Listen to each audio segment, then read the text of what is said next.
All right, guys, welcome back to Downtown Rams. As always, I'm Alexis Kraft, joined here with my co host, Jake Ellenbogen, and we are live on this Friday night for round two of the 2026 NFL Draft. We are so excited to be here. We had a great time streaming with you all, covering the draft live last night in round one. It was a crazy night, especially if you were a Rams fan. There's people of all fan bases who join this draft stream every single year, and we do cover every single team, but obviously we are biased, and we do give special treatment to the Los Angeles Rams, and there was a lot to talk about last night with the Los Angeles Rams, and we were live, Jake, for about 4.5 hours. And Jake, I just want to point out to everybody what we're doing and how the setup kind of works. Also, my voice. So people who were here and who follow me and know me, I've been very sick this week. I was very sick on the stream last night, and all the talking has made my voice. This is not how I normally sound. If my voice just goes out, Jake is going to take the baton and we're going to run, and I will just be here for moral support. But, anyways, what's happening right now is Jake and I have multiple screens. I do have my iPad that I don't really know how to work that well because I'm technology not savvy. I've got a phone. I've got a computer. Jake has multiple computers going on, and we are going to be announcing picks as they come in. So we will be saying every pick that comes through for every single team, giving our brief thoughts on it, answering super chats, looking at the chats, hanging out with you guys. Jake, 49ers are on the clock right now, I believe. Yes. I They've haven't tried seen. to trade down and it doesn't look like they like anything that's being presented to them. So I don't really have the vibe that they're going to trade down here. I believe that I saw that they are going to pick. Um, I'm checking right now.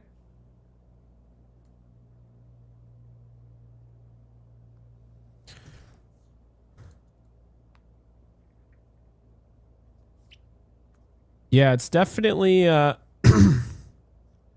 let's see. Chat, how are the vibes, everybody? I can see the chat. I do have that pulled up. We're gonna try and monitor that, and as well as keep up with what's coming in pick Yeah. wise. And guys, it does sound like Kayvon Thibodeau. So Kayvon Thibodeau, who is a edge rusher for the Giants, just posted goodbye on his Instagram story, and there's a lot of reports right now that he's being traded to the Saints. So that is something to keep in mind. We'll obviously break that news if it comes through, but Jake, that would be very interesting from a draft landscape of what the Giants could get, in a haul for him. Um, Thank you guys. I am feeling a little bit better. It's just my body and my voice, it is just suffering, but like in terms of like feeling, I do feel a little bit better. I still have my tissues. I have my water right here, and I've got I'm actually going to have a coffee because I slept for 3 hours last night. Jake, I don't know how much you slept. I don't think we talked about it today, but I went to Oh, bed at yeah. around 3 a.m. I was going to say you were up late. I You saw know, you on I Twitter and I was like, "What is going on?" I was so wired.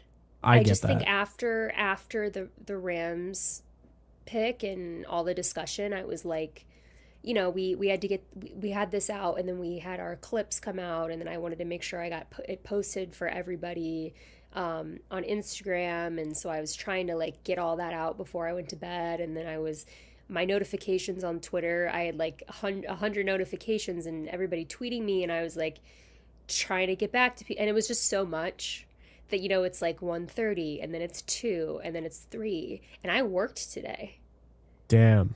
remotely, guys. I didn't go anywhere, but like so I had to wake up. So like there's a reason that I'm about to open this coffee because I don't want to crash on our stream. Could you guys imagine my the morale if my voice went out and then I just looked deflated? Um, but I don't know how many people are in here. We're gonna have to. Normally, I can see how many people are watching, but There was a debacle, if you guys watched last night, within literally 10 minutes of us being live, where I tried to touch something, and it basically blew my feet out. And so I was like, I'm not doing that again. I'm going to let Jake handle the technology because something seems to be going on to where if I touch something, it's breaking. Stop So messing Jake, around with technology. yeah, it's just, I'm just sitting here trying to open this coffee. There we go. It's struggling. I've never had this kind before. So Jake, how many people we have in here right now? So currently we have 427 people. It's pretty good right off the rip. Amazing. For round 284 two. of them are on my YouTube channel right now. So Incredible. So, because night two is usually our slowest night for whatever reason. I think, you know why I think it is, Jake? I think it's because round one is round one. And so everybody's like amped. And like this year, it's like we pick 13, right? And so night one is always, I feel like, the night. And then round two, it's kind of like Friday night. And people are like, oh, it's the second or third round. I'm going to go out on Friday night or whatever. But then day three is our big day. You would think it's the slowest day. But then day three, you know from why? 11 a.m. to 6, it's like everybody's hanging out with us and chilling during I think Saturday, during people the day. tune out of the broadcast almost entirely and come to our stream on day 3. Oh, for sure. I mean, people do that night one and two. Like we were I talking about know, last but like night, it so many really, people. like I had people like, yeah, I probably won't watch your stuff like during day 1 and day 2 because I got so much stuff going on. But day 3, that's like an event in and of itself. And I'm like, yeah, I mean, by all means. So, right off the rip, we're starting off Tyler Peak. Day 2, let's go. Here all night, watching the best draft stream out there. Appreciate you, buddy. You muted yourself somehow? I don't know what you did. No, I did because I was coughing and I Oh, didn't right. really hear. I'm sorry. When is the last time I saw you, Tyler? The last time that I saw Tyler had to have been at MetLife, right? I would, That's a well, long time. yes. Yeah, I would say it was probably MetLife. It's been a minute. Yeah. I mean, we 'Cause haven't I've seen each other in a while, too. So there's that.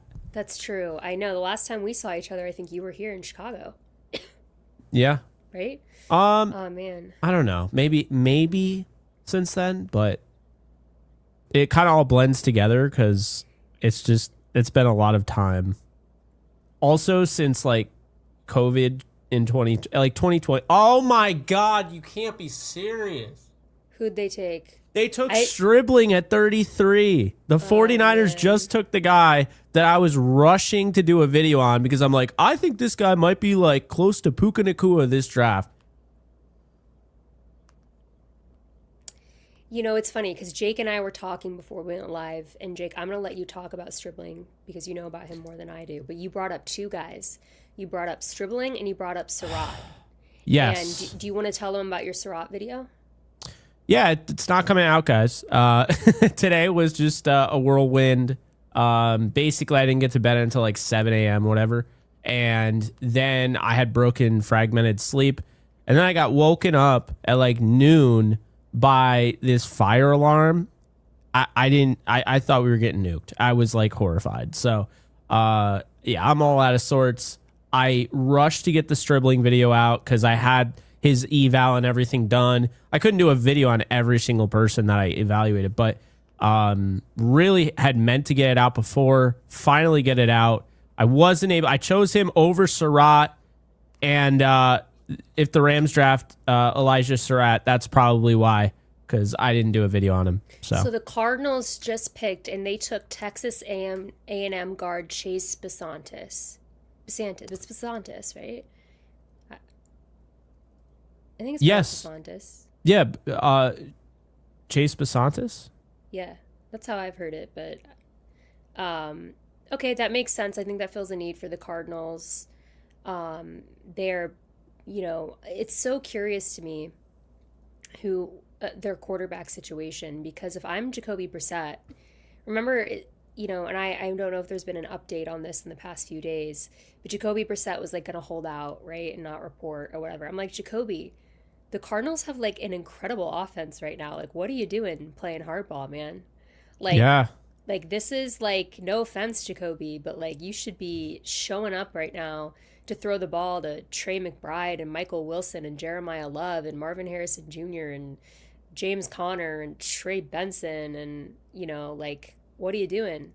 So they go ahead and get a guard who was one of the higher rated guards, I believe, in the draft, Jake. Yeah, no, Basantis is really a fascinating prospect. I think he is a lot better than Keelan Rutledge, and he went in the first round. So I think the Cardinals are really doing a nice job in this draft. I know they're going to get a lot of flack for taking a running back third overall, but I love the pick because he's not just a running back. He does so much more than that, as you know. I mean, you've watched him for a while. But overall, I like what the Cardinals are doing. And the 49ers pick, it's funny. I literally said in my video about Stribling, he's probably going to be a little bit of a reach. Like, the Rams might take him at 61 and people will be like, why'd they get him? But I actually think, like, he's going to hit in the... Now I'm like, he's definitely going to hit in the NFL. He went right to a Shanahan offense.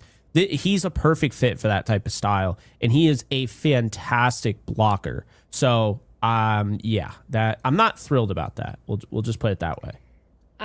Jake, the 49ers have only made one pick. I don't really know how I feel. I'm not entirely moved by the Stribling pick. I think it's a fine pick, but the Cardinals and the Seahawks, the Cardinals have had a very good draft, in my opinion. And I don't think I'm on the same page as you. Obviously, everybody knows how I feel about Jeremiah Love, but I don't even think that's bias. I think Jeremiah Love is going to be insane in the NFL. So I think that him going at 3 is perfectly fine and normal for his skill set. Yeah. But Seattle is getting a lot of flack for taking Jadarian Price, and I think it's super unwarranted. And Jake, you've talked about this, I think, as well. Jadarian Price, people are like, they took a running back 2 in the first round. Jadarian Price would have been a running back 1 anywhere else. And frankly, he wasn't really a true running back 2 behind Jeremiah Love. Like, he, in essence, was, but he was utilized a lot, even for as much as they used Jeremiah Love. So I know that you've shared your thoughts on that too, Jake, but I just wanted to say it in the chat because we're talking about NFC West and the picks, and I've seen a lot of heat towards the Seahawks for taking Jadarian Price, and I think it's unwarranted. They picked 32. It wasn't like they took him at 20 or, whatever. I think he's going to be really good, and I think he's going to be better than Charbonnet, so... Oh, yeah. That's not even a question. Wildman Samurai, thank you for the 5. The Rams need to give up something from next year in order to recover from last night. Thoughts? I actually agree. I really would give up a second-round pick from next year and move it over to this year because I do think they need to make a splash move. Here's my argument. Exactly to your point yesterday, Alexis, which I thought was a great point. They have the future of quarterback taken care of, whether you like it or not. He is the guy that they have chosen as the successor to Matthew Stafford. Now they don't have that hanging over their heads. Now there's no reason, like if a Rashid Shaheed shows up at the deadline and you have a chance to acquire somebody like that, there's no excuse now. You can't be like, oh, well, we need, assets, but, we still have a quarterback. No. No excuse. So I actually like the idea of buying a pick in the second round, taking advantage of next year's draft being stronger. Maybe somebody values it enough that's like, yeah, I'll give you the second round pick this year, and we'll take a second round pick next year, maybe another pick. I would do that. I would trade up. I mean, there are receivers. This is why I don't like Stribling going off the board here. There are other receivers that, like, I just worry about there being a run. Because if there's a run, Alexis, like, in the Rams are like, okay, we're gonna take Skylar Bell. I'm just like, I don't get really crazy about that move. They take Brazel. I'm like, Brazel is just not like, okay, his time with Tulane, he can run routes. I believe that. But he doesn't get me really excited. He's raw. Bryce Lance, like I said, wanted to love him. He's really raw. I have issues with the way he catches the football. Antonio Williams, to me, is just a slot receiver. Zachariah Branch will get me to crash out. So I will lose it. The Bills drafted Clemson defensive end TJ Parker. We like that. I want defensive players off the board. Yeah, and not corners, but the Texans also traded up just now with the Raiders, so the Texans are picking 36. So the Texans are on the clock. So I just want to keep people updated in case. I'm putting that in the ticker now. But yeah, Jake, to echo your point and my point, I guess too, when I brought it up yesterday, is like the whole topic of discussion was, well, the Rams aren't going to trade up because they are going to need a quarterback next year, right? And keep that 2027 first. Yeah. Now they don't have to do that, and I think now you can start trading picks for 2027 if this really is the all-in year, right? Go ahead and do that. I agree with you. They need to make a splash in rounds 2 and 3. Also keep in mind the Rams don't pick in rounds 4 and 5 as of right now. So there's a big drop off between the end of tonight and the beginning of the day tomorrow. So maybe they try and move back at some point and try to gather more picks. They need to be strategic about this because, you sent the message in the first round that you made a pick for the future, and everything that's come out since then and today is that the Rams are more than happy to let Ty Simpson sit for several years. Even the entire rookie deal. Like if he sits the entire, they have wild. said quite literally that they're fine letting him sit for his entire rookie deal. So, okay, that's the choice that you've made. By the way, it sounds like the Browns. Oh, wait, it's not the Browns. No, the Raiders traded up with the Texans, you said, right? That's right. Yes, sorry. I was reading the chat and I thought somebody just got picked, but they were talking about yesterday. The Texans took Ohio State defensive tackle Caden McDonald. Okay, that's a really good move. I actually liked the fit Texans pick in the first round. So, yeah. I like the trade a lot for them. They didn't really give up too much. I think it's like a 4th rounder, and they get the best interior defensive lineman on the board. Yeah, that's a really good pick. I mean, and just adding to that nasty Texans defense. Yeah, ooh, Jesus. Brutal. I mean, arguably the best defense in the NFL last year, right? I mean, monstrous. You go and you extend Will Anderson. I mean, great move by the Texans in that, hey, they traded up for him. I think the Giants are going to have a chance to really kind of take a stranglehold of this draft because I loved what they did yesterday. You get Arvell Reese, and then, of course, you have the best tackle in the draft fall in your lap. But now at 37 and likely going to end up with pick 42 because they're trading Kayvon Thibodeau and most likely to the Saints, it sounds like. I think that has to include 42. So if they're getting 37 and 42 in this draft, like they could really do some damage.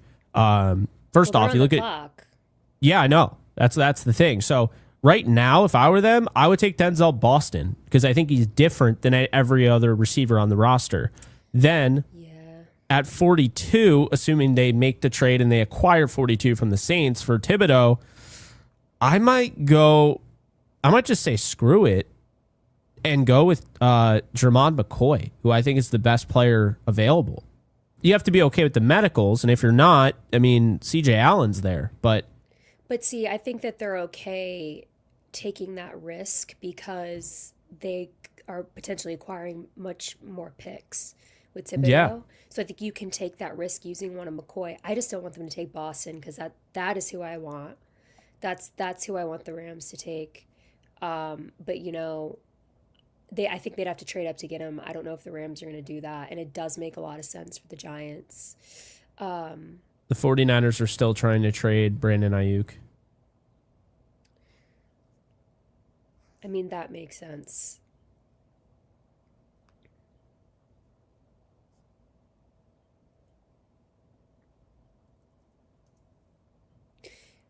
Interesting though, like Jake, so second, third round. So we talk about quarterbacks, right?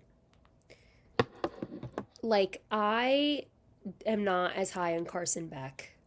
No, I'm not either. You've got all these reports about teams are looking at him in the second, which I think is absurd.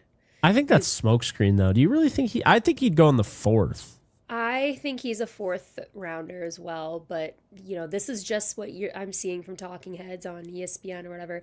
Drew Aller is going to be really interesting to me. It's all about the fit, Alexis. If he goes And to a place that will let him sit there, develop, and they actually know what they're doing, because you can let a guy sit all day, but if you're, head coach and GMs are a bunch of idiots, it doesn't matter. As we've seen this before. Yeah, I'm very curious to see where Aller goes. West. I don't want to see him in the NFC West. I mean, at this point, I wouldn't be surprised if the Cardinals ended up getting him. Well, that's who I was going to bring up, but the reason is, I did see that the Cardinals were interested in Beck, which makes me think they want Aller even more. Yeah, I don't buy the Beck stuff. Because it just feels like a smokescreen. And like, I don't know. We'll see. Beck to me is like a Stetson Bennett. Obviously, he's bigger, he's built, he actually looks the part of a quarterback in the NFL, but he's like a Stetson Bennett type of, like, you're drafting him to be your franchise backup type stuff. You know what I mean? That I don't see him as like a starting caliber quarterback. So wait, the New York Giants took Colton Hood, That's a good pick out of Tennessee. So I really like Hood, but Hood going before McCoy. Well, it tells me McCoy's going to drop off the face of the earth, which is really sad.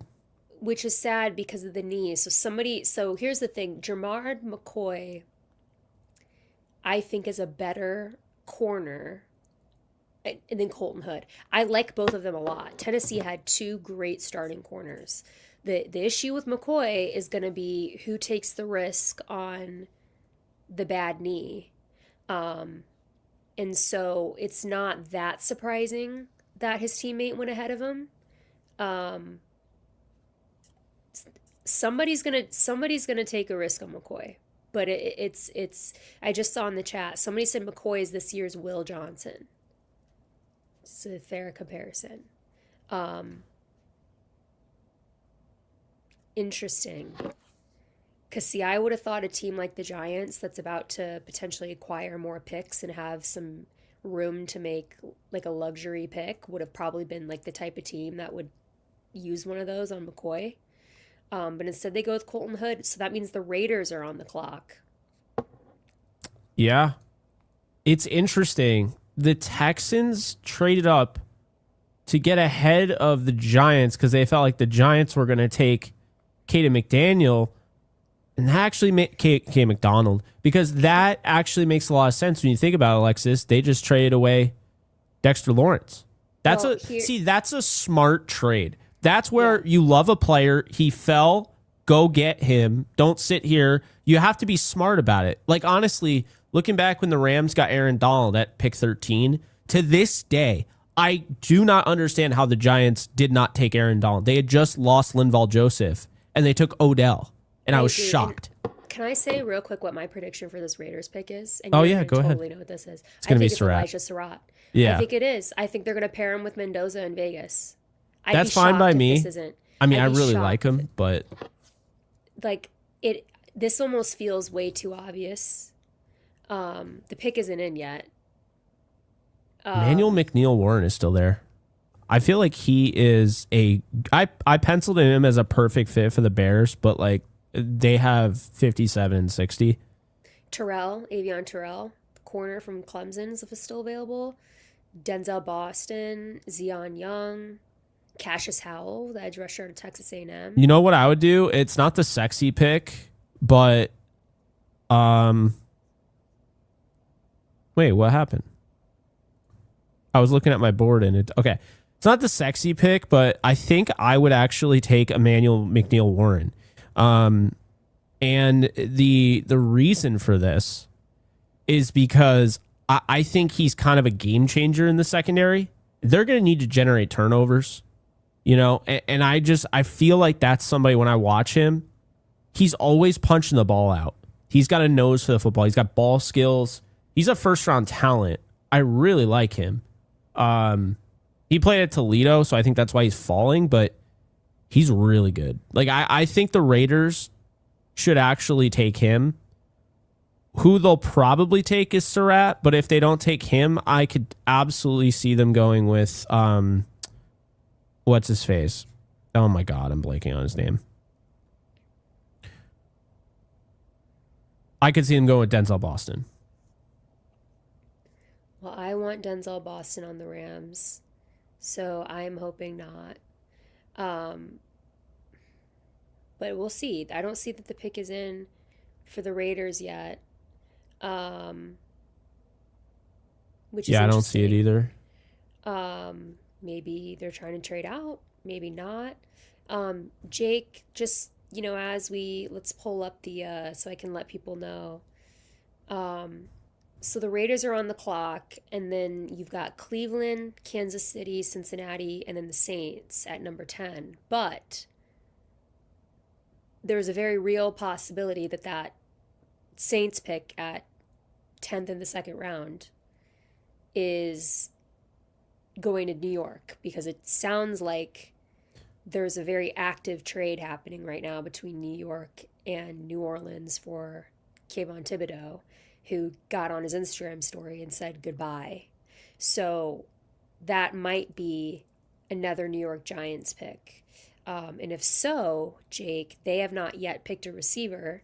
So if you're a Rams fan and you are going, I want a receiver, that's another team that probably also is going to eye taking a receiver in the second round, as are probably some of these other teams. But just something to keep in mind if you're doing the chess of it all, and there's a receiver you really want, and you're looking at the board saying, maybe the receiver that the Rams want.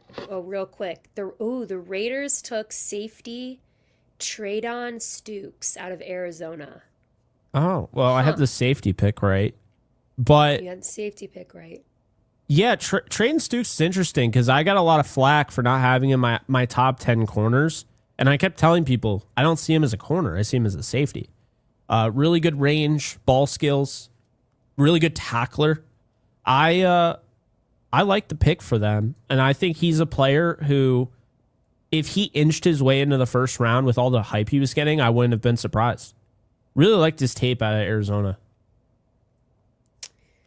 Well, guys, now that the Raiders have picked, you've got Cleveland, Kansas City, the Bengals, and then the Saints. So we're still quite a bit away from pick 61 overall, where the Rams are scheduled to pick. We're at 39.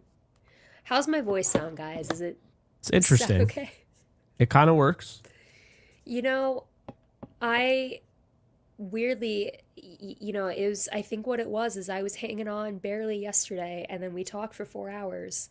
So, guys, there's a real possibility when we come to tomorrow, I'm going to sound like a chain smoker, because Like I'm not giving my voice I time joked to to you rest. on Twitter. I was like, "You trying to set us up for some Marlboro sponsorships?" I mean, at this point. But Cinco, appreciate the broccoli.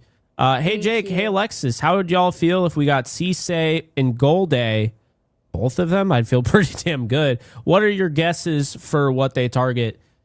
I'm gonna be honest. It's going to be really hard to sell Matthew Stafford on, hey, we got you a linebacker. Hey, we got you a corner. So I think this is a pass catcher. I'm going to say it now. Do not be surprised if it is Eli Stowers. I kind of have a feeling. I'm not saying that I necessarily want him, but I kind of have a feeling that they might try to do the Jacob Harris thing all over again. Jake, the dream is dead. Which one? The Cleveland Browns have drafted Denzel Boston, the wide receiver out of So Washington. they took him and Casey Ooh. Concepcion. Ah, man, they are. I don't And understand that listen, though. So him, Concepcion, Bond, and then you also have Jerry Judy. Judy. But that sounds like he's like they want to get rid of him. It's kind of been like an open secret. Okay, So I don't well, know so much. But I mean, oh boy. And now the Chiefs are on the clock, and I'm not gonna lie to you. If they pick a receiver, it's not gonna surprise me no, they need one. because they took Mansour Delane. They don't need another cornerback pressing, right? But I don't know. I can't even trust Rasheed Rice. I mean, I don't even know what the hell's going on there. No, So the Chiefs are going to take a receiver. Man, the Denzel Boston pick hurts because that would have been such great value for the Rams to be able to find a way to maybe get him in the second. Back to the Stowers pick. What's interesting about the Chiefs, I wouldn't be shocked if the Chiefs took a tight end early. I know that Travis This Kelce's early? coming back. Yeah, because I know that Travis Kelce's coming back, and none of the other the But Chiefs have. here's the thing about Stowers. He doesn't block at all.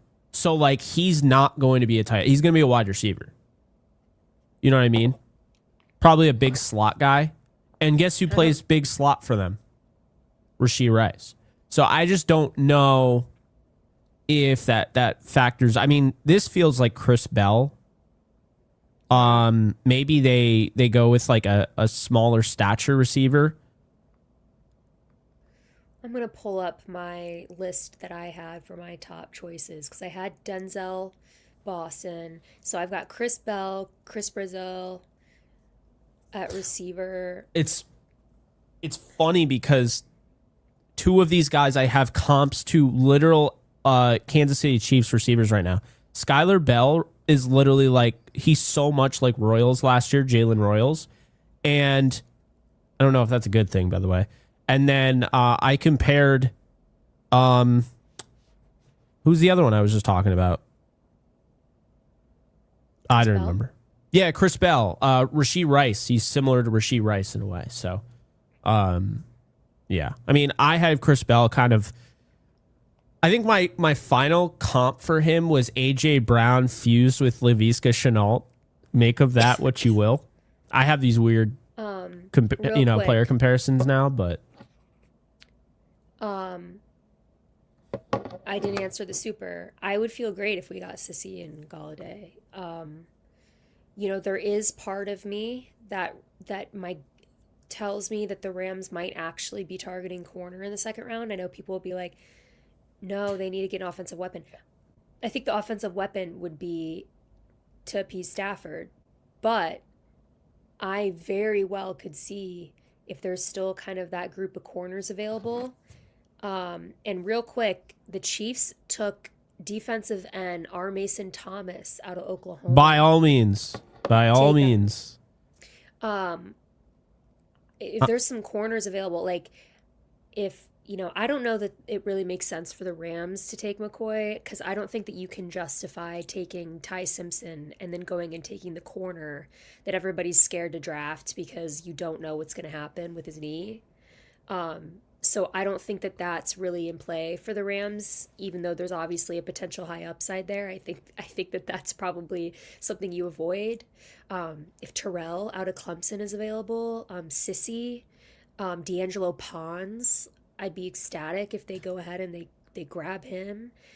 So I don't think it's that crazy to think that the Rams, if based on their board, it's the corners that they like and all those receivers are gone. If they go corner, I know that that's not probably like ideal, like your biggest need per se right now, but it wouldn't be shocking to me if they go corner at all in the second. So, Alexis, I actually started doing a shadow draft yesterday. Totally forgot about that. Who would you have taken 13th? Because I went with Omar Cooper Jr., so I'm just going to be... Oh, I would have last night probably taken Mekhi Lemon. Okay, so... Or Sadiq. It's tough because... Do you want me to keep track of yours for you? Yeah, keep track. Let's go track. At 13, if I'm being honest with myself, I probably would have taken Mekhi Lemon, even though I think I like Sadiq better. But I think positionally, I would have taken Lemon. For sure. Okay, so you would have gone with Mekhi Lemon. I would have gone with Omar Cooper Jr., so we're keeping tabs. Keep in mind, you picked a wide receiver, so we're not basing the next selection on what the Rams did, right? They're basing it on what you did in the shadow draft. So it's just like a mock draft. So like, and the Bengals, Jake, you're gonna like this. The Bengals have selected Texas A&M defensive end Cassius Howell. I think he's a good player. I'm glad defensive players are coming off the board. Yeah. I mean, I don't love cornerbacks coming off the board, but Yeah, Now, I want to elaborate on something about the Lemon pick yeah. because I don't think that Lemon was the best wide receiver choice for the Rams if they went receiver. Hmm. But based on the way that the board fell that night, last night, I still would have just gone ahead and grabbed him because I think he was the best receiver available and he's going to make plays for you. And we really needed a guy that I think you could rely on as a wide receiver 3.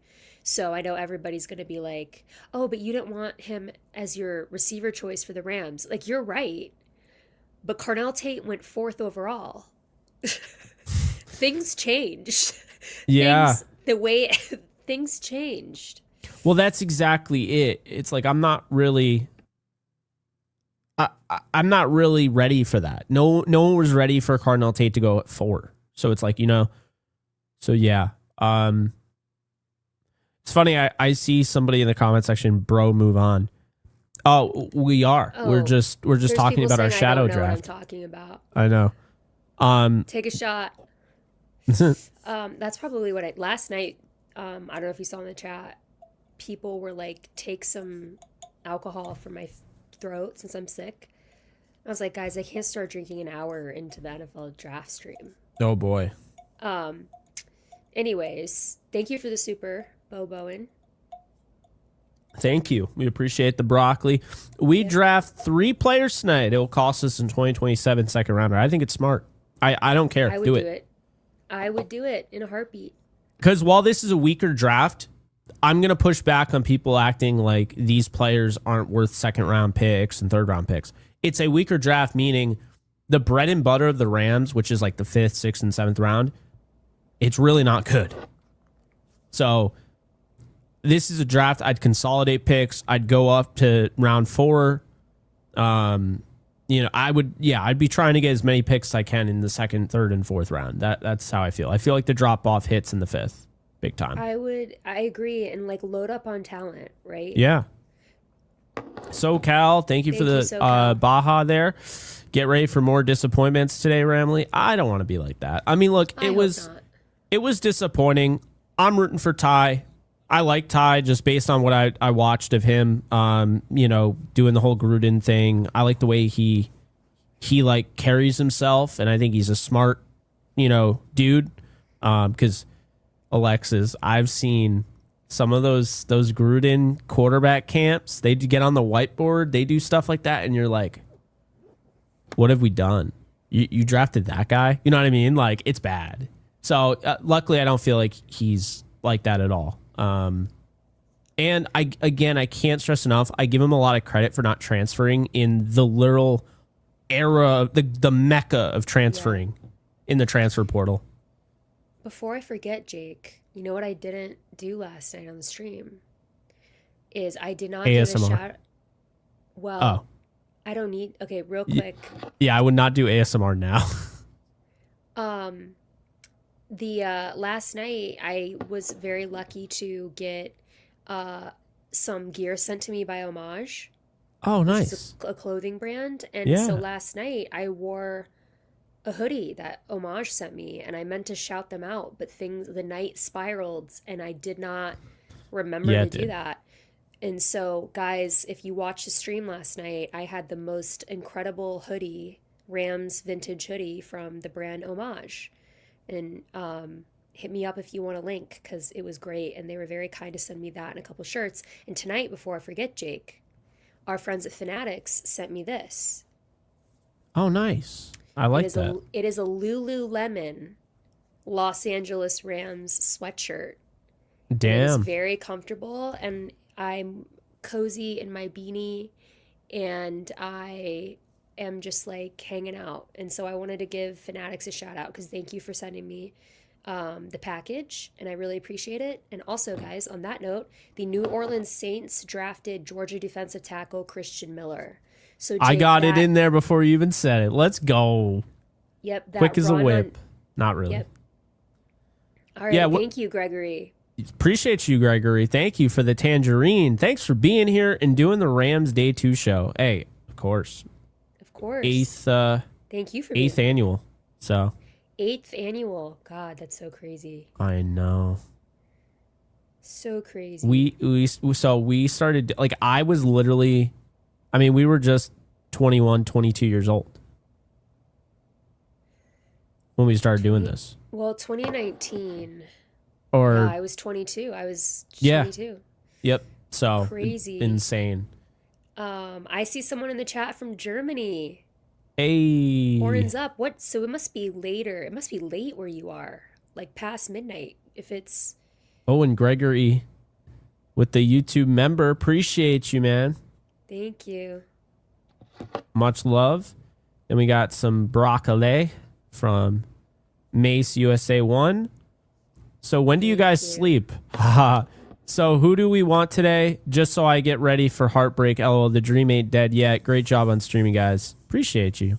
Thank you. All right. Well, I wanted Denzel Boston. We're going to just create a bunch of dreams to be shattered here. All right. So Jermod McCoy is still on my list if the medicals check out. That's up to the teams. I don't have that info. Emmanuel McNeil Warren is very interesting the longer he's up there. Avion Terrell. These are the best player available guys. But then I'm also like at the top of my list is D'Angelo Pons for corner. Absolutely love D'Angelo Pons. Jeremy Bernard. I know Alexis kind of mentioned Bernard potentially pairing with Ty Simpson, and she loves that kind of that journey, you know, two players. I love it when people play in college together and then play in the NFL together. I think it's romantic. So yeah, I mean, I think Bernard, Pons, I would probably say Bernard, Pons, Elijah Surratt, even though that's going to be really hard, a tough pill for me to swallow there. And then I honestly, man, the more I look at it, I really kind of feel like the Rams are going to have to trade up soon because there's just not a lot of receivers that I really like for their situation. But, yeah, I was going to say, you know, now that Denzel Boston's gone, depending on how this board falls, I'm trying to find my list. You know, Chris Bell is still available. I like him, Chris Bell. Forgot about him. Other than that, like, I think I'm shifting my focus to D'Angelo Pons. I think he's such a good option and value pick. Like, I wouldn't hate. Did Pregnon go?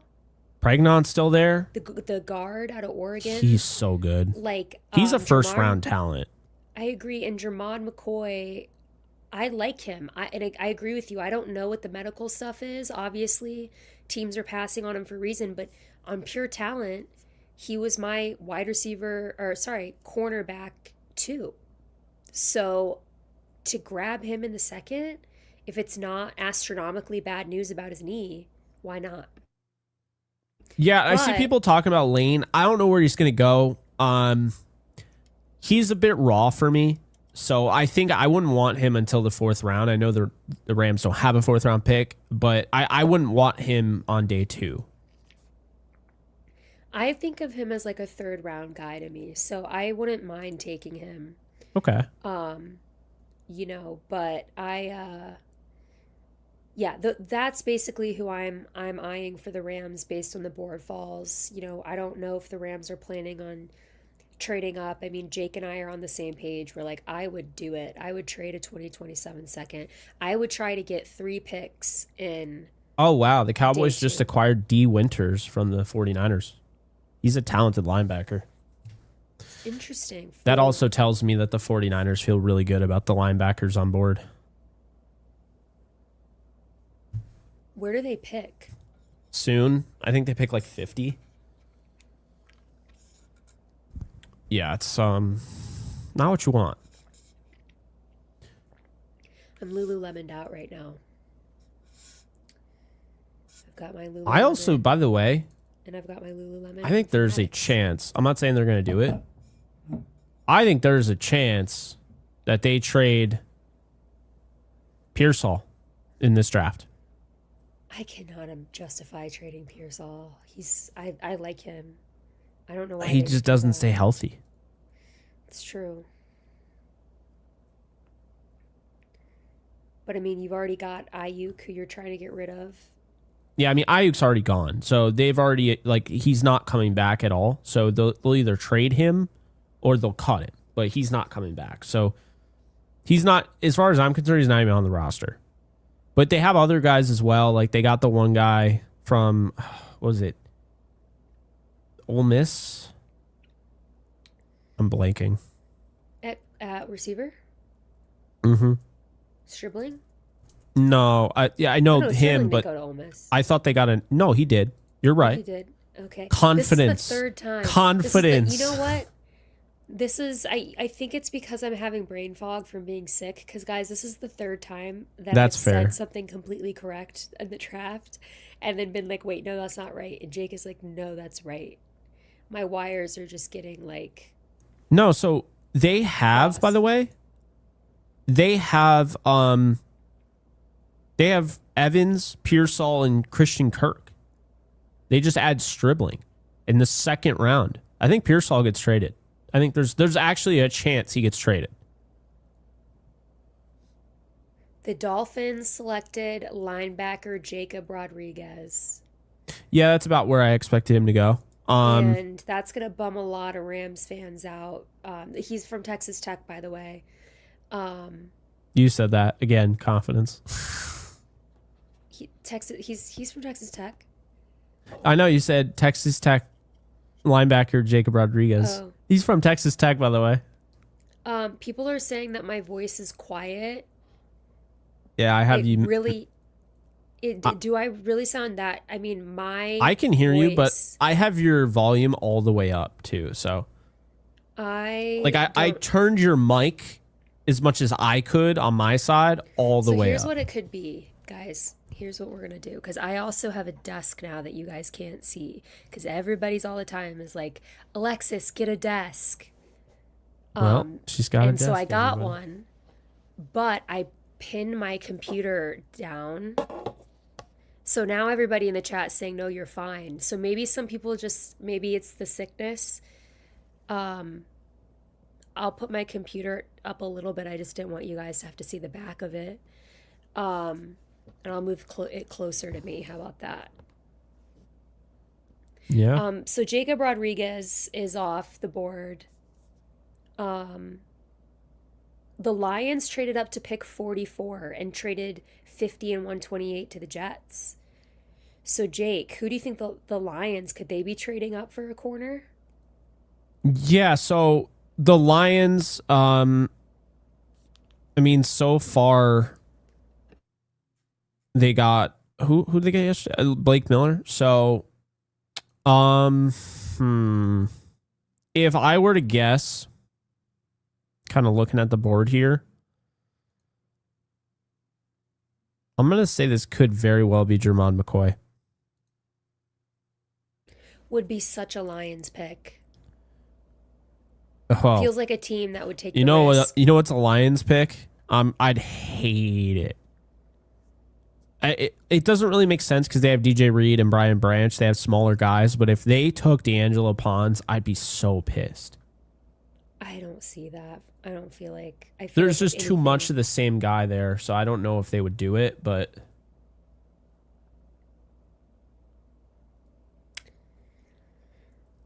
well, guys, I'm looking at the chat with the sound. Some people are saying, Jake, back off your mic. I mean, I have it pretty low. I can turn it lower. I don't know what the Lions. Yeah, guys, I know some people are saying they think I'm just speaking softly, but I cannot go any louder than this today. I physically, if I raise my voice at all anymore, it will go out. Unfortunately, because I'm sick. I don't know what the line. Okay, wait. So the comp pick, by the way, is for the 49ers. They received a fifth round pick for D Winters. That's it. I mean, that's pretty good. I honestly don't think D Winters, as good as he is, I don't think he's worth anything more than a fifth round pick. So, I mean, that's a good trade. I think they got him in like the 6th round the year he came out.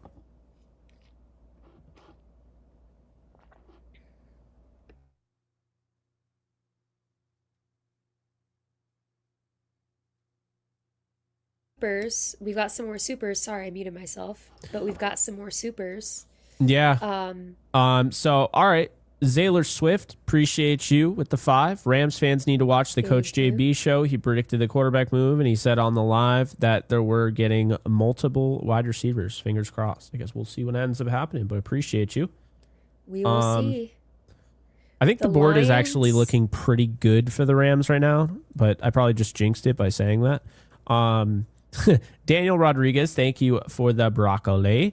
What's the you. ideal pick at 61 to give us a better vibe after yesterday's pick? If they come away with like Jermod McCoy medicals, right? If it works out, that's huge.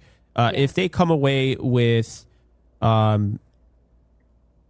would say Pons, Jeremy Bernard, Real quick, guys, Bell. The Lions took linebacker Derek Moore, or edge rusher Derek Oh, Moore wow. out of Michigan. That's early. Which I love that though, because I love it when people stay home, and Derek Moore, Michigan boy, just like Aiden Hutchinson, pairing up in Detroit, that's romantic. So I like it. And also, it wasn't that's not a guy that I really wanted the Rams to take. So hey, we still got our board intact. I think Jake, I had him continue. a couple mocks that we did live. But I mean, my biggest thing about him is I just didn't love how he defended the run. So he's like a situational pass rusher to me. I don't know if I'm spending that high. I don't know if I'm trading up to get a situational pass rusher in the second round. That's what I would say. But I think he's a good player. It's just you have to know what you're getting with him. Nathan, thank you for the broccoli. What happened Thank to True you. Edwards, Brennan Presley, and Ty Johnson? I feel like they all would have been good to have last year. Well, they were on the practice squad, and Ty Johnson. I don't know who that is. See, I just think of the running back, but I know. Yeah, that's like different. I mean, Tyler Johnson. Tyler Johnson was gone. He was on another Yeah. team. I think he was on the Jets last year. Actually got used a little bit. And then Ty Johnson's the Bills running back. Fun fact, the Rams literally signed him to an offer sheet. The Bills matched it. Rams didn't get him. So that was a few years ago. But yeah. Oh, the Ravens picked. I mean, I defensive like end. this because, I mean, he wasn't really high on my radar, but I know you were a big fan of Zion Young. Yeah, the Ravens guys picked Mizzou defensive end Zion Young. I think this is about where I expected him to go. Yeah, I mean, pretty much. I saw him leaking into the first round in a few mock drafts and what have you. Captain at Mizzou, right? Yeah, I mean, it's a Ravens pick. I mean, even though it's funny, what does that even mean now that Harbaugh is out of the building? But I know, it's like their identities change. I'm gonna have to take a cough drop and see if this helps my voice. and yet, Alexis, I don't feel like their identity's changed at all. Like, you know what I mean? I feel like they're still like the same. They're operating the same way. Oh, Ioane just fell to us. Yeah, we'll just take him. Like, we're not going to worry about it. Like, they do this. So, yeah, I mean, he's not. I think he's got a decently high ceiling. I think he's got a good athletic profile. I think he is a consistent player that's not going to jump off the page. But if you're looking for a consistent edge defender that can set the edge, that's a big thing. Interestingly enough, and I believe that this is honestly just a typo, I did have Derek Moore in my list of people I wanted the Rams to draft in tier 1, but he should have been in tier 3. But I just want to point that out before anyone saw that. I just noticed that I did that earlier today. Oh, gotcha. Where is it? Then we got- 77 Matic, because I'm sick and I've been on steroids to try and get rid of my infection. Thank you, Vic. He's mad about my voice. I'm going to tell Rob Manfred on you. He's going to test you, and you're going to be suspended for the rest of the MLB season. I So made a hope- joke. I made a joke when I got prescribed the steroids. I was like, well, I can only cover the draft now, but I can't be drafted.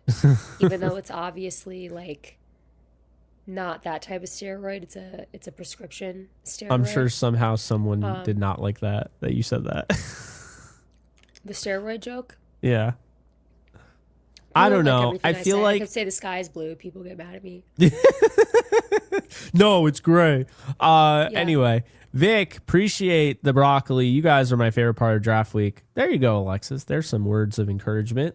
Appreciate you. Thank you so much. Blaze, Skills, Rudolph, thank you for the 2. What about Lane Thank for you. USC? Alexis seems to think he's a third round talent. I think he goes probably early tomorrow. We'll see. We shall see. So Trotter off the board here to the Bucks, which makes sense because Levante David retired. I like the move for them. Old school thumper. I didn't think he was a fit for the Rams because if the Rams go after a linebacker, they're going to want a guy that can cover. And I think that's the one issue with Trotter. If Trotter could think about this. If Trotter could cover like at a really high clip and be one of the better coverage linebackers in the draft, Alexis, he's probably going top 15. He's got so many things that you like in a linebacker. I know the Bucks take him and they got Ruben Bain in the first. Yeah, I mean it's a smart move. The Bucks are having a great draft. Yeah, I mean I know you really liked him. I did like Josiah Trotter. I thought he would have been a good fit, with the Rams. He was in my tier 1. But you know what, guys? We move.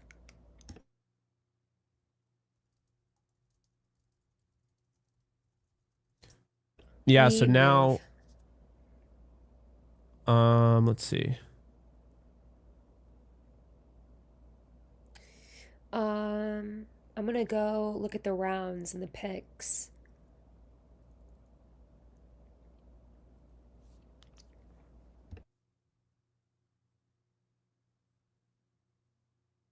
They just announced that there is a Brazil Rio game. Ravens Cowboys week 3, September 27th. Just announced. I don't know if I've ever seen that. They announced that game before the scheduled release. Have you seen that before? I have never seen that. Hold on, I'm looking it up. I didn't see it. Or I guess you could just repeat it. Who's playing? It's the Ravens Cowboys in Brazil, September 27th. It's funny because I didn't think either of them, when they release kind of the what's the word? Um Not the futures, but when the international, they assign all these countries their own team, right? The markets. Mm-hmm. Is it the international market? There's a word for it. Yeah. Um I don't think I didn't remember the Cowboys or the Ravens being Brazil. Yeah, I don't know. I One think of it's the them most obviously must bizarre have been. time ever to drop that. Like that, just wild news.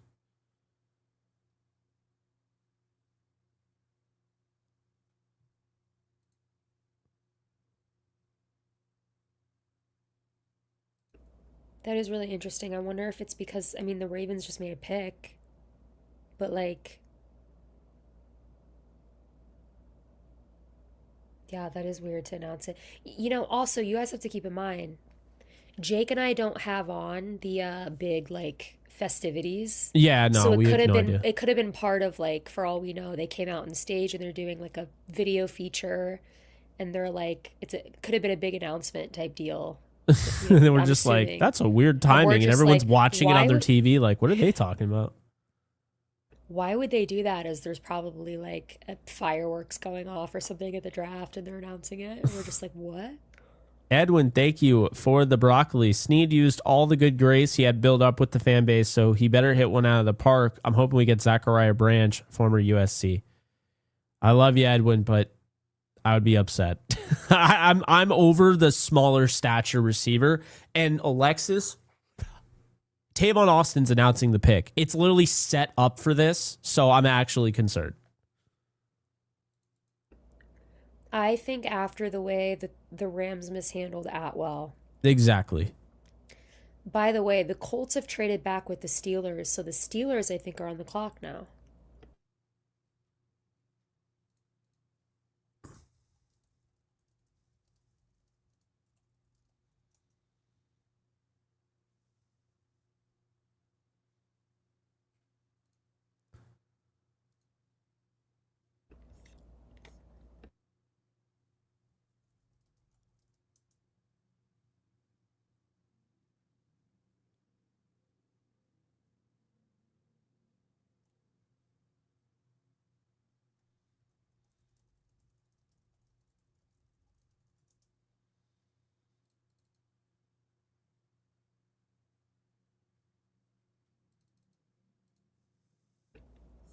Well, guys, the Steelers are on the clock. Let's see. They traded up too. This is gonna be like Garrett Nussmeier. You know what? No, this is gonna be Drew Aller. So who's here? What year is it? I'm all out of words.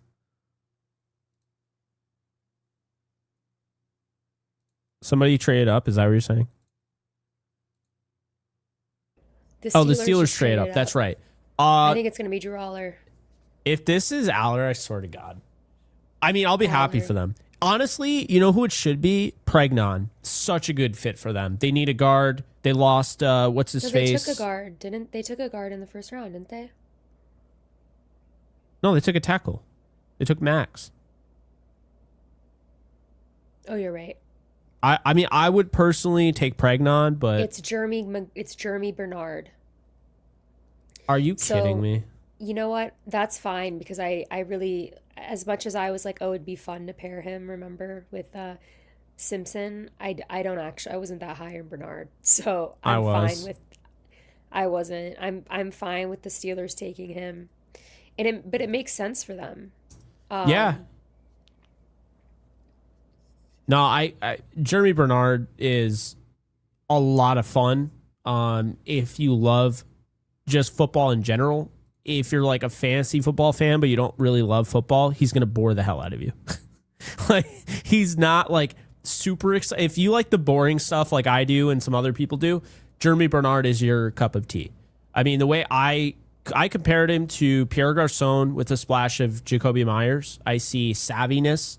I see violence, but you know, the violence of Pierre Garcon, the savviness of Jacoby Myers, but the blocking effort, the yards after the catch, the route running ability, I called him the least sexy receiving prospect. And I mean, draft Twitter called him boring, but this is the type of guy that's going to last 10 years and he's going to have a really good career in this league. So, yeah. well, they needed it. They needed a receiver, right? Like, I think if you're looking at what the Steelers, and it's just interesting though, again, because their defense was like so not good. Yeah, that's true. And it's funny, I So, would have gone like, with Pregnon, so I don't know. um,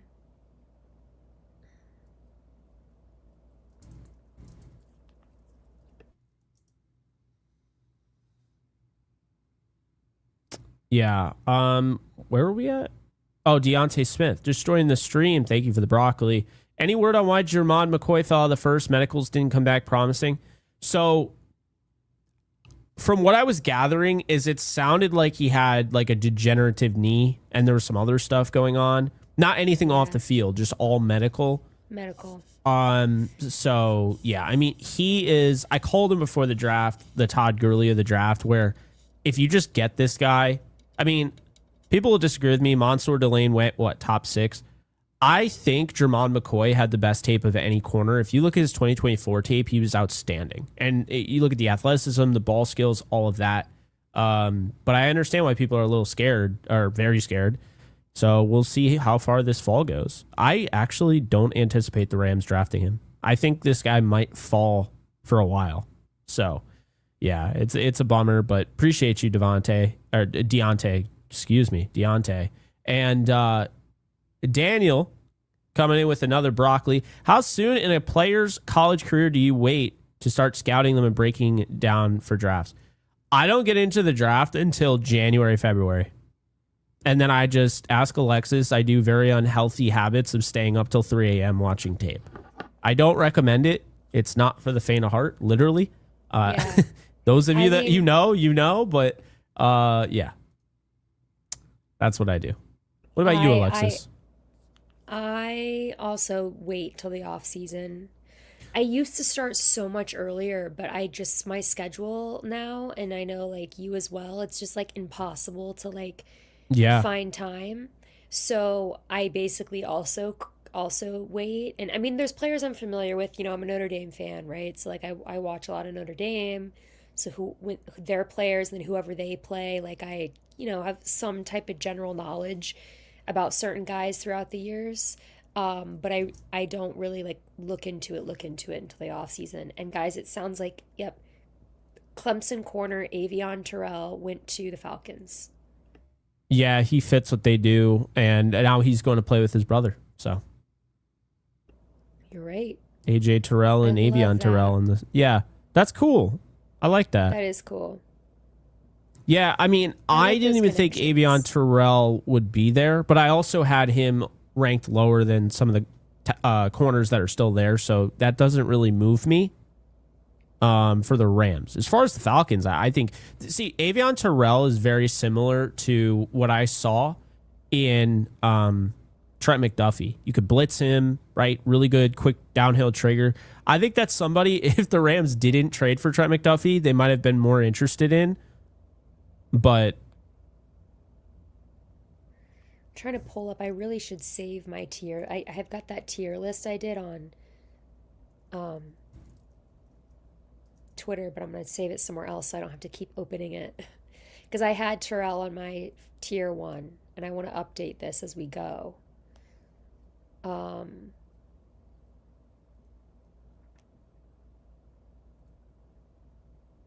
Um, okay, let's see. Deb, thank you for the tangerine. Thanks Thank you, again for doing Deb. this. Baseball is on, so I'm watching the draft through you. Alexis, I hope you start feeling better soon. I hope the Rams draft Thank someone we you. want. I love that last part. I hope the Rams draft somebody we want. That's a good Thank point. you. And Yes, good thank you, Deb. point. Appreciate it. I'm updating my list right now so that way I know who to look for and who to not.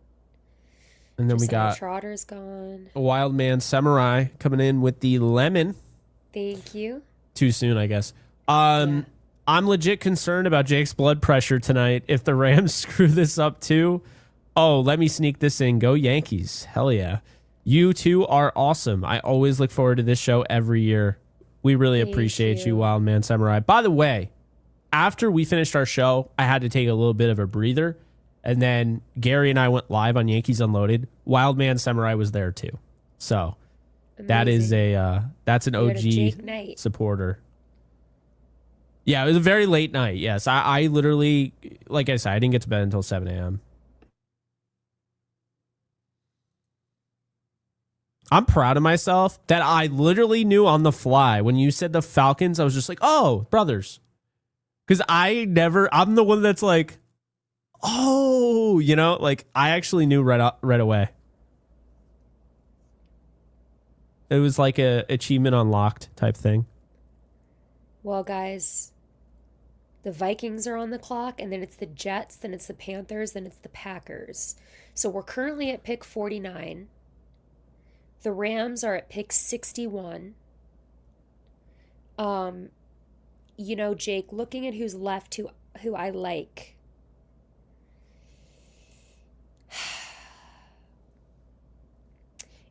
I don't know. I think if you're trading up, the options that make sense are Chris Bell, I would D'Angelo definitely, Ponds. yeah.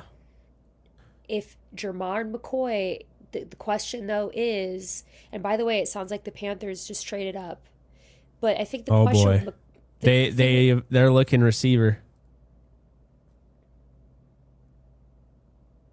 Who'd they take? They took Monroe Freeling. Oh yeah, this might be Eli Stowers, or this is a receiver.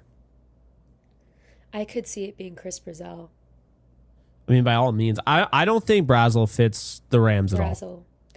Brazel. But if I'm trading up, guys, so if I'm the Rams and I'm at 61 and now they're gonna be at pick 50, right?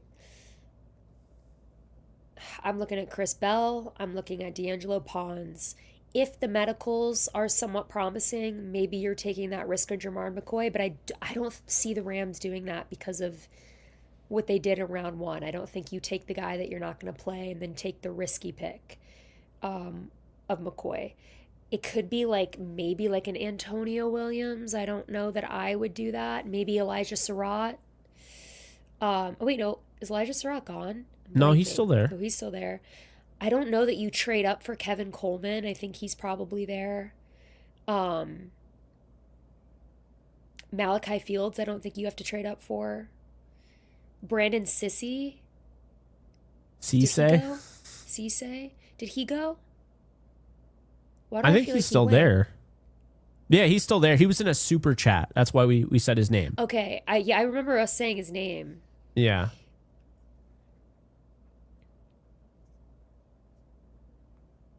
So the pick is in for the Panthers.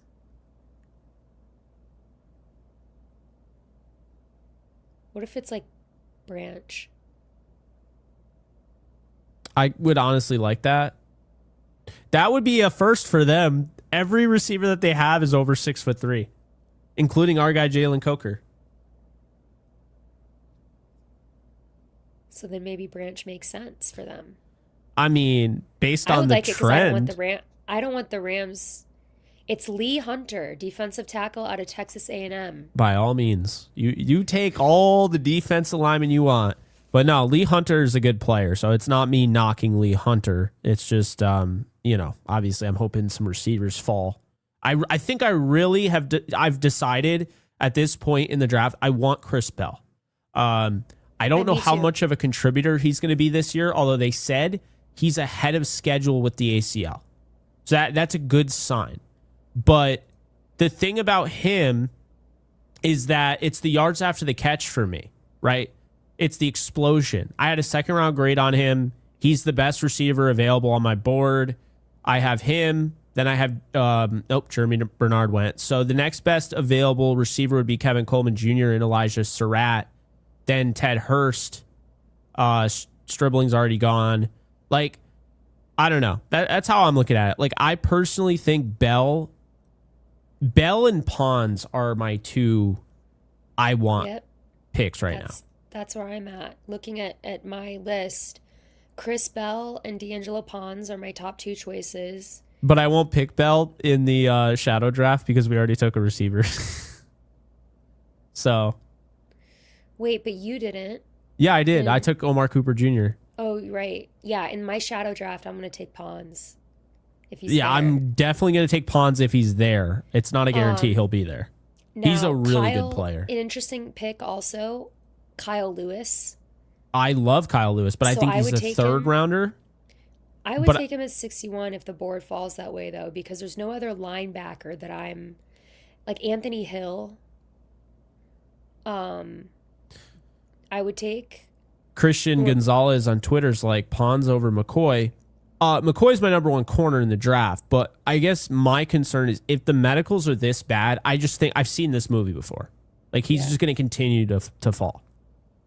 So he's too good to have not gone by now unless there was a serious issue. You know what I yeah, mean? well, Um, exactly. So that is concerning. And I know that people are like, "Oh, the Rams should take a chance on him." I just think after you take someone in the first round who you openly are talking about, you're comfortable not playing for a really long time. You don't then take a guy who's as big of a risk as McCoy in the second. I think you got to be a little bit more surefire. So I think that's definitely fair. I don't see it, but Stranger things have happened though. that is true. Someone asked, what position is CJ Allen? He's a linebacker. So the Jets already took a receiver, a tight end,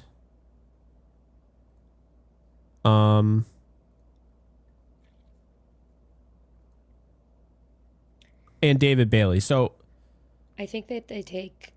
Listen, they need a Sauce Gardner replacement. that's true. They could take the risk on McCoy here. They could. I Oh think if they God, don't get Pons would make so much McCoy, sense. I Pons think would make so much sense, actually. Pons. Yeah, for the Jets right here, you don't think? I don't really think so because I think you want more length, right, on the outside. Probably Keith Abney, if I'm being honest. It's probably something the Jets would do. I mean, I think they should probably just take the best player available, which would be Jermon McCoy. If the medicals work out, then fine. If it doesn't, well, but I don't know. Not sure what to make out of him at this point. Jets are killing the draft, though. They're doing a great job. They deserve a lot of credit.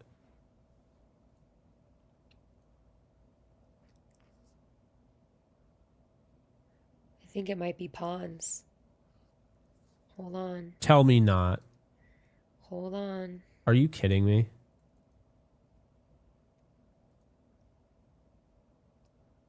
Yeah, it looks like it's D'Angelo Pawns for the New York Jets. Um, I haven't actually seen an official account, but I see a ton of people saying it right now, so I don't know why so many people would lie. Um, so it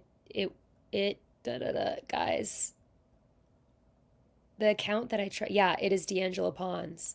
That was again, it made sense. They went Cooper. Um, Now they've got Pawns. You know, they needed to fill that role for after losing Sauce Gardner. I know, like you said, he doesn't have maybe that length. Jake, so funny. There's a massive spider on my floor right now that I just saw. There's And no if way. there is, and if you guys watched the stream last night, Jake was being like hunted for sport by a massive spider. And now there's one here. There's an energy, Jake. There's something going on. I don't They're know where it is, by the messengers. way. So it jumped off It came to my during. house. It must have. It jumped off during Yankees Unloaded last night, and I was just like, no, I don't want to be here. And I just had to keep podcasting, so like I kept looking around. Gary was probably like, "What are you doing?" And yeah, I haven't seen it since. So hopefully, it just died somewhere. Well, actually, it flew. It took the red eye to your area, your neck of the woods in Chicago, and was just like, Yep. let's terrorize Alexis. We're on a list, I guess. The other dream is dead. The Yeah, dream is dead. I hate that they like look, the Jets, they're killing this draft. This is Yeah. probably my favorite draft class. This is all my guys. You're telling me you get David Bailey, my number one pass rusher, my second overall wide receiver, my number one tight end, and my third overall cornerback. I'm sick. The Jets are absolutely slaying this draft.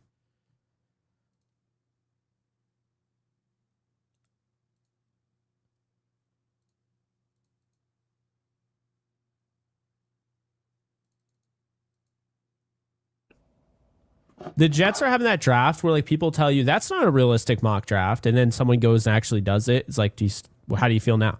The Jets are playing Madden, and Yeah, we're I all mean it's watching. ridiculous. Um,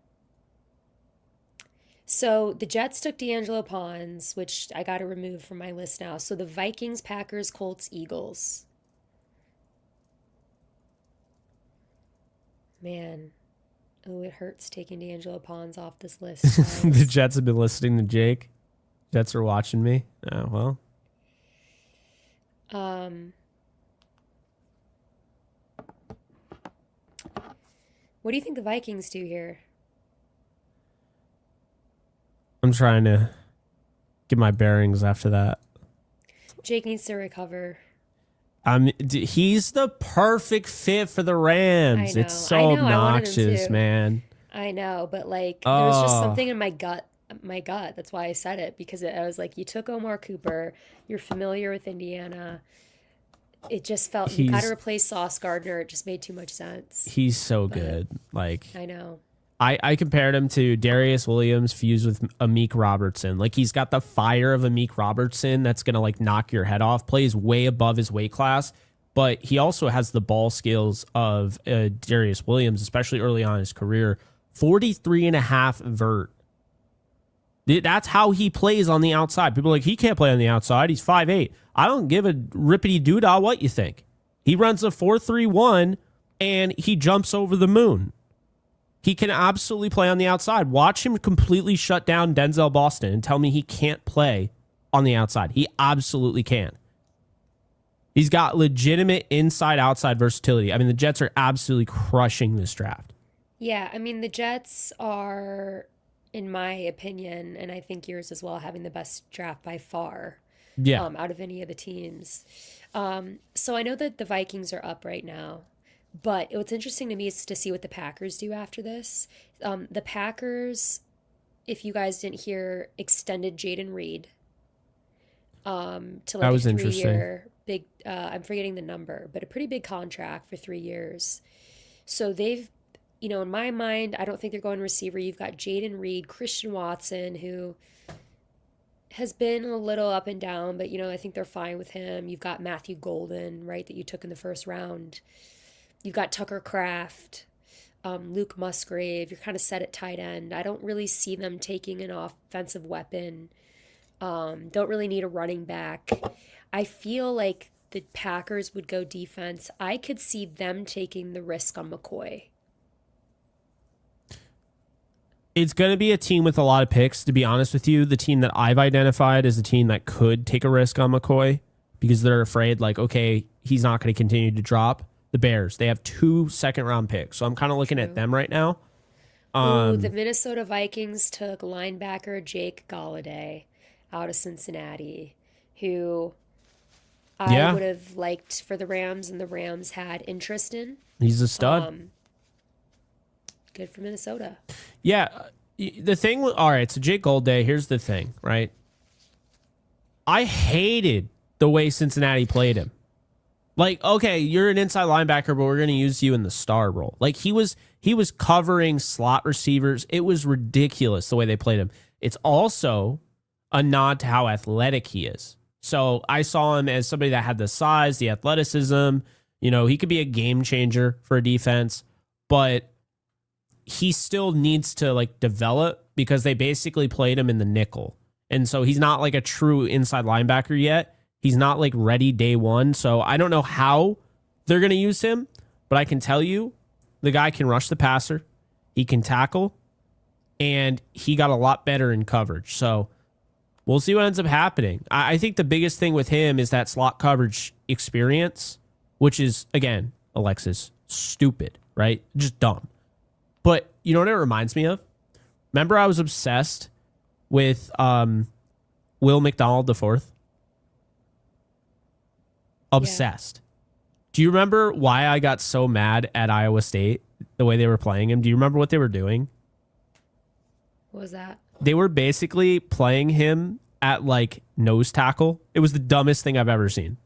Dude's like 250 pounds going up. But this is my pushback, right? It's dumb, but now I know he can do it.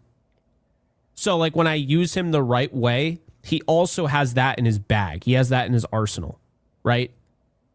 So yeah, I personally, I think Galladay is going to be a very good coverage linebacker because of his experience playing in the nickel. Savon, yes, it's a Saturday draft tradition, the pizza. So the pizza will be coming tomorrow. Trust. Yeah. The pick is in for the Packers. I don't know what it is yet. There's actually been some people in the chat, Jake, that have been ahead of us. Probably because I keep forgetting to update the ticker because it's like I'm doing all these different things. Trying to play analyst and do the tickers, not easy. After the Packers pick, it's then the Colts, Eagles, Chargers, Jaguars. So we're at pick 52. The Rams pick at 61, so we're 9 away. And the Packers took Brandon Sissy, the cornerback out of South Carolina. So he goes before Jermon McCoy. Jake, Jermon McCoy must have not had good reports come out about that knee because nobody is interested, it seems like. Yeah, I mean, it's definitely a concern. You don't really know, but it's a cause for concern, and I hope he ends up getting drafted and he stays healthy throughout his career because he is such a talent, man.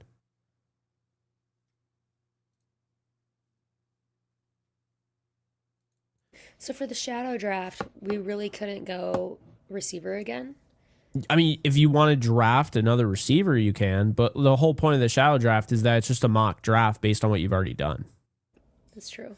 So, yeah, I would... let's talk about that because, so in my shadow draft, right, I am obviously looking at Jermon McCoy. I'm looking... I know what I'm doing. I'm looking at Pregnon here. This is, some good depth because I've already gotten Omar Cooper Jr. I got my wide receiver 3. I don't feel like the Rams have tons of positional needs, but I like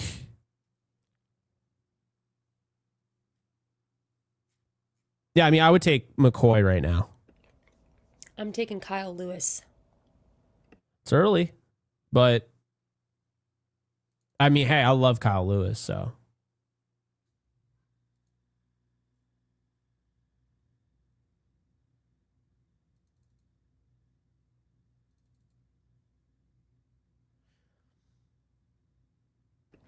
Well, you got the Colts, Eagles, Chargers, Jags.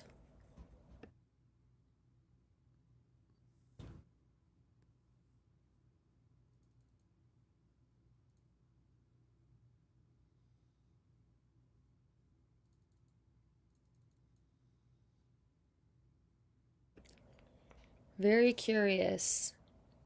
Now the Colts, this is their first pick in the draft, right? Yeah, because they gave up their first with the Sauce Gardner trade. Yeah, they're finally picking. They actually traded down. Yeah.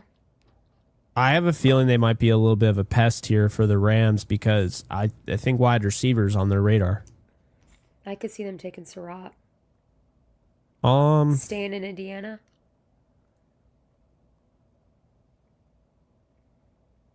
no, I see it. Well, I guess they could take a big slot receiver. Right now, it's Pierce, Josh Downs, and Ashton Doolin. They're taking a receiver. Oh God, they're gonna take Chris Bell. There's no way they're gonna take Brazel, who's similar to Alec Pierce. There's just no way. They're gonna take Chris Bell, who's different, and I'm gonna hate it.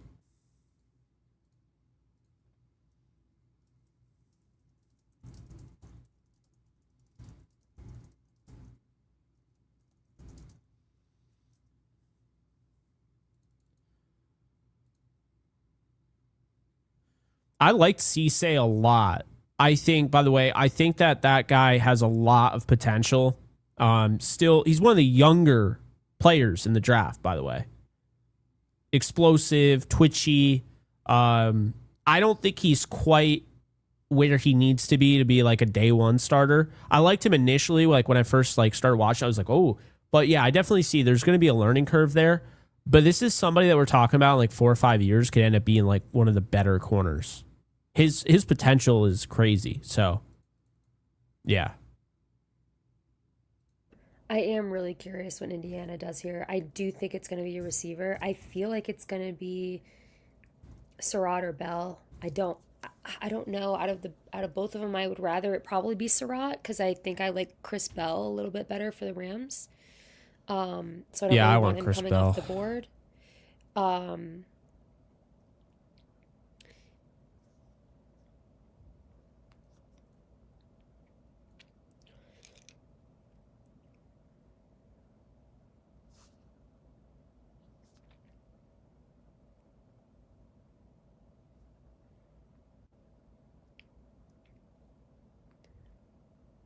well, I'm seeing the Eagles pick. I What? think. How do we see an Eagles pick? This guy must just be projecting because I haven't seen Indiana's pick. Um, Yeah, I see the Eagles took Stowers. yeah. So who did Indiana take?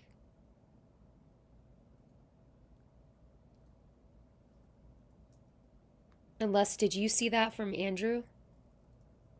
No, I saw it on Twitter. Yeah, but from Andrew on Twitter? Because I'm No. wondering if that's somebody just projecting. 'Cause I've not seen Indiana's pick come in. Oh, Indiana took CJ Allen, the linebacker. Okay. And the Eagles That's a took great pick. Eli Stowers.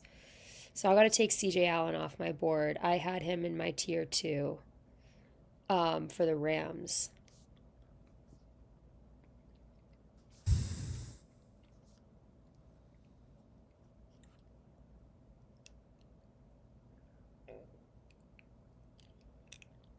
Man. So that means the Chargers are on the clock. And then the Jaguars, the Chicago Bears, and the 49ers. So a division rival is coming up soon. They already took a receiver. I don't think they take two in the second round. If they do, someone's getting traded on that team at receiver. So the Chargers are on the clock. Yeah. Okay. Trying to follow everything that's going on.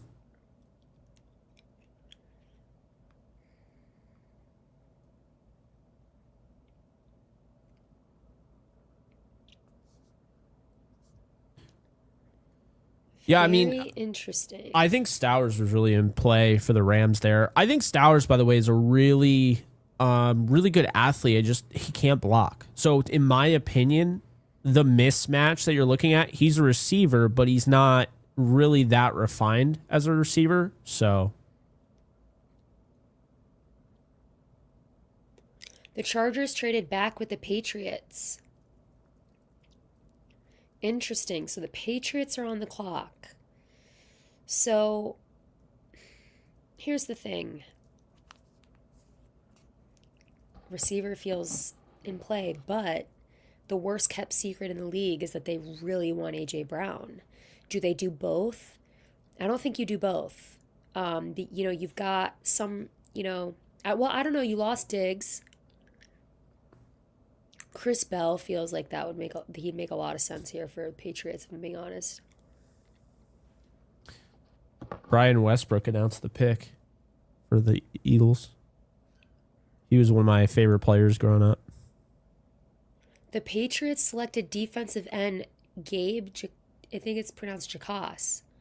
I think from it's Illinois. Gabe I don't- Yakis. Yakis. I honestly was not as familiar with him. Jackass, like jackass. Well, I was I had to I hit you wasn't with sure. that. I didn't know who that was, but I've seen him on some boards. I feel like the Patriots historically are pretty good at finding those like smaller school. Not that Illinois is a smaller school, but Yeah.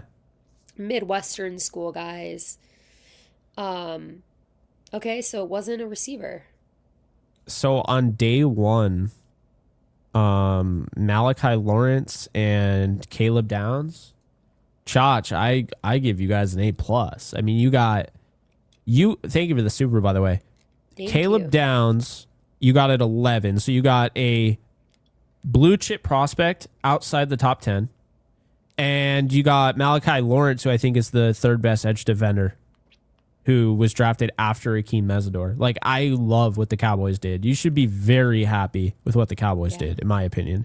And then, did they do anything today? Or is it just first? Yeah, okay. So it was just the first round so far. But yeah, killer first round. Like, I thought they did an outstanding job. Oh, and what is it? They also got, what's his face for... I don't remember what I was going to say, but anyway, yeah, Chach, great stuff from the Cowboys. And guys, real quick, so it's the Jaguars, the Bears, the 49ers, the Texans, the Bears again, and then the Rams. So, Jake, we're getting near this Rams pick. How many people we got in here right now? We have 1,600 plus people. Here we go. And I'm popping cough drops like candy. I apologize. Hey, it happens. Need it, but Does Papa Don know Gabe Yakis at all? probably. Yeah. For those, my grandpa is an Illinois fan, so he would know, and I'll get the intel from him. But Jake, now we're getting close to the Rams pick, right? Either they trade up or maybe they move back or whatever they do. They're technically at 61. A lot of people are saying they're going to take Drew Aller out of Penn and just really throw a wrench in things. Who are you looking at, Jake? Because I feel like we're close enough to the pick now to start. There's only 1, 2, 3, 4, 5, 6 players before our pick. So if the Rams stay and pick at 61, who are you eyeing? Let's see. I mean, I'm eyeing Chris Bell. I'm eyeing McCoy if the medicals work out there. Emmanuel McNeil-Warren, Pregnon. Yeah, those are the guys that I'm really in on. Elijah Surratt, I'd be totally fine with. Chris Bell is my number one guy right now. I like Kyle Lewis. I like Anthony Hill Jr. at linebacker, even though that's maybe not what people are kind of thinking positionally. Honestly, I like Kevin Coleman a lot. This would be early for him, but wouldn't be mad if they took Kevin Coleman Jr. Wouldn't be mad if they took Elijah Surratt. I like Malachi Fields, but I'm also higher in Malachi Fields than some other people.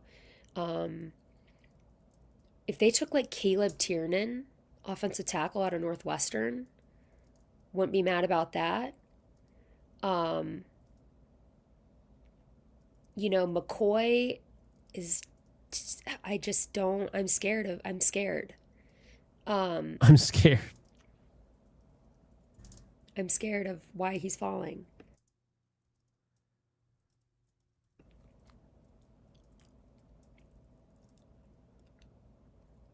Yeah, I would probably. Ooh. I will say the people that we do get picks from do feel behind today. And I get They it, there's a definitely lot got a going on. talking to. It happens every year. People find out in the NFL and they put the kibosh down and then it gets slower. Um,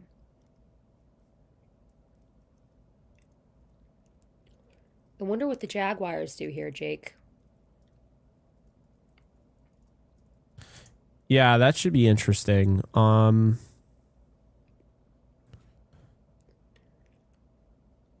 The Vikings are trading linebacker Jonathan Grenard to the Philadelphia Eagles in exchange for a third round pick tonight and a third round pick next year. Grenard and the Eagles reached an agreement on a 4-year, $100 million extension that includes $50 million fully guaranteed. Why does What? everyone want to make the Eagles good? I don't understand. What? I'll never understand why everyone's like, I want to make the Eagles a good team. I'll never. They get traded with all the time. I literally do not get What? it. I don't get it. I am shooketh. I mean, doesn't surprise me. Like everyone's like, oh, let's trade with the Eagles. They're not good enough yet. Let's just keep making them better. What? It's That's all I unreal. can say. My voice is starting to go. No. Jake, this would happen before the Rams pick, by the way. I would be barely hanging on, and the Rams pick's coming up, and my vocal cords are like, guess what? So I am I'm the gonna. captain of the ship now. They're punishing me. Okay, guys. So that's a really big trade that the Eagles just engaged with the Vikings, and meanwhile, the Jaguars are on the clock. Um, and I have not seen that pick come in. So I still can't get over that Eagles trade. What? That isn't even. Why does it feel like the Eagles always go after linebackers and edge rushers? You notice that? It's like they have so many. It's like they hoard them.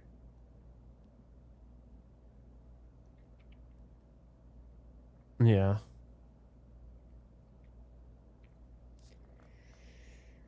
Ooh, we're getting close. We're getting close, Rams fans. I know that there's a.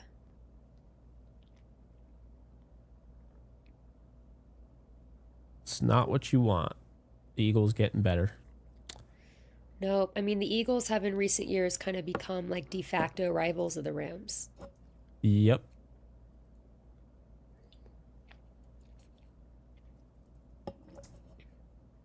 What's crazy about that trade, not to keep bringing up the Eagles and Vikings trade, is they not only made the trade, they already got the extension done. So that's been in the works.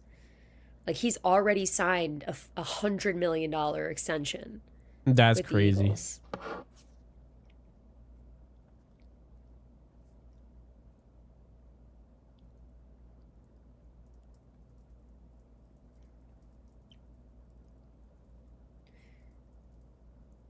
Okay, the Jaguars took Texas A&M tight end and Jake, I think it's Nate Borkircher. That's early. What?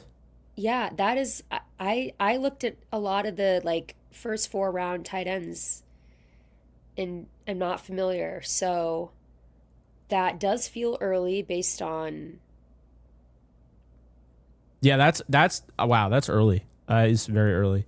Um, Well, that doesn't feel like someone the Rams would have targeted, so that I know of. Just because his that's- name hasn't been in the ether at all. But the Bears, the 49ers, the Texans, the Bears again, and then us, guys. So we're at pick 57 now. The Bears are on yay, the I'm so clock. glad the 49ers pick before the Rams again. Unless they trade back. They should take Chris Bell just to like, cause like why not at this point? Let's just collect all the receivers.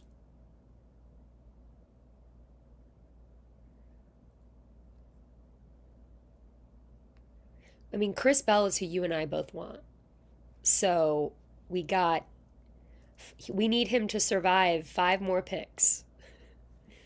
And then we need the Rams to actually pick him too, as well. There's 2 parts to this process. It's one, we need somebody else to not take Chris Bell, and then we need the Rams to actually take him. If that can happen, we're golden.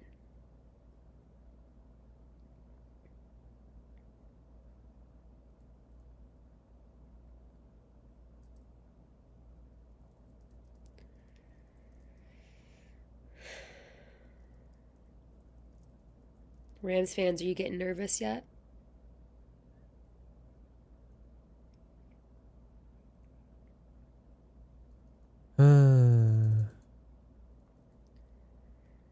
Jake, someone's asking you your thoughts on McNeil Warren. Um, I think he's an absolute baller. I mean, Emmanuel McNeil Warren has just a nose for the football. He's going to force turnovers. Really good athlete. Like I was saying earlier, like he played at Toledo, so he's not on everybody's radar, but he's an absolute stud. I mean, he's got the crazy size speed combination. You're looking at him at around 6'3", 213, and runs in like the 4.5s, which I think that kind of turns some people off because now everybody's obsessed with people running 4.3s. But he is fun to watch. Really good ball skills, but it's really just how like his timing with the punch. Like imagine having the peanut punch of him and Landman on the same field. I mean, this dude punches everything out. You know who feels like a Bears pick right here? I mean, Emmanuel McNeil Warren sounds like a Bears pick, and so does Yeah, Jermon they already took McCoy. a safety, but they could, yeah, well, Tremar McCoy, but also like Elijah Surratt.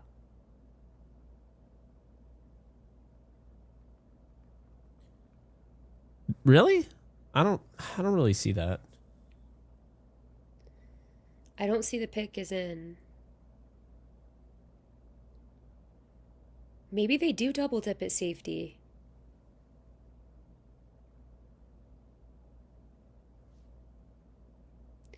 How many people we got?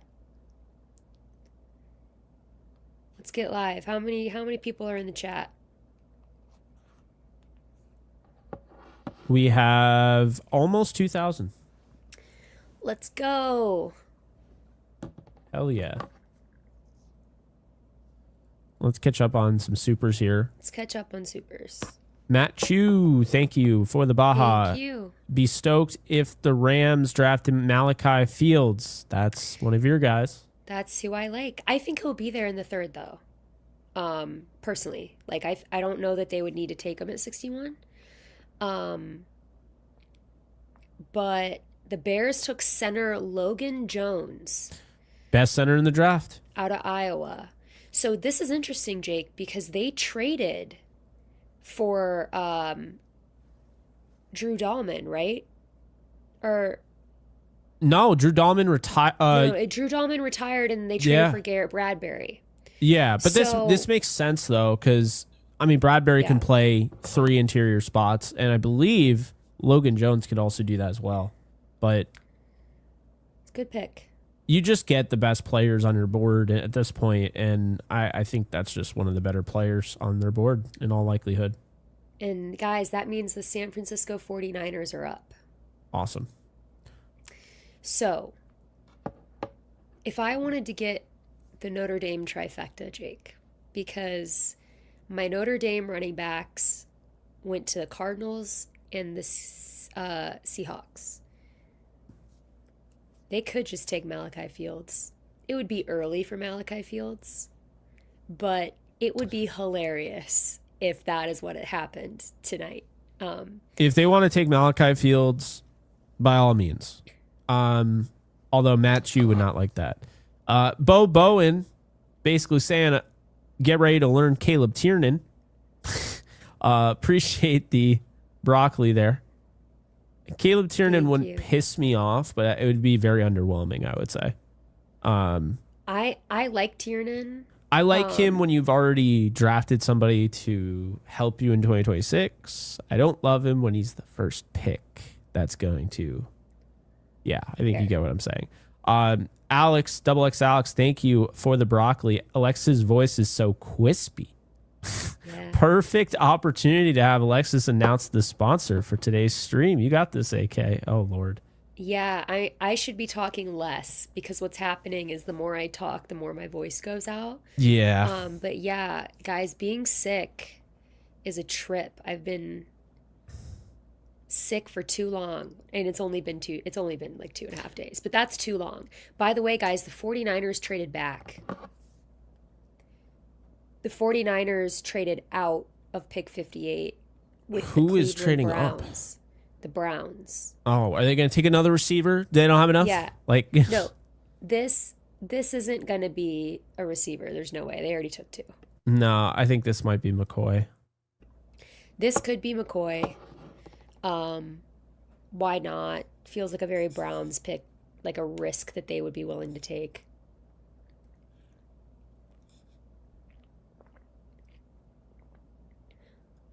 The good news is I don't think it's going to be Chris Bell because that's who I want and who I know you want as well. I don't foresee them trading up for another receiver.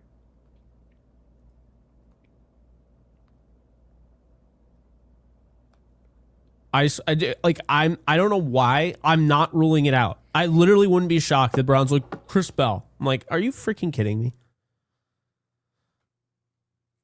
It would not shock me. It sounds like it's Emmanuel McWarren. If the chat Emmanuel is, McNeil Warren. yeah. If the chat isn't leading us astray.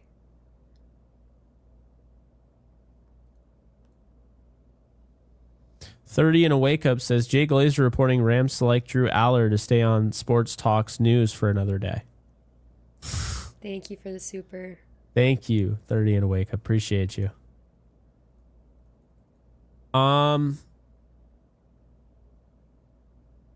Wait, people are saying EMW is a Texan. No, guys, who is the Browns pick? The Browns are up and then the Texans. Is this another situation where we've skipped?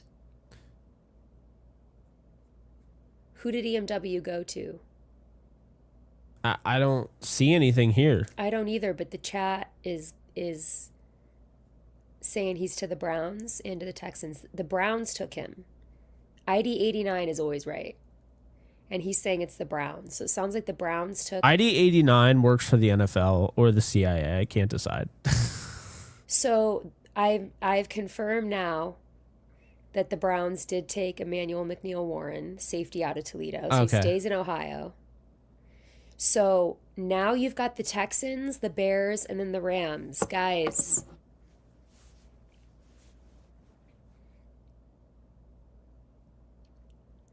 Drake's the GOAT said that he had EMW. So he's also been on the picks. Jake, I don't feel nervous for pick 61. There's a part of me, and I don't think the Rams should do this, that won't be shocked if they trade back. I don't think they should. I think that if he's there, you got to take Chris Bell. I think you could take Elijah Surratt. I do have a feeling, though, that they're going to trade back. I kind of feel like with the way that the draft is falling, and I think it's significant that the Rams don't pick in rounds 4 and 5. Mm-hmm. Remember, guys, the Rams love 5th round picks, and they're good at 5th round picks. And this is a year they don't have it. Titans just traded to the pick ahead of the Rams. Interesting. Well, they took Carnell Tate.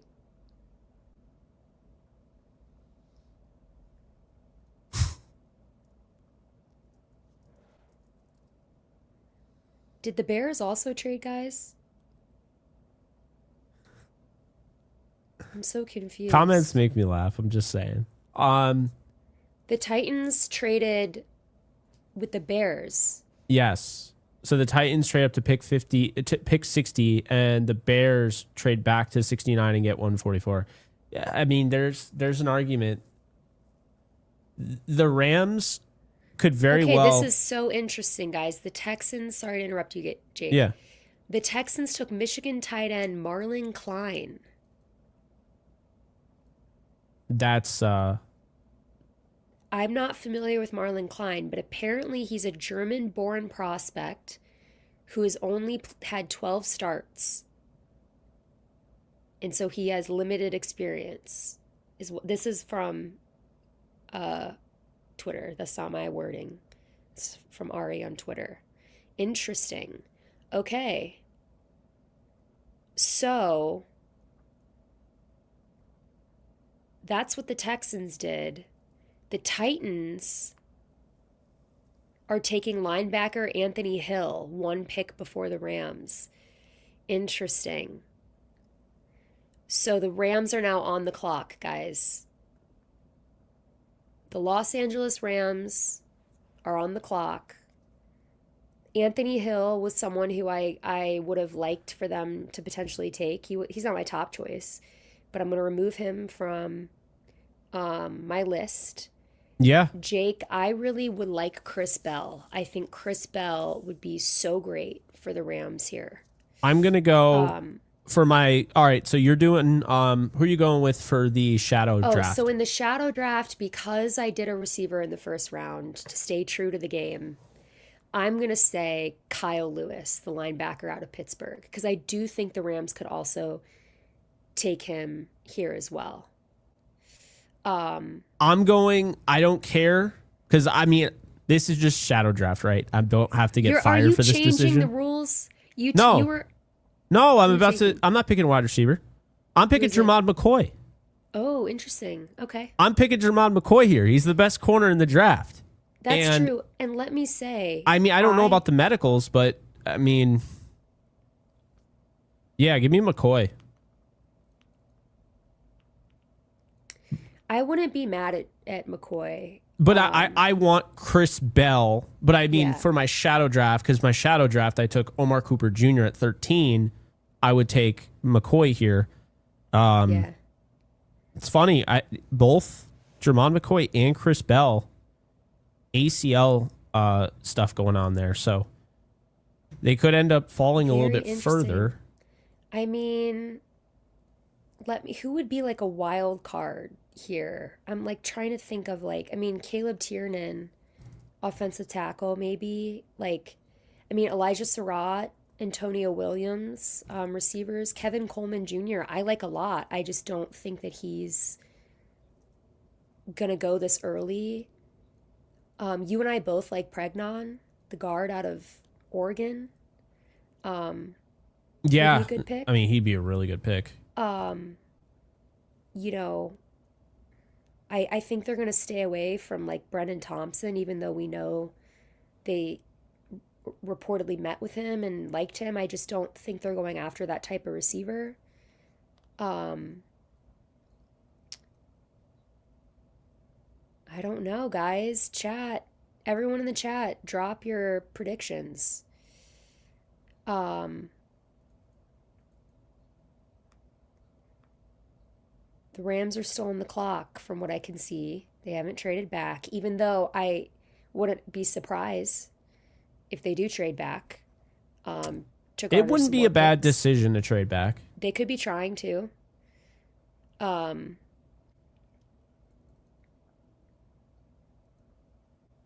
voice has hung on. Knock on wood. I mean, I'm taking Bell or McCoy here. Yeah, but if they trade back, I think they know that they can get Surratt by moving down 9 spots. I think they'll take him. Also, keep in mind, Davison Igbinosun, by the way, his assistant defensive backs coach at Ohio State is with the Rams now. So that might actually come into play here. Yeah. We already learned like connections based on the 13th pick. Yeah. So keeping the connections in mind. Everyone in the chat is dropping their predictions right now, but now that they're on the clock, maybe we halt because someone's going to say who they picked and we're going to think you're just dropping a prediction and we're not going to know if you break the news. I'm refreshing too.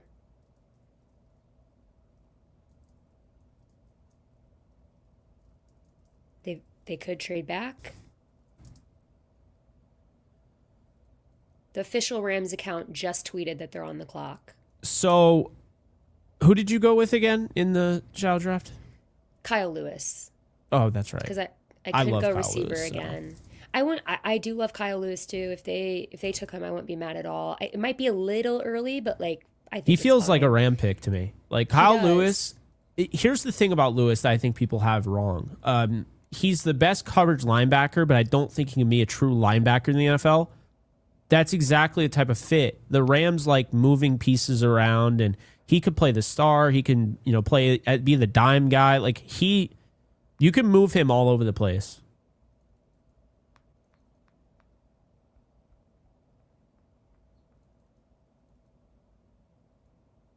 Ohio State tight end Max Clare. Is that true, guys? Yeah. The Rams drafted Ohio State tight end Max Clare. Okay. So here's the thing about Max Clare. This is a little before where I had him going. So I thought he was a late second round guy. So in terms of value, this is a little early for me, but it's not entirely out of the realm of possibility. What is interesting to me, and I could tell by the look on Jake's face, he is furious. I'm a little bit, I don't dislike Max Clare. This is, and I think for the value, this is so different than the Ty Simpson pick for me, because I think this is, you're taking a guy around where he probably fits, but I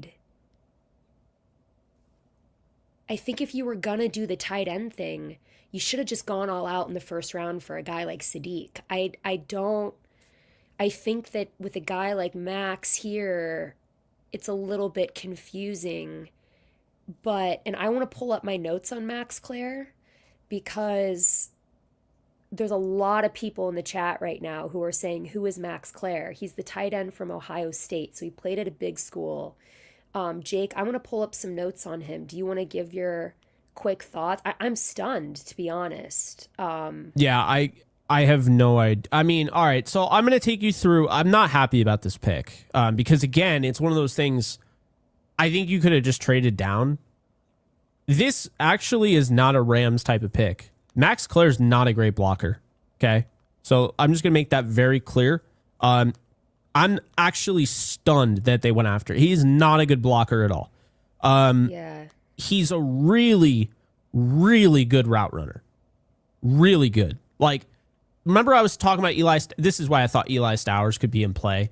I felt like they were definitely going pass catcher here. So Max Clare, for a lot of people would say, this is about where he would go.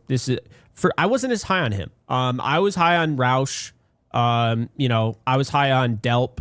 I wasn't as high on him, but he's a guy that played at Purdue and Ohio State. And, he's somebody that has really good yards after the catch ability. He's really good as a route runner, and he's got a big catch radius. My thing here, right, is that he's 6'4", 246, and really, we didn't even get to see him run. I never got a 40 time out of him. So unless anybody has the 40 time, I have no idea what he ran.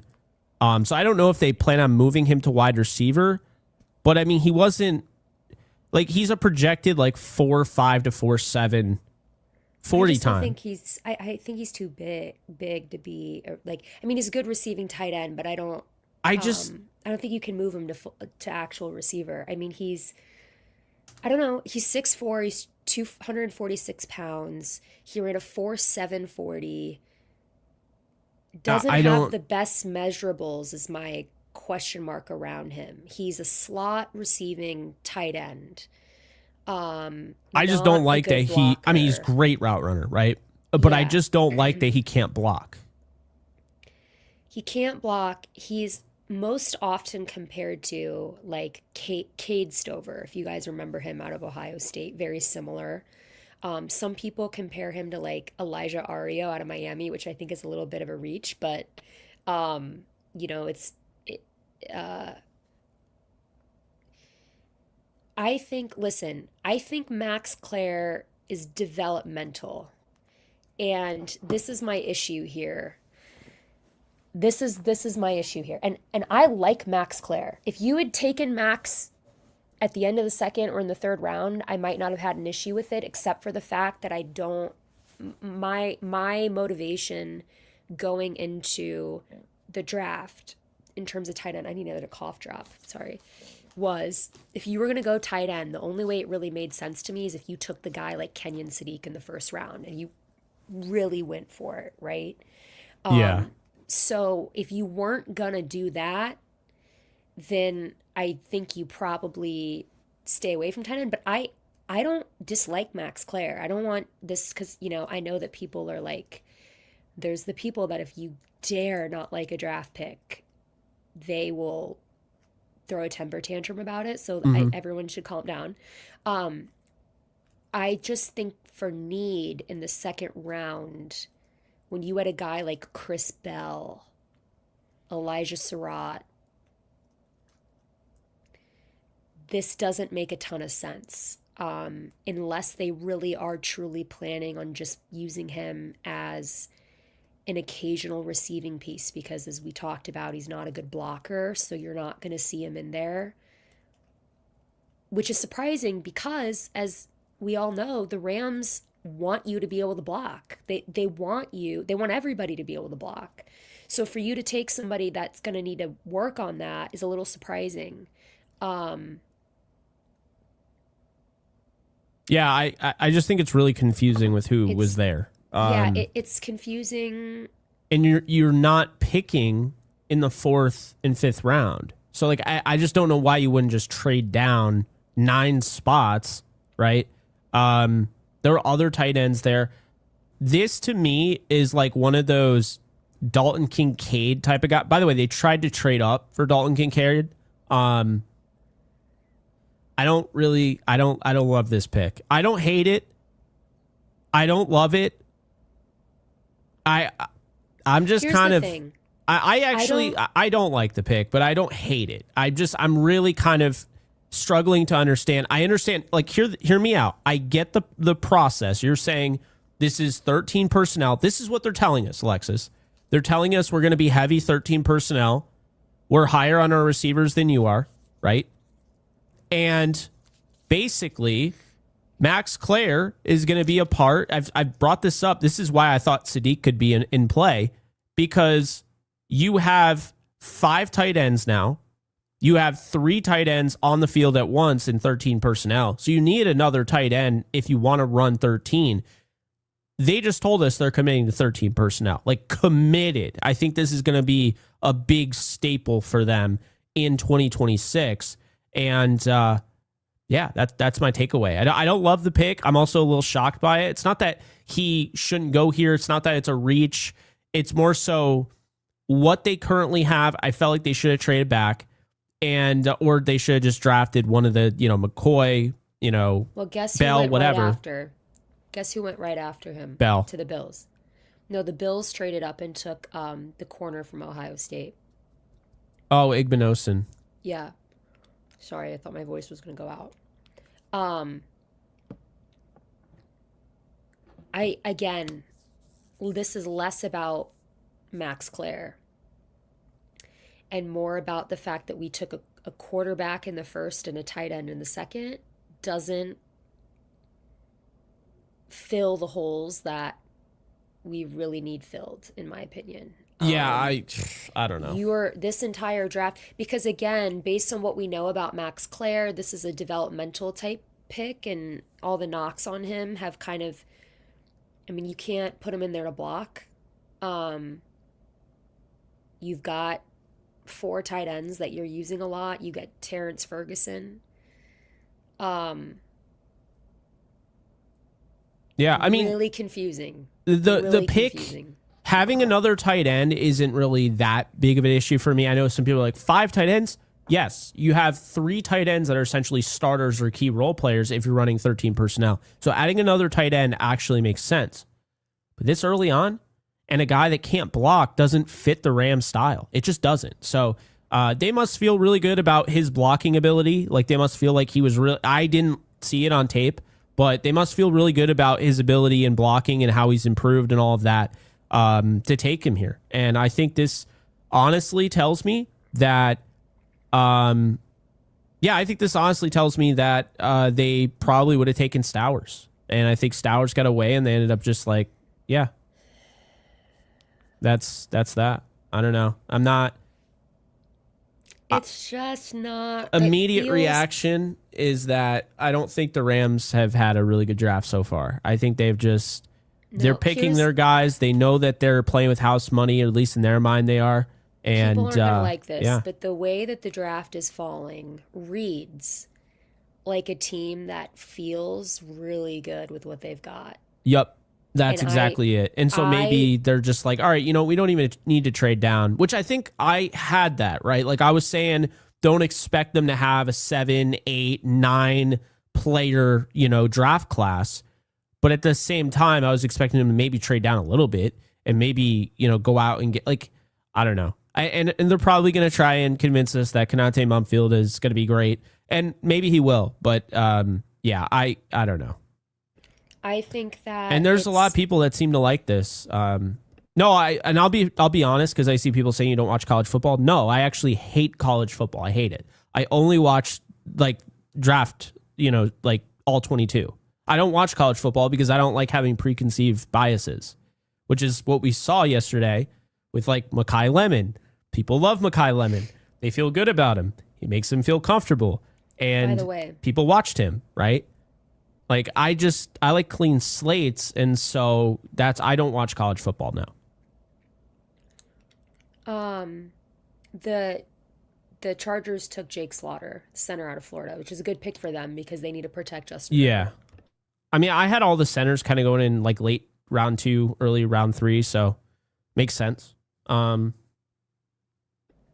the thing. The Max Clare pick isn't as absurd to me as the Ty Simpson pick by any means, and I don't think Jake is saying that either. I think it's more just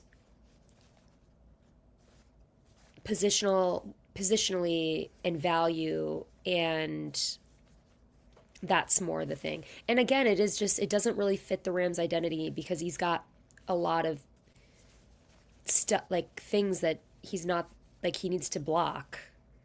And it is confusing if you're wanting to run 13 personnel and you take a guy that is known for not being a good blocker. But you can learn, Jake. Back-to-back years taking tight ends in the second round. Max Clare off the board of the Rams at pick 61. Do you think they trade a tight end they've got, or you think they roll with these 5?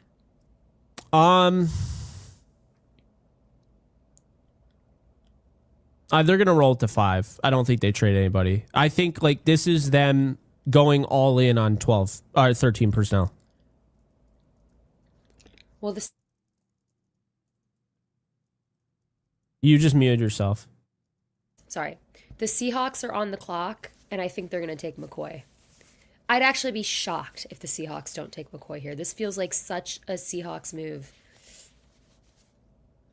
What say you, Jake? What do you think Seattle's doing? Yeah, Seattle's going to take Pregnon, right? They're going to take Pregnon. Ooh, that makes sense. And they do like Oregon guys. Yeah. I don't know. McCoy just feels... Pregnon. They're going to take him.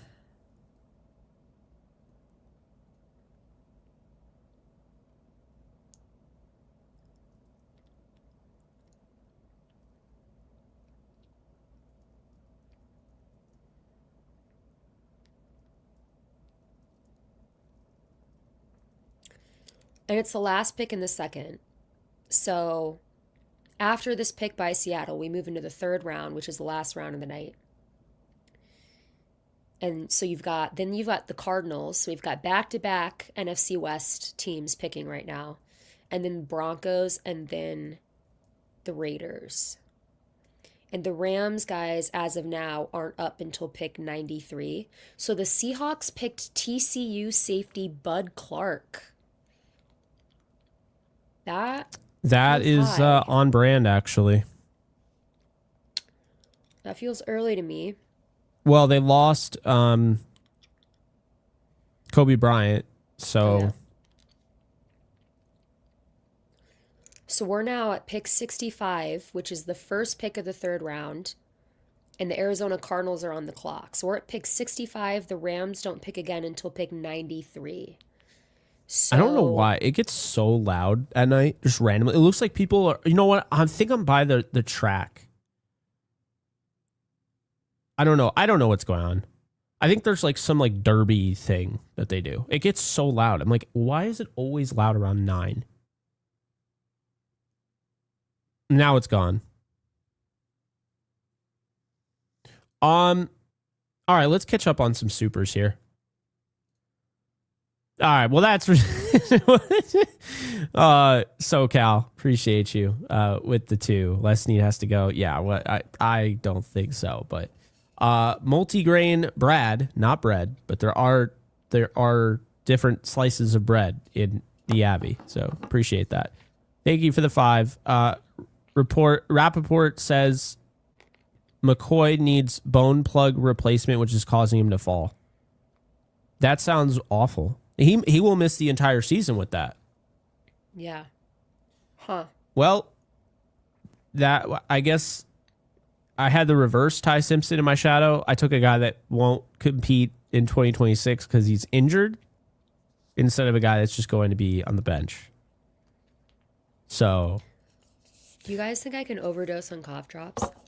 Yeah, I think you actually can, because that's Really? like it's like medicated. You're not actually supposed to just eat them all day. Shoot. Jeffrey, Seahawks fan in here. Thank you for the 2. When did the Rams get bad at this? Go Hawks. I did just get a text, and yeah, it was. I can't believe this is the same team that produced the 2024 draft. Neither can I. The Rams, what's so infuriating is, okay, the Cardinals took Carson Beck. Let him. All of a sudden, that Ty Simpson pick just got better. I'm not saying it got way better.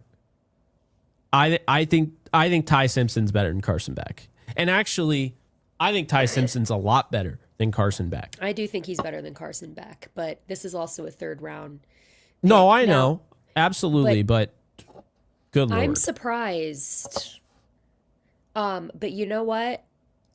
For Carson Beck, he's going to a team that has a really stacked offense. So also, by the way, I'm totally trusting ID89 on that because I've not seen that from my Carson guy. Beck. Yeah. Well, he works for the CIA, so we're good. He's the FBI agent that watches our phones. Yes, he's the FBI surveillance van. That's the van I keep seeing outside my place. It's always ID89. Yep. Daniel, thank you for the 5. I'm 5 minutes from Woodland Hills practice facility. I'll be leading the mob. Appreciate you. Appreciate you. Someone in the chat said Alexis aggravates her voice for this. No, I was already sick. I got sick earlier I got literally the day before the draft, I was in urgent care. Really, really sick. So the timing has been horrible. And after talking for 4 hours straight last night, my already sick voice didn't like it.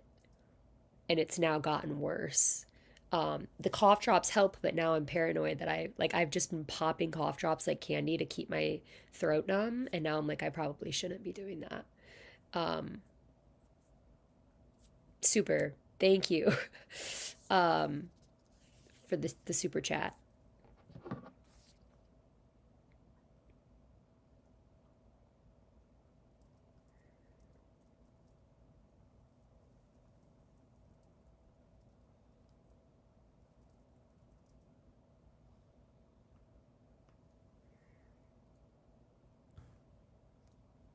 Someone said, Alexis, will you get a reaction from your grandpa for the Bears pick? Probably, I don't know. I could probably break. I don't think I'm going to be able to break the picks to him because we're going to be streaming long into the night, and he wakes up so early, and he is a newspaper guy, and the newspaper guys, they still exist, and they have everything first. They are going to have those Bears picks for him at 4:30 in the morning on his front porch. And so he's going to know by the time I'm awake who the Bears picked. So I don't really have an opportunity to break the picks to him, unfortunately. Oh yeah. It'd be fun, but he's not like, he watches Illinois. He's an Illinois football fan, and then like big time players he knows, but like I don't he doesn't really follow it, aside from like the big stars in college football and his Illinois guys, he's not gonna know who a lot of these guys are. So Casual Brown, appreciate the super. Gladstone was the mastermind behind the draft. You. Well, I guess time will tell. But I remember we went through this one of the first drafts, I think, without Brad Holmes. Ended up working out pretty well after the fact. So I guess just stay positive. 30 and a wake up. Thank you for the 5. My issue with this is we were a player away from the Super Bowl, and we've picked 2 guys that probably won't see the field in 2026. Yeah. That's fair. I think Claire will see, but I don't. Yeah, I don't know. I think the issue with Claire is I think we'll see him situationally because he can't block. So you're basically, and maybe through the season that will get better. But like, that's my thing with taking him so early is you're not going to see a ton of them if you see him. At least right away. Yeah. I'm curious if the Rams do address wide receiver, because if they don't at pick 93, then I think they might sign somebody or trade for somebody. I don't know.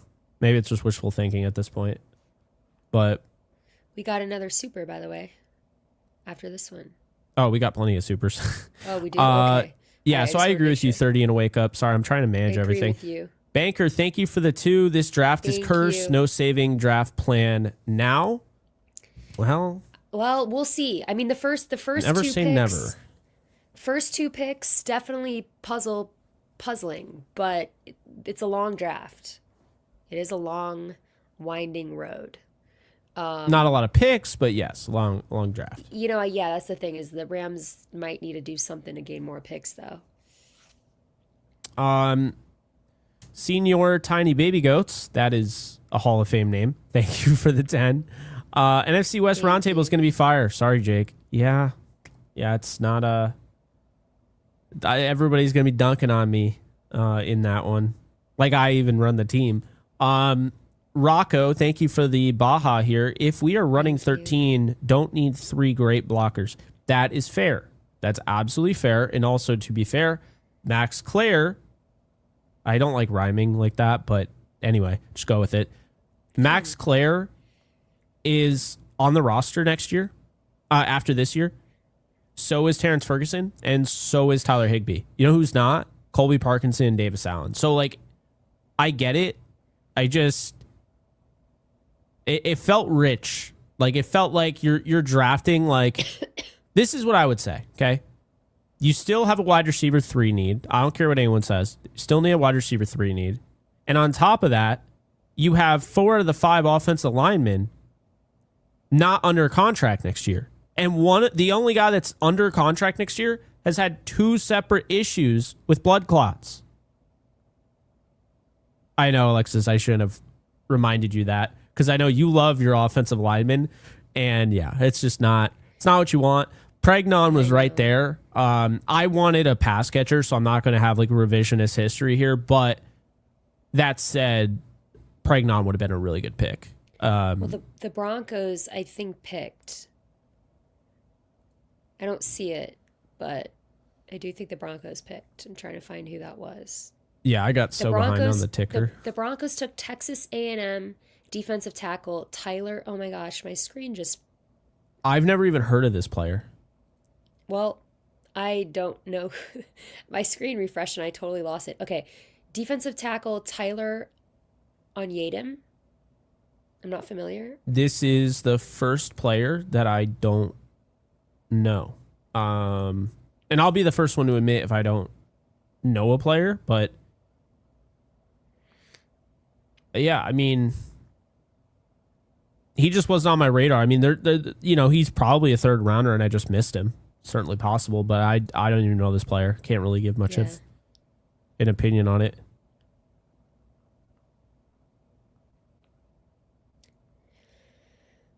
For the Rams fans, I know some people are asking when we pick. We pick again at pick 93 as of now, and we are at pick 67. So we have quite a ways to go, and because of that, I'm going to be very sparing with my words. I say that, and then I'm going to go on some rant about something and ruin it and not be able to pick. Tavon Austin did announce the pick. Tavon Austin sitting there like, Max Clare? They draft Zachariah Branch. The Raiders drafted Auburn defensive end Kieran Crawford. That sucks. I like him a lot. You said who drafted him? The Raiders. Raiders. Okay. I was like, oh yeah, the Ravens just got another guy that I really like. They do that every year, I swear.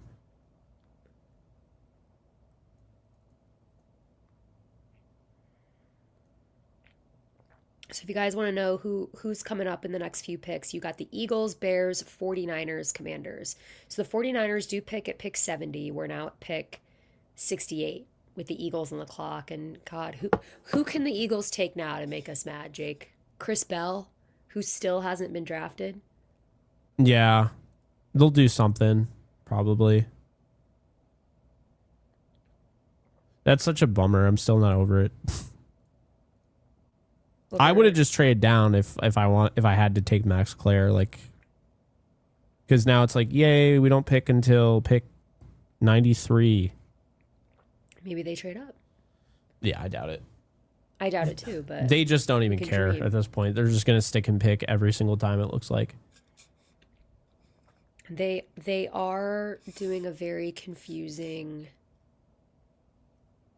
draft. I'll watch more on Max Clare. I only watched 3 games, so I'm not trying to sit here and tell you that I am the expert of Max Clare, because I see people like, no, Max is great. Max is a dog. I'm like, you've probably watched more than I have, so fair. But the 3 games I watched, I was just not like that impressed with his blocking. He outstanding route runner. Like, I mean, I get that. But I do, just because the blocking doesn't matter as much when you already have all those tight ends doesn't mean it doesn't matter at all.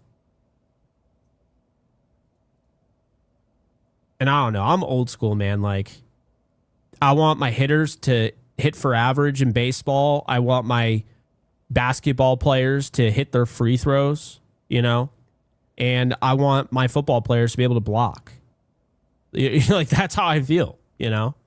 So drafting a tight end who isn't as good of a blocker as Mumfield is just kind of weird. That is the most Eagles pick of all time. They drafted Markel Bell. Are you kidding me? Yeah.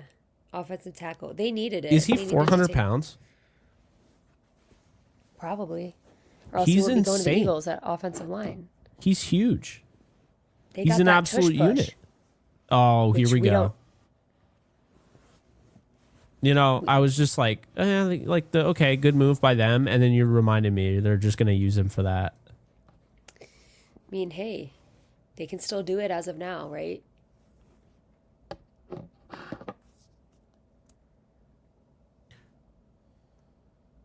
New Rams tight end, according to Stu Jackson, quote, there's nothing better than 13 personnel. I'm pumped to be a part of that, says Max Clare. It's good to know that he knows what the role is. He knows what's up. Yeah. He knows He's not what's coming up. in here like, yeah, I'm going to be the guy. It's like, nah, you're a collective. You're part of a collective unit.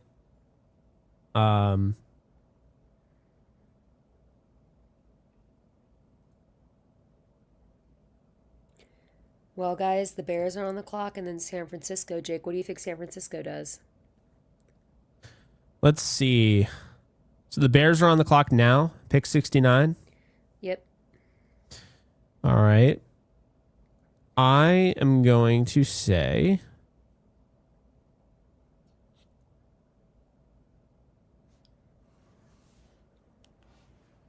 Here's what I'll say, Jake, about the Rams while you Jennings ponder. Dunker, Oh, yeah, that feels like a 49ers pick. but they'll move him to guard. He won't play tackle.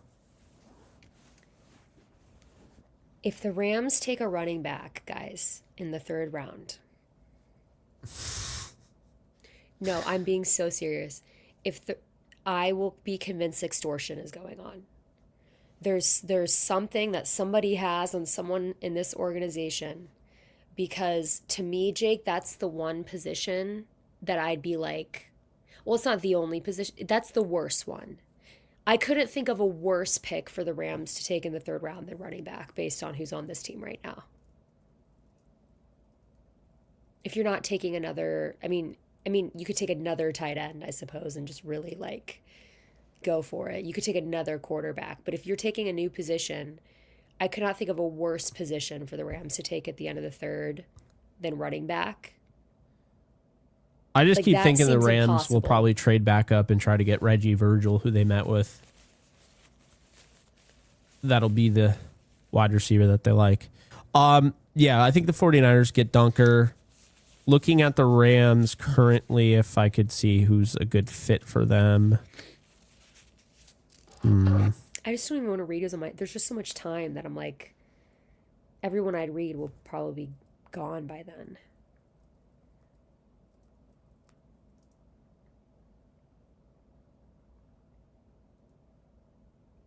So people are bringing up Jarquez Hunter. Maybe they don't like Hunter as much as they thought. Listen, I've gone on the record saying this, and this is something I know to be true. Jarquez Hunter was a heat check on Kyron Williams because of the contract negotiations that were going on. There's a reason Jarquez Hunter was a healthy scratch for a long time, and they still brought back Ronnie Rivers. Okay? You're correct. However, I think that Jarquez Hunter is talented enough. I would like to see him get opportunity regardless of why he was drafted. And again, because he's still on the roster, you have four running backs. And I'm like, why would you, that's again why I'm like, why would you take a running back at all this draft? Makes no sense. Jarquez Hunter wasn't the issue in that draft. It's trading a 4th round pick. The one that we don't have this year is because they had to go up and get Ty Hamilton. I will never get it. Yeah, that's very bizarre. That was a very, very bizarre pick. Haven't seen the Bears pick come in yet, guys. Oh, it looks like Sam Roush. What? Oh, that's who I wanted. So, sick. So another tight end off the board here. Why am I blanking on when he went to school? Is he Stanford? Yeah. No, Stanford tight ends, they have a really high hit rate. But here's the thing, Jake. So the Bears take Sam Roush. I You've think got Colson, Loveland, Cole Kmet, and Sam Roush. That means you got to be getting rid of Cole Kmet. Or, right? Hear me out. I want to look at their depth chart real quick. Do you think maybe they could actually just be like, you know what? The Rams are right. We're going to go 13 personnel. No, I don't think so, because Cole Kmet gave a press conference the other day and he was like not psyched. Yeah, I mean, I always And kind of assumed he was going to get traded, so. I think that Cole Kmet, like, if I'm being honest, I would have traded for Cole Kmet before I would have taken a tight end this draft. But what do I know? Yeah, so the Bears take tight end Sam Roush, which means the 49ers are on the clock. And this will be really interesting, Jake. This is an NFC West pick, which in my experience means it's going to be someone I like. What say you? Yeah, so here, I mean, 49ers are going to take Dunker. Oh, Pregnon's still there? Oh, they're taking Pregnon then. Pregnon or Dunker? So you think offensive line? Yeah. Someone in the chat said, "Do we like Bryce Lance or Kevin Coleman Jr.?" We both like Kevin Coleman Jr. Yeah, it sucks. Bryce Lance is exactly, I think 5 years ago, Bryce Lance would have been like my draft crush. I've just changed my archetypes because over the course of time, I've gotten burned by guys like that. He does not catch the ball naturally. It's very, very awkward. I don't believe, didn't he transfer to wide receiver? Like, he's not a natural wide receiver, and you see that on tape. I'm not sure. I didn't know that. Yeah. He's the brother of Trey Lance, right? Or am I making that Yes, up? he is. See, I gotta stop. My sick brain. I keep thinking everything's not true. I think I'm gonna be done with the coffee, guys. You think that's what's leading to your indecisions? I think I'm just putting too much. Like, I'm putting coffee into my system. I'm putting cough drops into my system. I really need to probably take my steroid, but I forgot, and it's too late, and it's on the other Rob end of Manfred is going to ban you so I badly. know. Like, I'm You will never play baseball again. never. Ever. You're gone. You're going to be, what's his face, who's always getting popped for steroids? Profar. Jurickson Profar. I think he got popped for steroids again. I'm like, what the hell? He's been popped like 3 times. Well, guys,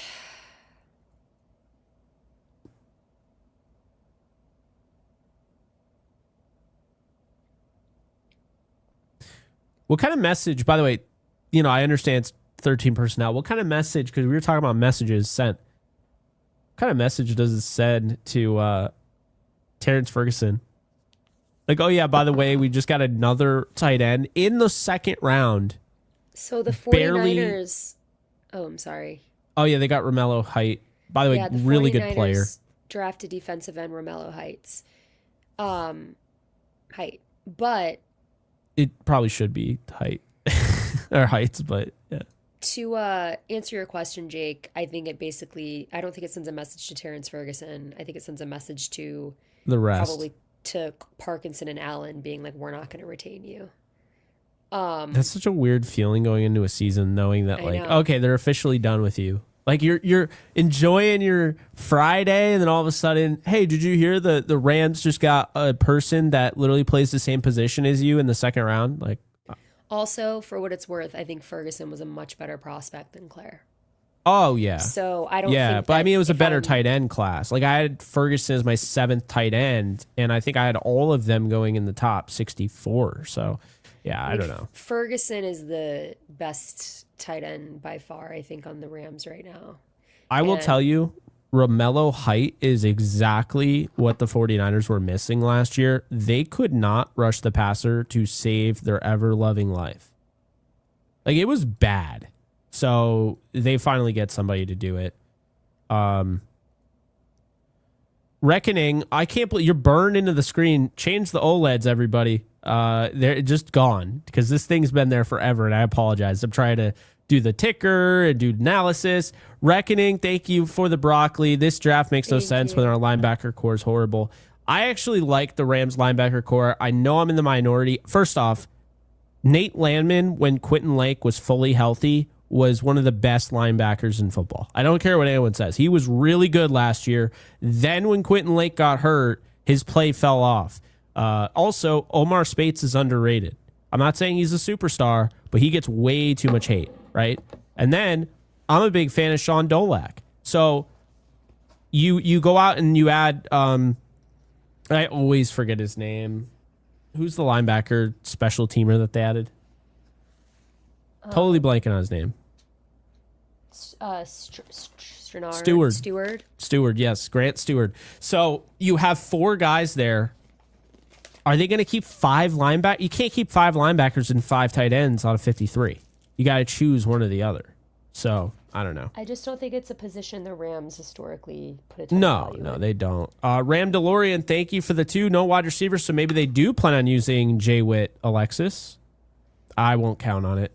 I've think we've been said it really so much disappointed in their usage of Whittington, Atwell, who's now gone, and honestly, how much they used Mumfield, despite the fact he was just never on the same page with Stafford. So I don't know. You know what I'm trying to do right now, guys? I'm trying to figure out how to get my heated blanket on myself while also at my desk and doing this. So that's why I'm CPS moving with the things lemon. around. Great job with the pod. My issue isn't the Thank actual you. picks. Sure, they're good, but I feel they are taking positions they don't need. 5 tight ends is confusing when we need a wide receiver 3. Yep. I'm not a big like need guy. I'm always like take best player available.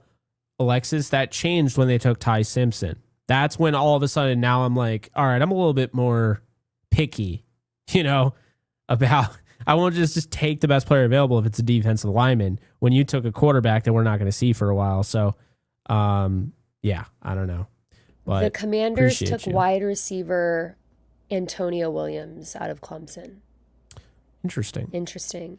And He's thank you again for the super CPS. he's a slot guy in my mind, but there are people that believe he can play inside outside. I didn't see that, but in the NFL, I know these guys play on the outside in college. I don't know if it'll work in the NFL, but solid player, good yards after the catch, can make some big time catches downfield, can stretch the field. I like it. Jared, thank you for the 5. Jake, why so negative? We were unstoppable in 13 personnel last year. Yes, with all the same 4 guys. I don't really feel like they had to add to that position. And if anything, this pick, do you know what it did to me? It made me feel legitimate like pain that they didn't draft Sadiq at 13. That was my thing, is like, if you're gonna do it, Yeah, like you might as well have gone for the star when you had the chance. and if you were going to stay at 61, just package a pick next year, trade up from 61 and take Ty Simpson in the first round. You know what I mean? Like I would have probably, now that I know what I know, I would have taken Sadiq at 13. And I wasn't even like all in on taking Sadiq because I don't think he's like ready right out the box. I definitely don't think Claire is, but we'll see. This is very interesting draft indeed. So yeah, ferocious neophyte, thank you for the 5. There's a 3-week-old Max Claire highlight reel that says welcome to the Rams in the title with the Rams logo in the pick. What's up with that? Oh, they just change it. That's their entire business model. Those people make so much money because they'll make highlight reels, and if they don't get copyright claims, since they know what to do, they literally get paid for that. A lot of people watch, and then you just change the title. It's a tactic on YouTube. It allows you to get a lot of views. So, yeah, that doesn't surprise me. It's not like they knew anything or anything like that. So yeah, let's see Thank here. you for the chat. Appreciate you. Long this. Thank you for the tangerine. And Sneed and McVay we trust, but do Sneed and McVay trust in each other anymore? Bad feeling McVay retires with Stafford. But gee, I hope not. Sneed would be in trouble. I think Rams fans would devour him if that were the case. But really do appreciate this. Appreciate you, Long this. And then Thank you. Maximart MK3, thank you for the 2. Les and Sean both wanted Ty. Sean was being subdued. Fair. And then Vic, thank you for the Baja. What do you think the Stafford deal will be? I think it's going to be very similar. It's part of the reason why I feel for Stafford. It's like I just won the MVP and you get me a backup quarterback. Yeah. I don't really know, but yeah, I think it's going to be a pretty team friendly deal like it has been. Like he's going to get more guaranteed money, but he's not at this point. He's not trying to like extort the Rams for all the money they have. So, yeah, I think it'll be around 50 million a year, maybe a little bit more. Not anything crazy. Thank you, Isaiah Smith. Thank you for the 2. Stetson Bennett final year numbers greater than Ty Simpson. Interesting. I don't put too much stock in that, but I get what you're saying. Exile, thank you for the 2. What did I miss? Kenny Alvarado. Let's see. 924, you sent that. It's 943. I have no idea. They drafted Max Rams Claire, pick. if you're wondering. I don't know if that was what you were asking, but. And then we got Sean Stewart with the 10. Sam Roush's legacy. Merlin Olsen's great nephew. Are you kidding me? They could have had Merlin Olsen's great nephew. That would have been sick. I actually interviewed Phil Olsen Merlin Olsen's brother. He came on Downtown Rams like early on. I think it was. Nice. I think our friendship was -2 years old. Wow. I know it was early. I was not very Early. experienced in interviewing, and now obviously having met you and interviewed like a million prospects, now I am. So, I thought the interview was good at the time. I don't know how well it matches up now. Appreciate you. So And then we just got a bomb drop. We're calling this a juicy filet mignon. Thank you for the hundo FHS you. governor. Appreciate you. Hello, Jake and Alexis. Everyone drop a dub in the chat. drop a W. I was rooting for your picks to come through with Cooper or Lake. Had either one come true, I'd have dropped a hundo on you. Well, it didn't happen, but a hundo anyway. Thank you for all your your outstanding live streams and inputs. Appreciate you. We appreciate you. Thank you. We appreciate you. Thank you. That's incredible. Thank Much you so love. much. Hell yeah. Appreciate you. Big dubs in the chat. Big dubs. We By love the way, that. guys, the Bengals just drafted Washington cornerback Takario Davis. Interesting. Another corner that isn't McCoy. Giants just traded up to 74, but I don't know who has 73. So I don't know who 73 picked.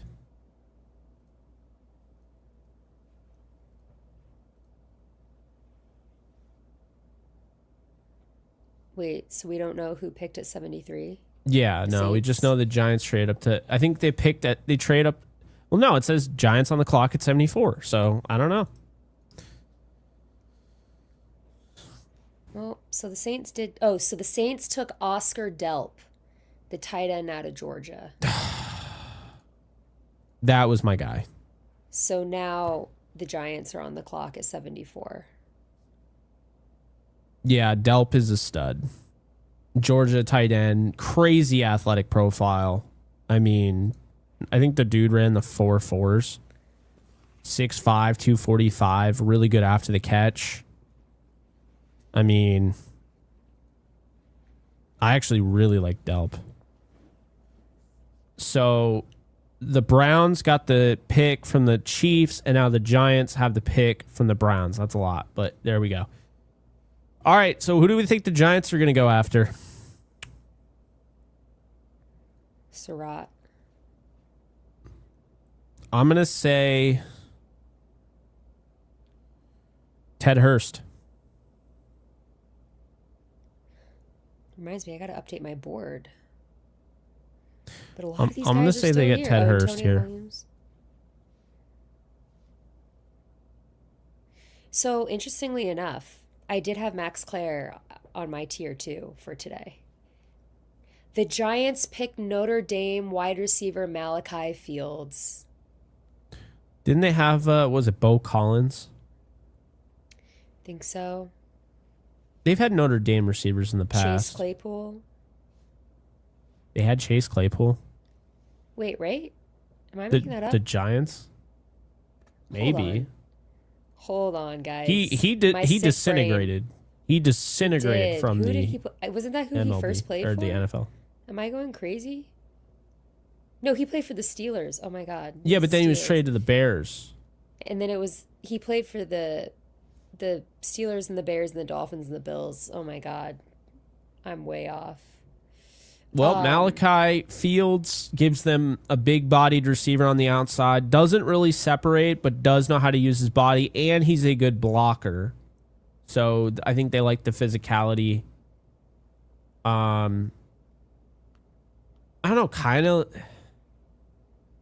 He's like if you took Rashad Bateman and stretched him to 6'4", he kind of plays with that. Like I know Bateman, maybe not as big, but. I mean, Fields is huge. He's like 220.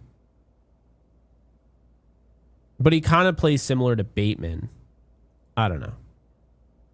I don't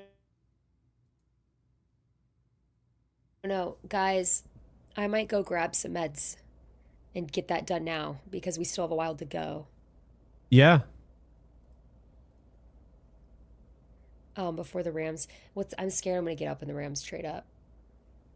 I'm scared I'm gonna go get my medicine, and the second I get up, I'm not gonna lie, the way the draft's gone, I would have taken Malachi Fields over Sam or Max Clare. I mean, yeah.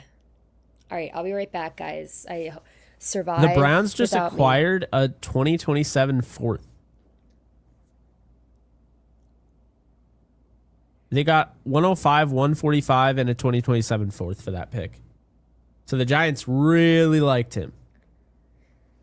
All right, Jake, hold it down. I'll do my best. I need to go get some medicine. I'll be right back.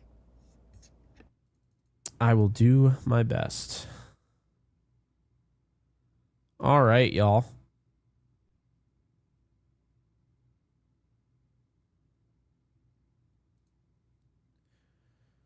So right now it does get a little interesting. McCoy, I am wondering if he's just going to go undrafted. I don't know. It depends. It really does. Is a team okay just with him redshirting an entire year? I guess if you have a bunch of picks, you do it. I'm a little surprised with some of the names left on the board right now because in case you didn't know, those include McCoy, Pregnon, Bell, Abney, AJ Halsey, Keontae Scott, Jennings Dunker, Brazel, Bell, Lance, Tiernan. So there's definitely some talents on the board. And Giants did just trade up and select Malachi Fields at pick 74. So that's where we're at right now.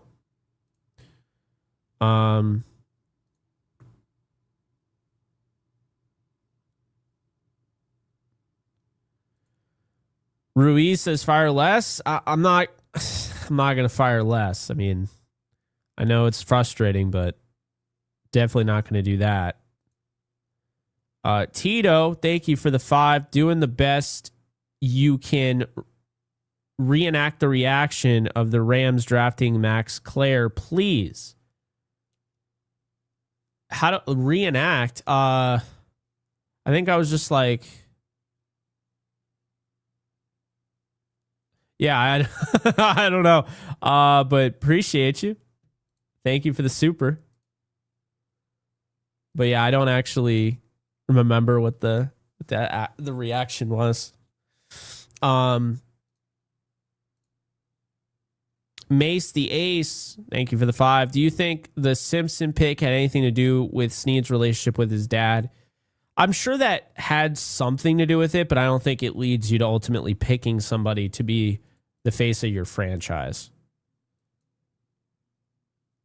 Caleb Douglas. So the first Texas Tech receiver is off the board. There's another one, Reggie Virgil. He actually met with the Rams. The Dolphins are selecting Caleb Douglas with the 75th pick.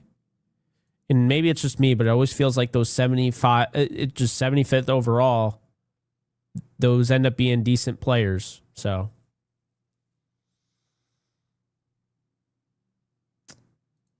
interesting stuff. Looks like Josh Naylor hit a home run. I could see it. I think anybody could see it from outer space. That's crazy how that thing lights up in the back. And then last here, I don't even know what I'm doing right now. There we go. Mexi Mart, thank you for the 2. Rams value high character, prob big reason for Ty. Yeah, I mean, Ty Simpson comes across as a very high character guy. Good dude. Like, I really like the way he carries himself. So that's actually one thing I will say. I got upset. Not upset. I was legitimately sad. There, we'll do that. I was legitimately sad for Ty Simpson because he said, like, let's go make history, coach. And it sounds like he's holding back tears. And Sean McVay's like, yeah, no. Enjoy your night. Like, you know, oh, man. I felt bad. But you watch the Gruden video, and I just think he's a smart guy.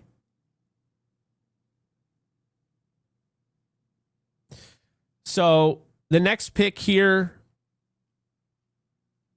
ID89 is saying Drew Aller. So the Steelers got two of my guys. The Steelers always draft guys that it's unreal, dude.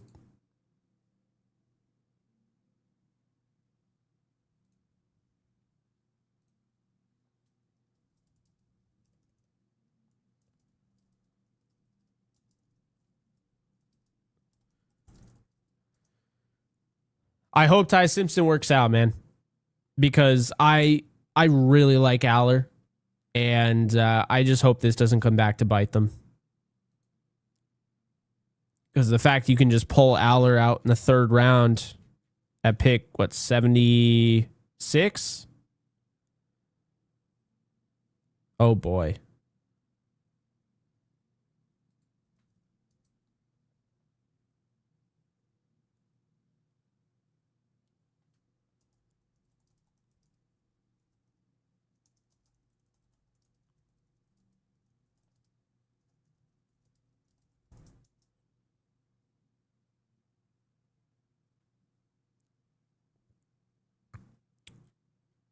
Let's see here.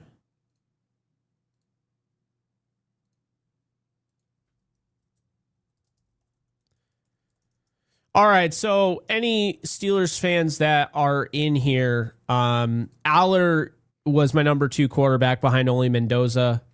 I think he's very polarizing, right? He's got the elite physical traits that GMs are going to look for. I think the tape is, really does tell a complicated story with him.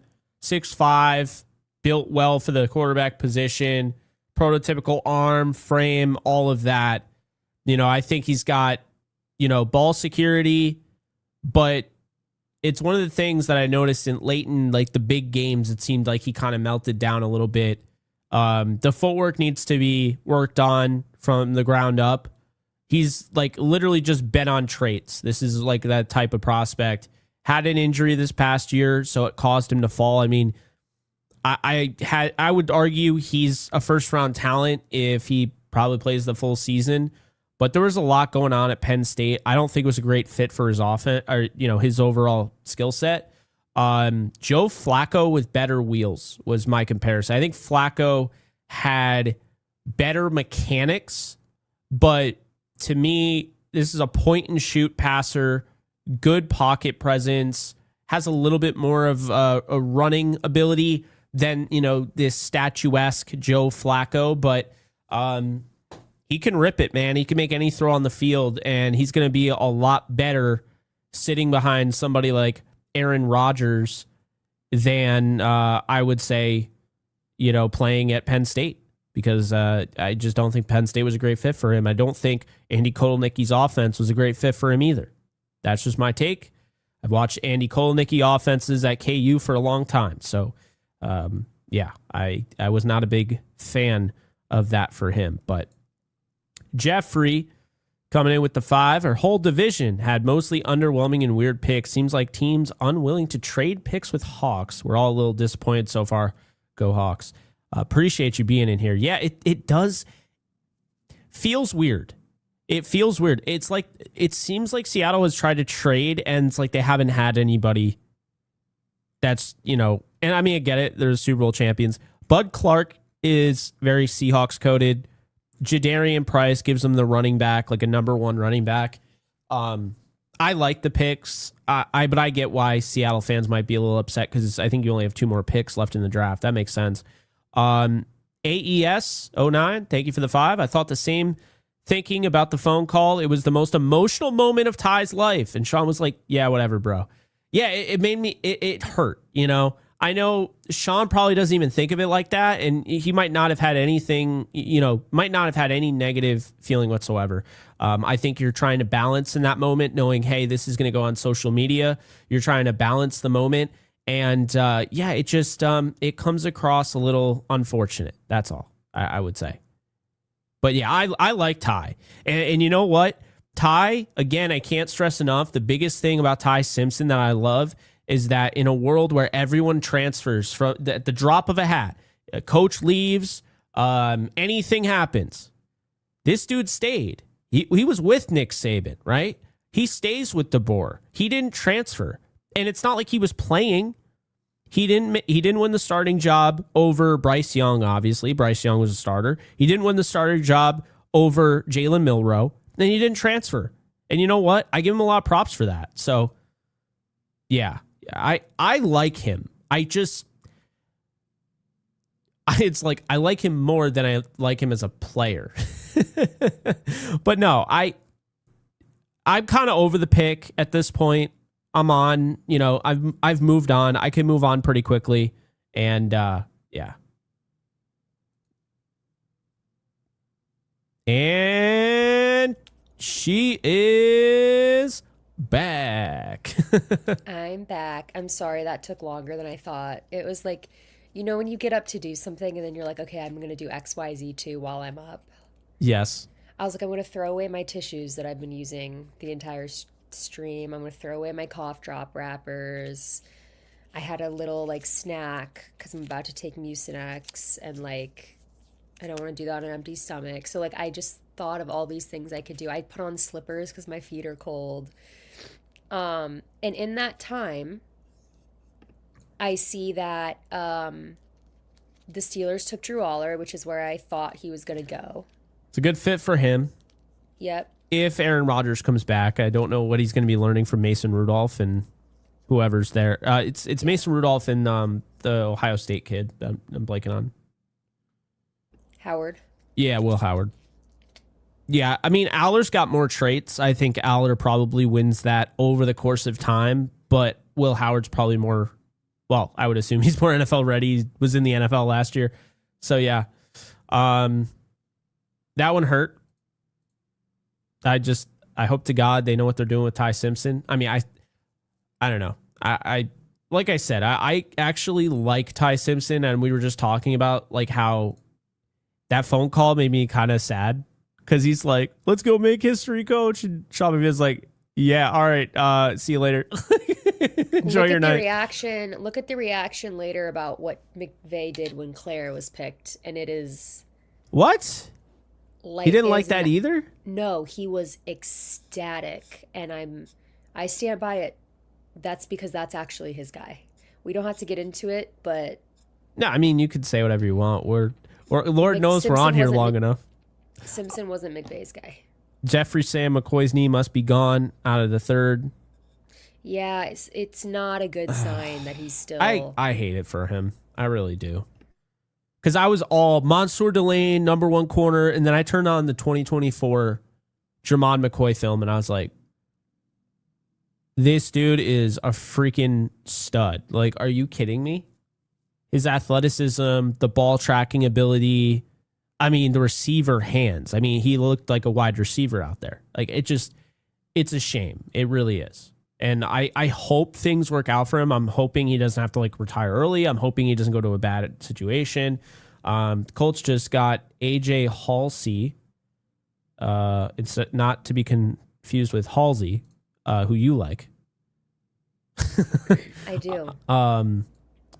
Had to have a pop culture reference in a DTR stream. I don't feel like we had one, so I had to break the ice. Not yet. I went to her concert last year. Holy cow, as Phil Rizzuto would say. Long This drops a 300. Much appreciated. Appreciate you so much. Fans since 1972 and 1996, the Rams drafted at pick 1-6 Lawrence Phillips, Eddie Kennison, not bad, but Marvin Harrison Sr. went next. Oh my God, my dad talks about this all the time. Tony Banks, 242, father of Felon. Okay, not that bad. But that team wasn't on the doorstep of a Super Bowl. Maybe my most excited for a draft in decades. And this, hope I'm wrong. Long This, we really do appreciate you. You can't really see. Wow. My mouth is moving. I can confirm. I'm getting up above it. making myself taller. So yeah, really do appreciate you, and everyone Thank you. drop because I mean that's three. I mean that's three filet mignon, like just like strips at this point. There's Um, gotta be, yeah, that's a the Wagyu beef. yeah, Isn't that that's the whole. That's all the meats. That is all of it. So really do appreciate you, Long This. Massive thank W. you. You're always such a great supporter of this channel, and appreciate your belief in us and you being here and watching us. So it always feels weird because I Thank have to you. take it down and put up another super. And I always am like, he just put 300 up there. I feel weird taking it down, but obviously I know. this show must go on. And to be fair, I'm getting covered here. So appreciate you so much. This is freaking awesome. Thank you. That was freaking awesome. The draft, well, draft.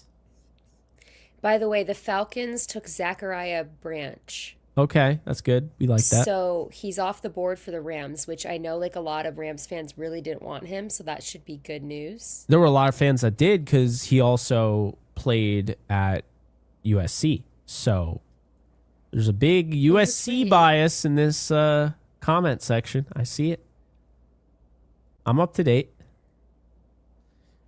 Yeah, Branch, my issue with him is that Tutu Atwell didn't work out. And I will say this, and I mean no disrespect to Branch. Tutu Atwell is a much better overall receiver coming out of Louisville than Branch is. Like, Branch is like a gadget guy. Tutu Atwell wasn't a gadget guy.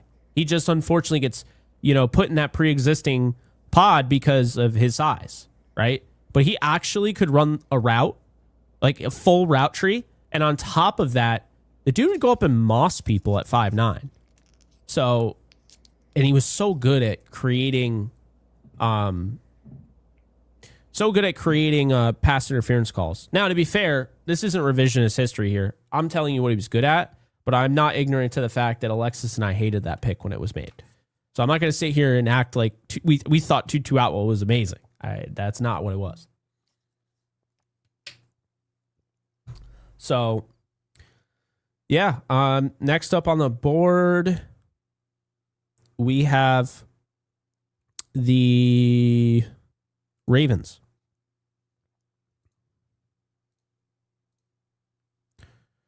So let's see. The Ravens. The Ravens, and then They've taken Ioane and Zion Young. Knowing the Ravens and how they operate, this is so Chris Bell. I'm going to be sick. yeah. And by the way, guys, this is pick 80. The Rams are at pick 93. So we're 13 picks away. Jake, how many people do we have watching right now? We The have Ravens picked just under 2,500. The Ravens picked Jacoby Lane, the wide Wow, receiver so he out did of go USC. Good on you, Alexis. Sometimes I get it right, guys. Sometimes I get it right. I know a lot of Rams fans are hurt right now. I see it in the chat too. He's a USC guy. People were hoping that he'd be there for the Rams after I didn't see they it. passed on Lemon. It's a good pick. Yeah, I mean, I'm not Makes going to sense. lie. If the Rams come away with Chris Bell at pick 93, I'm not going to say all is forgiven, but I'd feel really good about it. I would like the pick, but all certainly would not be forgiven. No. A lot has happened. I'm never going to. Yeah. No, I'm kidding. It's just so interesting to me that Chris Bell has fallen. Yeah, it's a weird one. Very weird. By the way, we're going to get the Max Clare reaction videos up. I have just been feverishly updating the ticker, trying to, get comments and super chats and all this. It's like, man, we need a producer at this point, but but yeah, I'm getting that up momentarily. So that's why the Claire video, I had somebody reach out like, where's the Claire reaction clip? It's coming. I recorded it. Alexis says something at the end, so it's gonna be the weirdest ending ever. I just cut you off in the middle of it because I was ending it. I was like, so yeah, with the What was it that I 61st said? pick, the Rams And take Max Clare, and you're like, yeah, so they tip Nick this, and then you're like, Castellanos hits a deep ball to left field. no, but it was like, yeah, so in the next pick, you're like, yeah, so this happened, and then you're like, oh, on Max Clare, and then it just cuts it off. Like it's like you're about to great. say more, and it just like, yeah, so.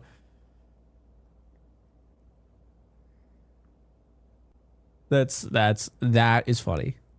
I made such a bad choice having that coffee this late. You know what I did is sometimes like Jake, if it's not broke, don't fix it. Because I was so scared I was gonna cry. So I slept 3 hours, right? You and I both slept very little last night, Yeah.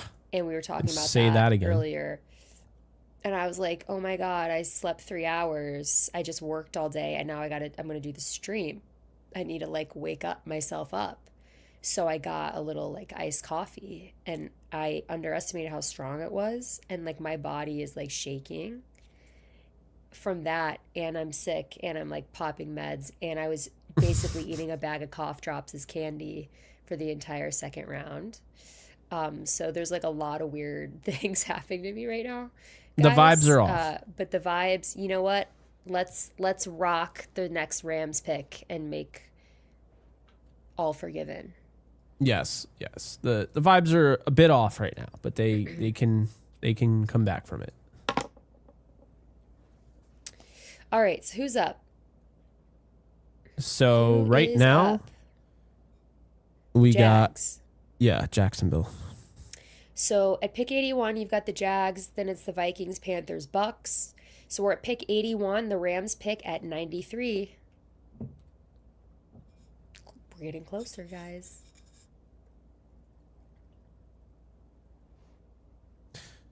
I'm like looking for a good Max Clare action shot for the thumbnail, and I swear they're all zoomed out. I hate it. Is there one where I look like really stoic? You? No, I'm talking about Max Clare. Action shot. You mean for the cover? You're doing the cover of Max Clare. That makes more sense. Wow.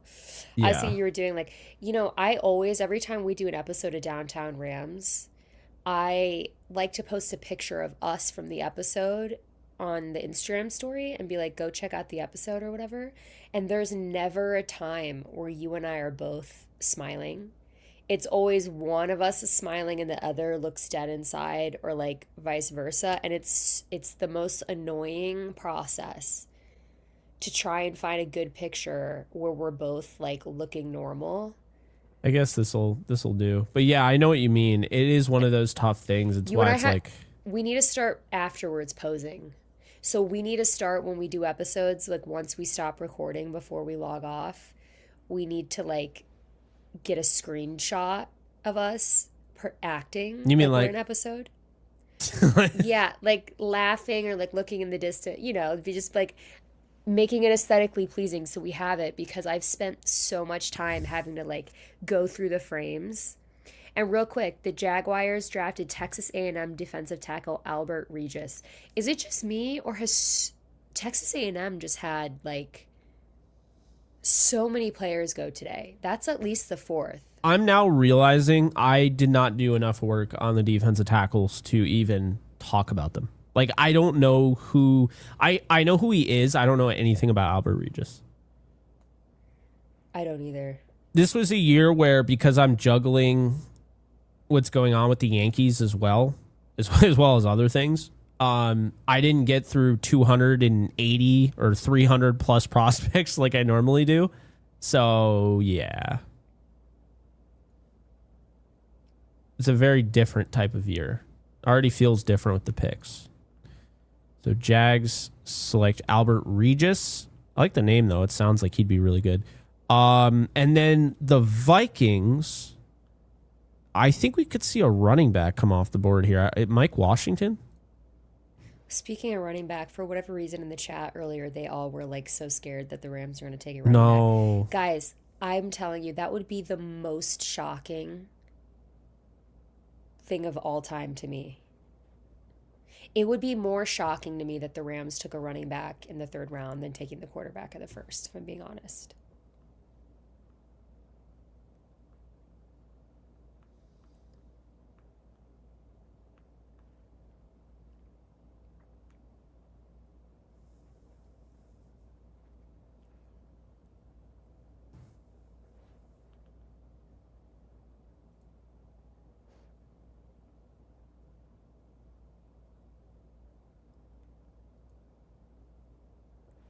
Let's see. So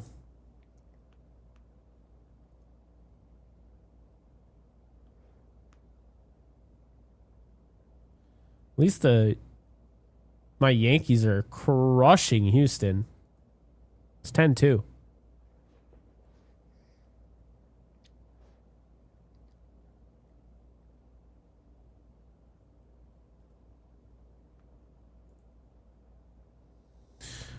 All right. So next up on the clock are the what is it?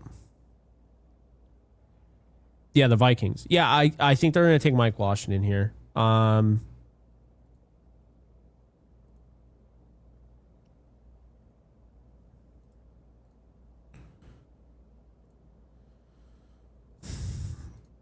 been using the PFF mock for this, and it's not the best to use because you have to keep refreshing.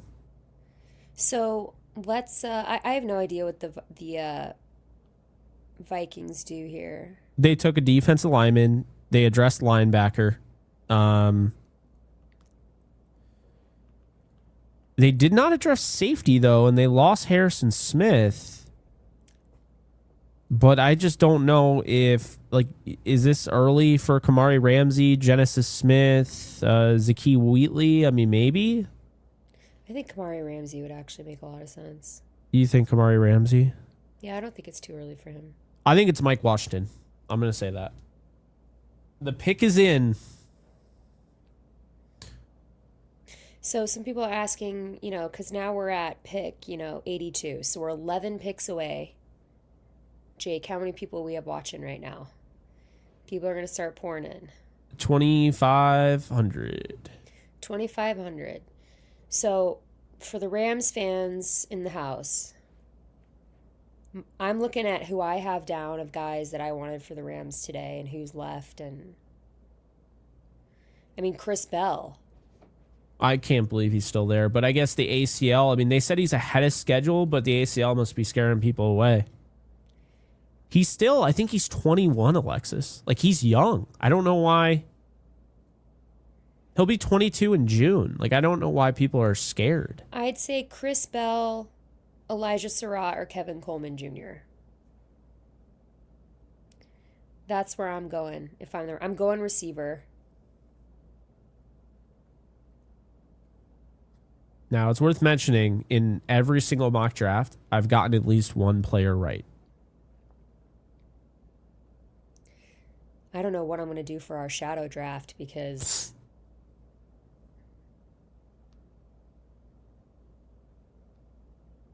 I'm telling you, if they get to 93 and he's still there, that pick is Kyle Lewis. yeah, They take Kyle Lewis. I used him. So the Vikings took defensive tackle Dominique Orange, who is out of Iowa State. I love that name so much. I've never heard of that. You know what's so funny? I mean, it's not really funny. I mean, but I know this who he just is, but I've never heard anybody have that name. I love it when players get drafted to teams that aesthetically match their last name. So like when I was like looking at Dominic Orange, I was like, I want him to be on the Browns so badly.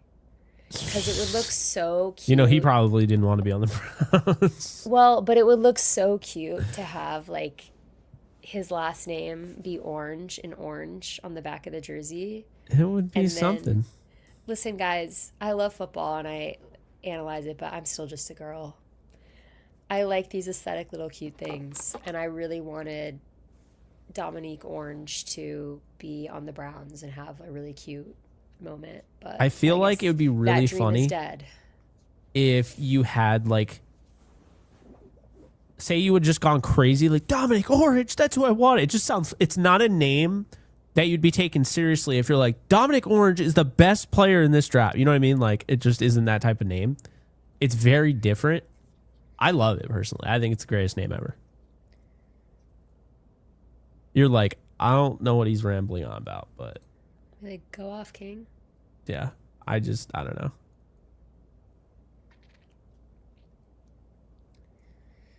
I'm using my Rode peptide lip tint. I know everyone's wondering. Wow, you're really going in on that girly angle. Brazel. What did I tell you? The Panthers went with another tall freaking receiver. I told you, Alexis, they're incapable of taking receivers that are shorter than 6'3". It's mind-boggling to me. I've never seen.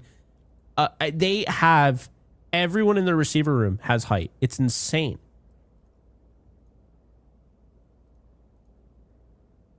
Well, shit. All right. Well, the Bucks, Steelers, Chargers, Dolphins. That's the next four. So we're now at pick 84. So we are now within there's less than 10 picks for the Rams, who are currently at 93.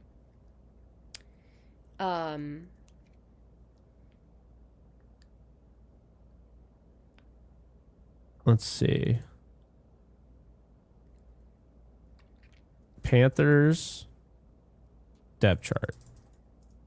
I don't think people believe me, so I need to make this very clear. Aaron in the chat said it's so Bryce Young can see them. Oh, no. That's funny as hell. Tedderall McMillan, 6'5". What else? We got Jalen Coker, 6'3".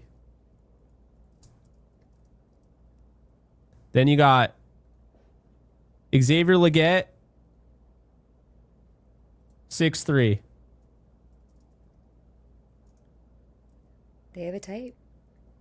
Oh, I'm not done. Oh. Not done. Bryson Tremaine, 6'4". How tall are their tight ends? They do like the smaller, like Tommy Trembles of the world tight ends. It's bizarre. I don't even know what's going on. They're a weird team. They do have Jimmy Horn Jr., to be fair. But like this is insane. This is absolutely insane. Because now you got Chris Brazel, the second. Bucks, Steelers, Chargers, Dolphins, guys.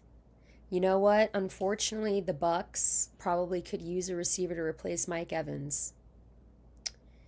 Because they went defense their first two picks. Jalen McMillan, though. That's the thing. Like they. Yeah, but like, is that really? Yeah, I mean that guy had like what 8 touchdown receptions his rookie year. Came back from the neck and actually looked pretty good. So.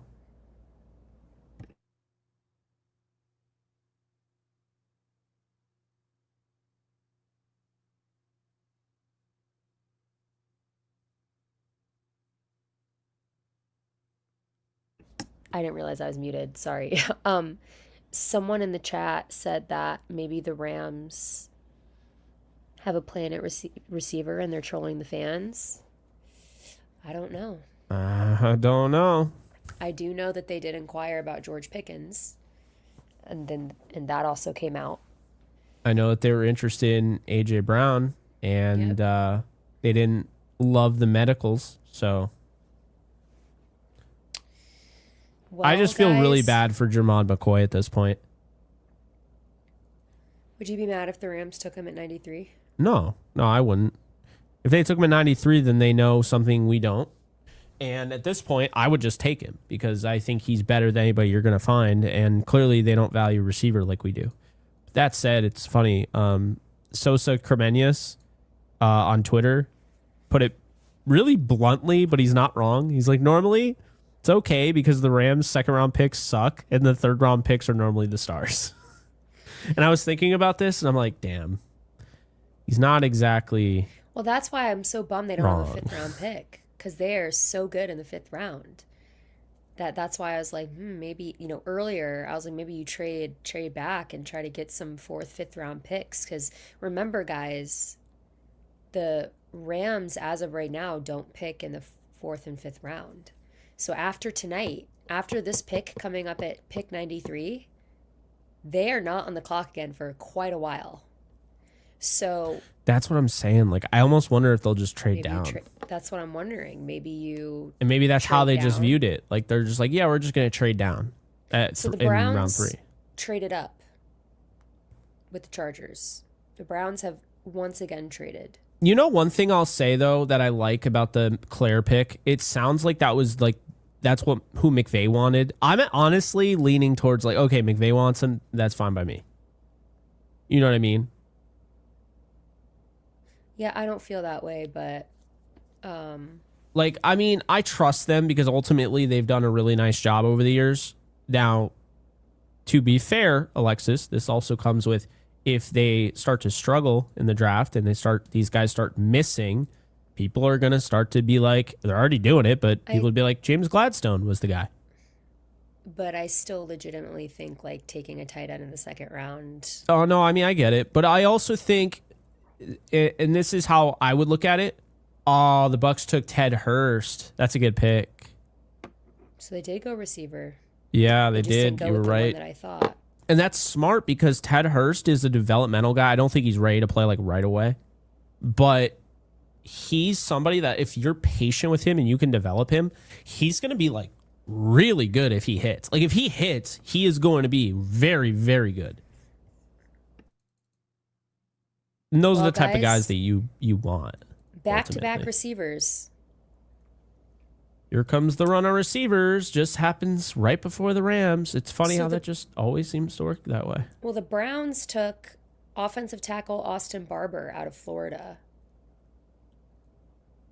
At 85. 80 wait, Oh, where the hell are we? wait, hold on. So who'd the Steelers take? No one knows. I do get kind of annoyed by how often this happens, like on day They 2 and skip a 3. pick. Yeah. Yeah, because I see Austin Barber now, but like, how do we not have the Steelers pick? They just got skipped. The Browns were so eager. They're just like, no, no, no. We pick Austin Barber. Now you can go. Like, all right. I am jealous with these trade downs. I'm not even going to sugarcoat it. I'm very jealous with these trade downs. Anybody know who the Steelers took? ESPN hasn't updated it either. But we know that the Browns took Austin Barber. They traded up. Maybe Miami wanted to take a Florida guy, so that's why the Browns traded up ahead of them. I don't know.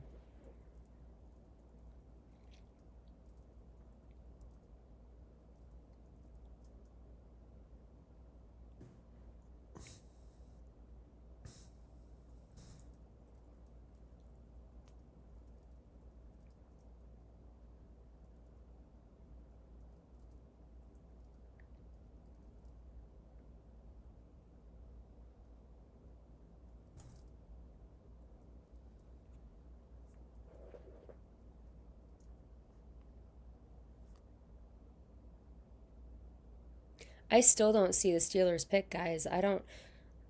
I genuinely don't know what happened. Why the Browns pick got announced and I see nothing about the Steelers.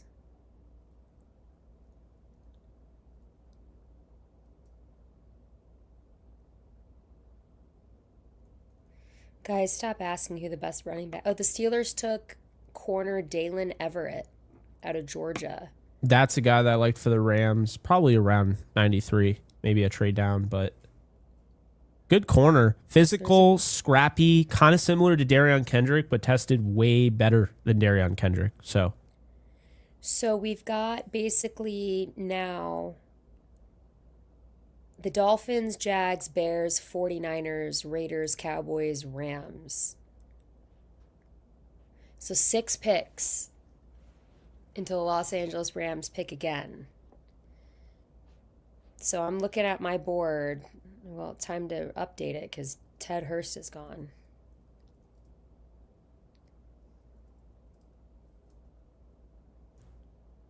Chris Brazel's gone. Emmanuel Pregnon. he's still I there? just, Or are you yeah, I saying don't he think, just went off the board? no, he's still there. I think, in my opinion, guys, if looking at who I have down, Chris Bell is my number one choice. Then I would go. It's tough with Jermon McCoy because it just feels like there's something going on there that's Yeah. making me nervous. So I don't know because he's on my board. Like I wouldn't be mad about it, but I'm a little I'm obviously nervous because you've got all these corners going before him, which makes me feel like something bad is going on with his knee. So I'm gonna say Chris Bell. I like Elijah Surratt, Kevin Coleman Jr. These are all receivers. Emmanuel Pregnon at guard. Um, Kyle Lewis, I love at linebacker. Shoot. I'd say my top two picks would probably be Chris Bell and Kyle Lewis at 93 if they're there. I my feeling they've gone too offensive. They went heavy defense in free agency. I mean, I'm just gonna do the mock draft right now and see who falls to the Rams. So the prediction is that was stupid because Jermod McCoy went off the board. I don't even know if he's going to, but Skylar Bell, Keith Abney, Bryce Lance, Keontae Scott, Chris Bell went at 90 to the 49ers. Grayson Halton and Joshua Josephs in this hypothetical. I'm not saying that this is actually what happened. So in this, the Rams on the clock at 93 in this mock draft would have Jennings Dunker, Caleb Tiernan, Dennis Sutton, Mike Washington Jr., Elijah Surratt, Deion Burks, Daryl Jackson Jr., Connor Liu, Kyle Lewis, Kamari Ramsey, Chandler Rivers, Sam Hecht, Devin Moore, Jalen Farmer. Yeah, it's interesting. I mean, The only position that would infuriate me. If they took Mike Washington Jr., I'd be pissed. Will Merrick, Ohio State tight end to the Dolphins. Both their tight ends go in the freaking day two. That's insane. I mean, you're over there. You're used to it. I mean, like, tight end factory. Eli Raridan, the biggest issue with him are the injuries, but he's a good. I mean, I liked Mitchell Evans last year more, but. I mean, yeah, I like Mitchell Evans more too, I think. But I mean, like, Eli is like, if he was around in like the sixth or something, we would just go 17 personnel at this point. Well, no, not now. Also, guys, we do read the chat. I don't know what's going on, but like, we're behind. We caught up on the picks. No, now I wouldn't take Eli.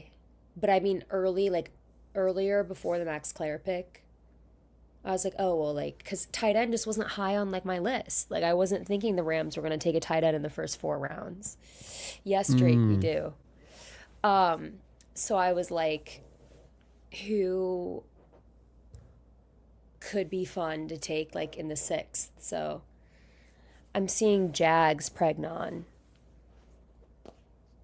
Well, that would have been nice.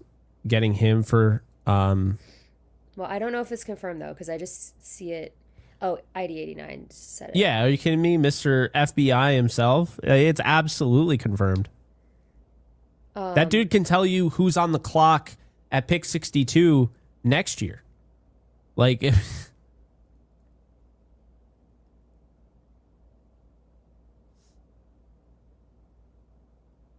you know who'd be interesting, Jake, and it might be early for him, like Chandler Rivers. Yeah, I like him a lot. Rivers is more of a slot guy, right? But I don't know if I take him here, but like it's so he's so like he's got so much experience. I mean, he played over 3,000 snaps at Duke. But also just like remember, guys, the Rams, this is like the pick because they don't pick again until the 6th round. I know, and do you really want them to trade out? It's like okay. Here's the thing. If they trade out of the 3rd round, that means it's probably better for their draft class. But at the same time, if they trade out of the 3rd round, it's going to be brutal for us. For the here and now. Tomorrow, it'll Tomorrow will be be more fun. better. I'll But be honest. they should. They Here's my probably thought should trade process. out, shouldn't they? They should, Because but they're of not picking until the 6th, right? right. No, Ugh. that's what I'm saying. Is like they either Yeah. make this pick at 93 and that's kind of it for them. Like that's. Yeah. I Tomorrow's gonna mean, be they could insane. still trade in tomorrow, but like. We've got the Jags, the Bears, the 49ers, the Raiders, the Cowboys. Then we're up. Yep. Okay. So Jaguars took Pregnon. Oh yeah, Who's on? Pregnons. So the Who? Bears and then the 49ers Okay. are Oh, up. of course. Bears. Did they grab their center yet?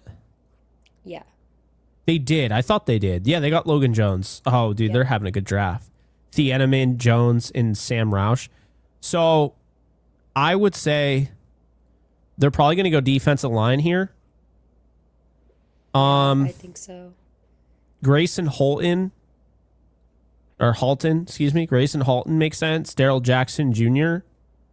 And you know who's kind of underrated? Like, I mean, he's like my sleeper, but I could see him going right before the end of this round. Who? Caleb Proctor, Southeastern Louisiana. Yeah.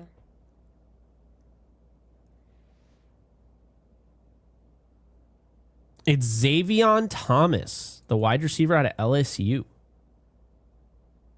Feels early. Yeah, I mean, with some of the guys there, that's ooh. Well, it's not someone we wanted, so great.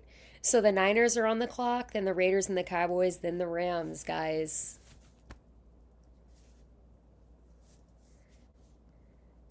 What do the Niners do here, Jake? Well, what do the Niners do here?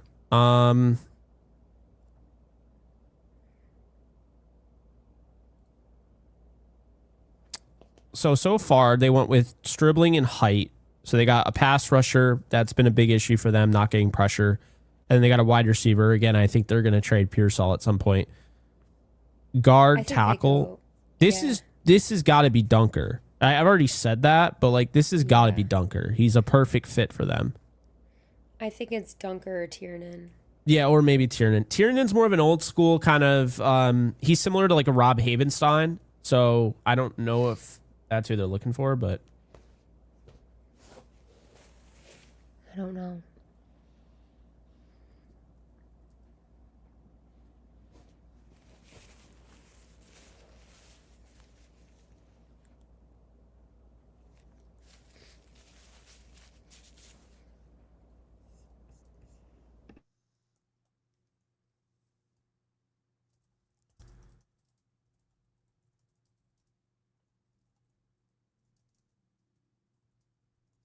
I don't know, guys. I'm Batman.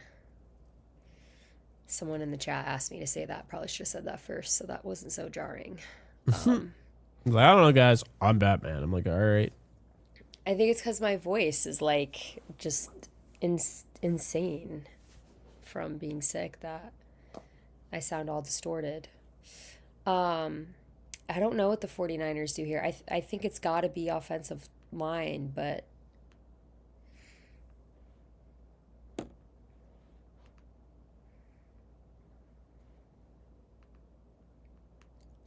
Yeah, I don't know how. So if you're at pick 90 here, 49ers probably go Dunker. And then you got Raiders, Cowboys, Rams. So Raiders and Cowboys. Who would the Raiders go after here? So let's look. Raiders. Elijah Surratt. Surratt is right there, so that's who they'll probably get. And then the Cowboys, edge and safety. And what needs do they have? I have interior defensive line, linebacker, corner. The 49ers took Indiana running back Kalon Black. Wow. Did they lose? I'm blanking. So they've obviously got McCaffrey. Is Brian Robinson a free agent? Yes. So this makes more sense now. but they've also got who's the other guy they got? They got Garendo, right? Right? I gotta look this up. Yeah, they have Guarendo. They still have him. Very interesting. Well, the 49ers took a guy that I don't think the Rams were targeting because I can't imagine they're targeting a running back in this round. By the way, great job, NFL Combine. Literally wasn't even an invite. Guy goes top 90. We know that the combine invites are They're ridiculous.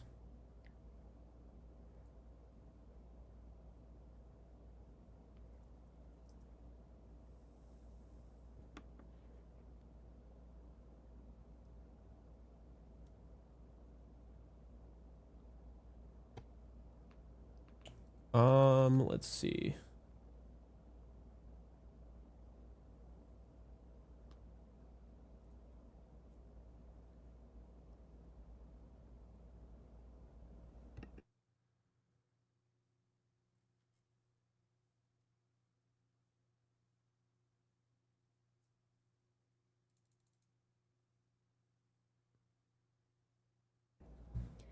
well, guys, two picks and then the Rams are up. So we've got the Raiders, who Elijah Surratt makes a lot of sense Mm-hmm. for, and then the Cowboys and then the Rams, assuming they stay at 93.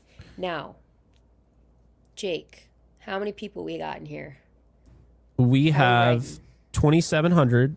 Perfect world. By the way, I actually identified this as my trade down spot in every mock draft.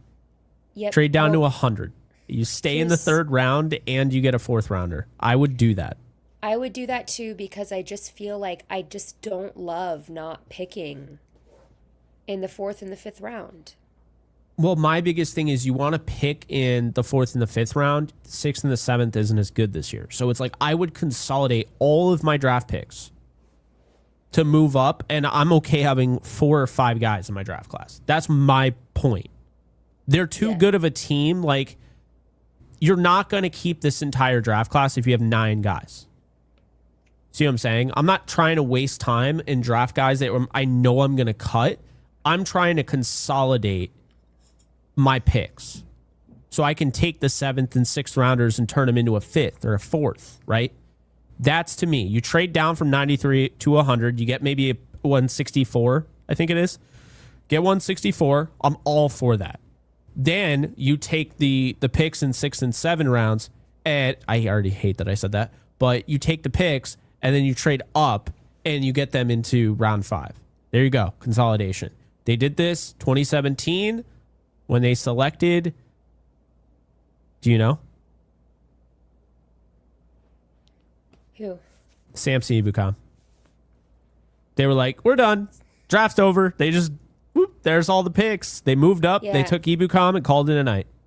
It's just tough because I'm leaning trade down because of assets.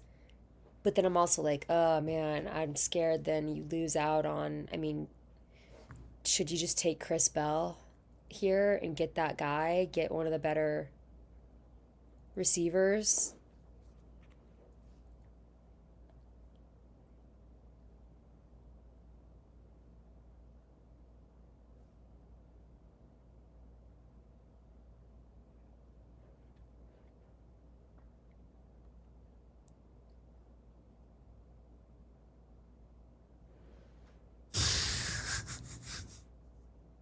Barry on Twitter, you know Barry, Arizona Cardinals new franchise quarterback, and I just have to send it to you. It's ridiculous. He's not wrong. I don't know why Carson Beck looks like he's like 50 inside of like a 25-year-old's body. Like, it's bizarre. He looks very old. But like I just saw that. I thought it was funny.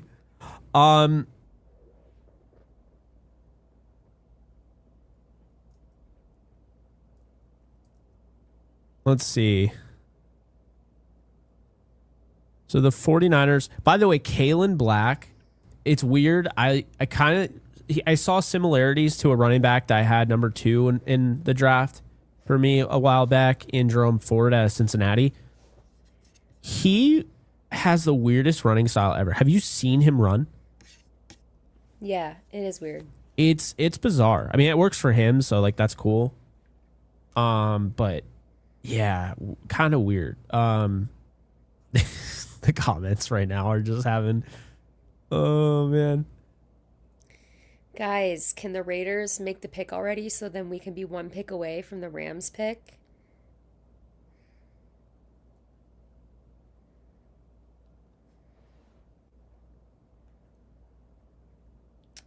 The Raiders took tackle Trey Zune the third. Ooh, okay. So, guys, the Cowboys are up and then the Rams. I'm actually a little bit nervous. It's weird. Trey Zune, interesting player, by the way, can play all 5 positions. So a lot of versatility. I would not have been shocked if he was picked by the Rams if he was there. Guys, I wasn't nervous in the second round for some reason when the Rams were picking, but like because of like the possible trade back situation and because they took a tight end in the second, I'm actually a little bit nervous. So people are saying the Rams are on the clock. The Cowboys took pass rusher Jayshon Barham out of Michigan. So the Rams are on the clock at 93. On the clock. All right. Shadow draft time. I'll tell you who I'm picking here. If I don't trade down, I'm picking Chris Bell. I'm making that known. But we already did a receiver. No, not shadow draft. I'm saying in general, I'm picking Chris Bell here. Okay. But shadow draft, so far, I have Omar Cooper Jr. and I took Jermon McCoy. So, give me,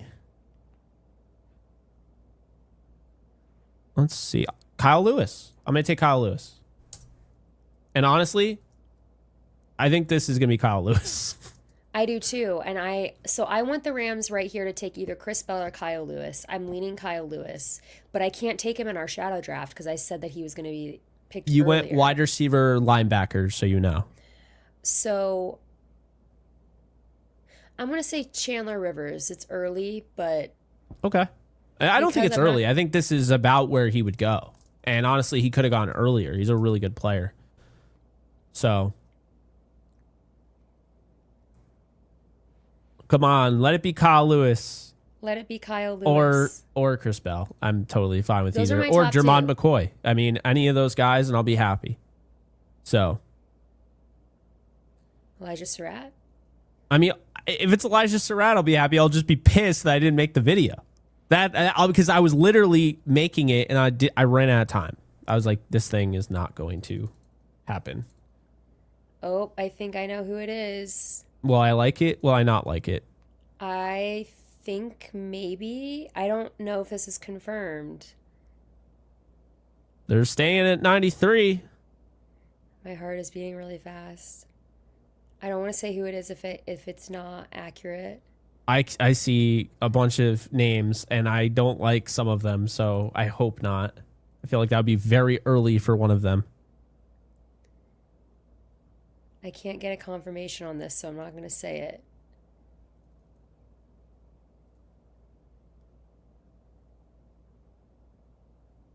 Yeah, I'm just seeing every name under the sun now.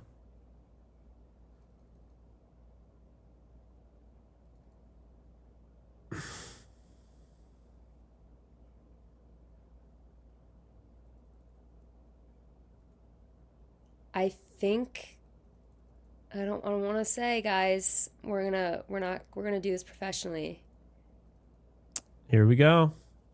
Who is it? It's Keegan Trost Yep, that's who I saw. from Mizzou. This is very early for me, but I think this says a lot about this draft. I like him. I like him too. I'm actually a bit surprised he went this early. I agree that this is early. I agree that this is early. Mm-hmm. I think if you were gonna go tackle here, looking at who I have down, I think Jennings Dunker, Caleb Tiernan, Jude Bowery, Isaiah World would be where I went right here. Well, I see Trost as more of a guard. So I don't know. Did they draft him as a guard or a tackle? It looks like they drafted him as a tackle, but that doesn't mean they he can't move to guard. But it does look like. Yeah, it's so what's funny is I'm almost positive. I mean, I could be wrong. I haven't looked at my mock drafts in a while. I did 2 this year, right? So I had Keegan Trost. So literally I had him at 227 in the 7th round. Once again, the streak is alive. I picked another guy in a mock draft that the Rams drafted. Now, didn't I take him in our we DTR took him mock? We took him in the DTR mock. Yeah, I think you were the one that selected him. Yeah. So now I agree that this timing of this pick is a little early. But guys, you're taking offensive tackle, which Jake and I have talked about. It is a need. And some people have kind of fought me on that. They're like, oh, you think that any tackle they're going to find in the 3rd round is better than Jackson or McClendon. It's not about being better. It's not about drafting a starting offensive tackle. It's what happens if Jackson or McClendon go down. So what then? That's the point. Yes.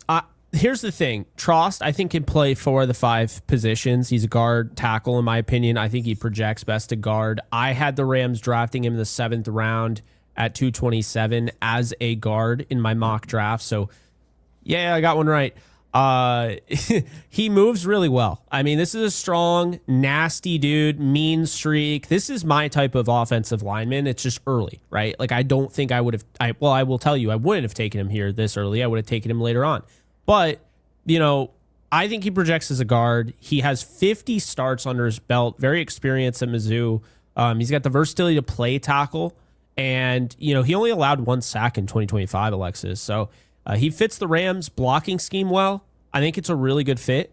And and here's the thing. I wouldn't have been surprised if he went a little bit earlier, but I was just surprised to see him go here in round 3 and not have a trade back. So yeah, I think what you're getting is a really good pass protector, a nasty mauler type of guy with over 3,000 collegiate snaps. And, he really, really good production. And I'll say this, right? He was at Morgan State. He was at Indiana State. He was at Wake Forest. He transfers to Mizzou. So that's something that in the past, I know it's kind of weird, because Lesney kind of contradicted himself, because last night he was like, yeah, we love that, Ty Simpson stayed. He didn't ever transfer. But the Rams actually love when guys transfer, right? We've talked about this. So Trost actually has literally played for 4 schools, and I don't know if you know this, Alexis, he's the number 1 tackle in PFF grade in the country. So there's a chance that I might have been a little lower on him than he actually is. I had him going in the 7th round. Also, keep in mind, I'm using PFF mock draft data, right? He was there in the 7th round. I took him, but he was on our radar. You mocked him in our DTR mock draft. I like this pick. I just think it's a bit high, and to see Chris Bell come off the board here hurts. Yeah, Chris Bell went for the Dolphins. Yeah. I would just say, look, I think he'll end up being a really good pick because he gives them value at tackle and guard. And I think he can be a starter. Now, the reason why I say guard is because his arm length. He's got 32 and 3/8 inch arms. I mean, he doesn't have the desired arm length to stay out there at tackle. So that's really that's my analysis on the pick. I would probably, and we haven't graded any of the picks. I think we'll wait to do at the end, but Yay, I got one right on my mock draft. I feel good about that. And real quick, just to catch everybody up, the Patriots took Notre Dame tight end Eli Reardon. Oh wow, that's pretty high considering the injuries. Yeah, it's high considering the injuries, but I do think talent-wise, I don't have an issue with it, but a little risky. But yeah, back to Keegan Trost. Um, I of course, yeah, damn it. I just ended the clip cuz I thought we were done. it's all right. Okay. All right. I don't remember. I'm sure I said something insightful, right? Yeah, Earlier? I don't think I I thought did. you said some stuff, so I was I like, didn't. It's okay. I don't need to. okay. You covered. I think that you summed up Tross pretty well. I tried. I know that there's going to be people, Rams fans that are a little bit bummed because this is not a sexy pick. It's not a well-known guy. Mhm. It's not Chris Bell. It's not a weapon. Um, I understand that, but this is a pick that's going to be insurance in a season where you have Super Bowl hopes. This is a guy who can play 4 out of the 5 offensive line positions. He's going to be able to step in, and that was the goal, I think, in taking him. Is this is going to give you some depth. I understand that it's not a weapon or somebody who you're planning on having out there a ton. I mean, you're really planning on him not playing, right? You're really planning on hopefully him not having to start a game. So I get it. Um, I also get that the third round might have been a little bit early for him, but um, after the first and the second round that the Rams had, I'm not tripping about this. I think positionally, this is the best value the Rams have had all draft. Like taking an offensive lineman here at this spot in the third um, is the first positional pick that's made sense for the Rams. And it does look like Dunker just went to the Steelers. I feel like all I hear, you're not going to understand this at all, but every time I hear Trost, I think of Attack on Titan, so I'm probably just going to call him Attack on Titan at this point. Those of you who know, you know. Alexis is like, what's he talking about? I don't know. What's he nerding out about over there? Anime.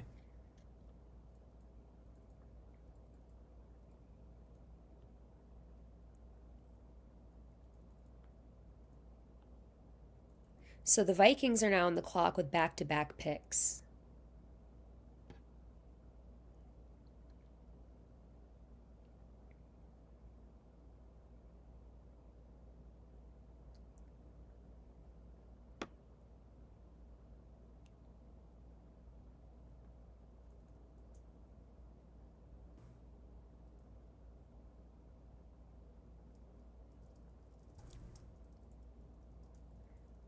All right, guys. Sorry, I'm updating our Instagram at Downtown Rams. Go follow us. I want to make sure I get this posted.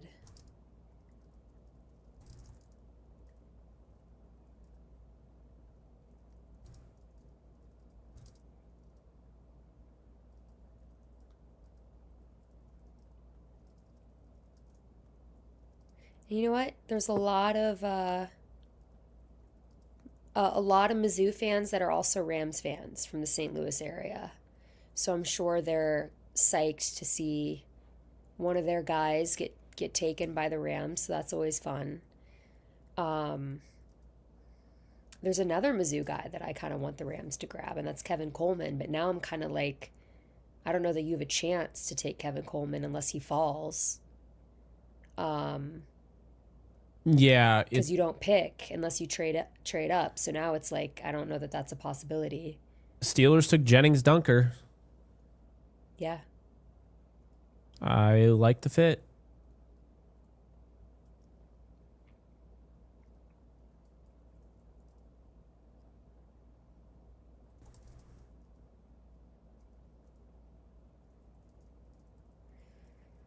Vikings picking back to back. Wouldn't be surprised to see them go receiver.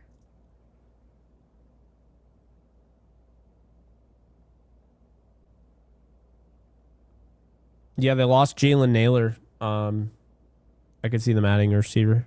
Surratt's still there. Yeah, I gotta the update Raiders my ended up board. passing on Surratt, which is surprising. Yeah. I didn't expect him to fall to the 4th round. Eli Reardon's off my board.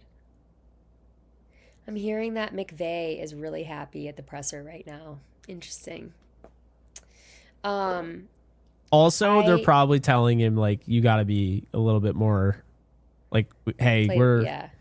we're under Um, fire here, so you know, you can't be going viral again. yeah, Um, so I think the Rams are done for the day, considering Snead and McVay are at a presser yeah, it's at always a this good current sign. moment in time. So I don't think they're trading back into the third. You've got the Vikings up with back-to-back picks, and then the Seahawks, and then the Jaguars, and then we're done for the night. And as of right now, guys, the Rams don't pick again until the sixth round. So we have quite a bit of time. Yeah, we do. Let's catch up on Quite a some bit of time. supers. Yeah. As the draft winds down, we got 11 so far. Luis, thank you for the 5. Great work, Jake and Thank Alexis, you. as always. If they aren't drafting a receiver, do you believe they might have a trade hiding regarding A.J. Brown or Pickens? I'm going to say absolutely not on A.J. Brown. Pickens, I have no idea. I agree. I agree. Okay. Yeah, Thank you. appreciate it. All right, so Banker Alpris, Alexis, take Airborne 2 times a day for 2 weeks. Trust me. I just might. I don't want this to happen again. Thank you, Banker. Thank you. Jinja Jesus, thank you for the Thank 5. you. I have a feeling McVay might be trying a new offense with tight ends. Instead of a solid wide receiver 3, he's going to be moving tight ends around for big body matchups. I mean, it's certainly possible. It sure seems like you're never going to just only go into a 13 personnel grouping because guess what? Devontae Adams can't play if you do that, right? Like it doesn't work that way. But Yeah. I could see them having more emphasis on that and kind of changing things. Yeah. So I Yeah. appreciate it. Makes sense. We appreciate it. Caleb Tiernan just went to the Vikings, by the way. So this is kind of Good pick where for we them. thought he'd go. Good pick. Yeah. AES, thank you for the 2. Best Thank aesthetic you. names was Ramsey and L. Akers. Oh, I get it. That played for the Rams because you had Jalen Ramsey on the Rams. Oh, and then And Lakers. then Oh, L. Landon Akers, Akers. I remember yeah, him. Yeah. Lakers. Because I brought up earlier Dominique Orange. I wanted to play for the Browns for the aesthetic. Yes. Yeah, so true. Good point. Yeah, I like that. Good Um, point. Long list is back. Civil Thank War-ish in you. the off season isn't a reason for hope. That's fair. That is fair. Ty Simpson looks like great value here.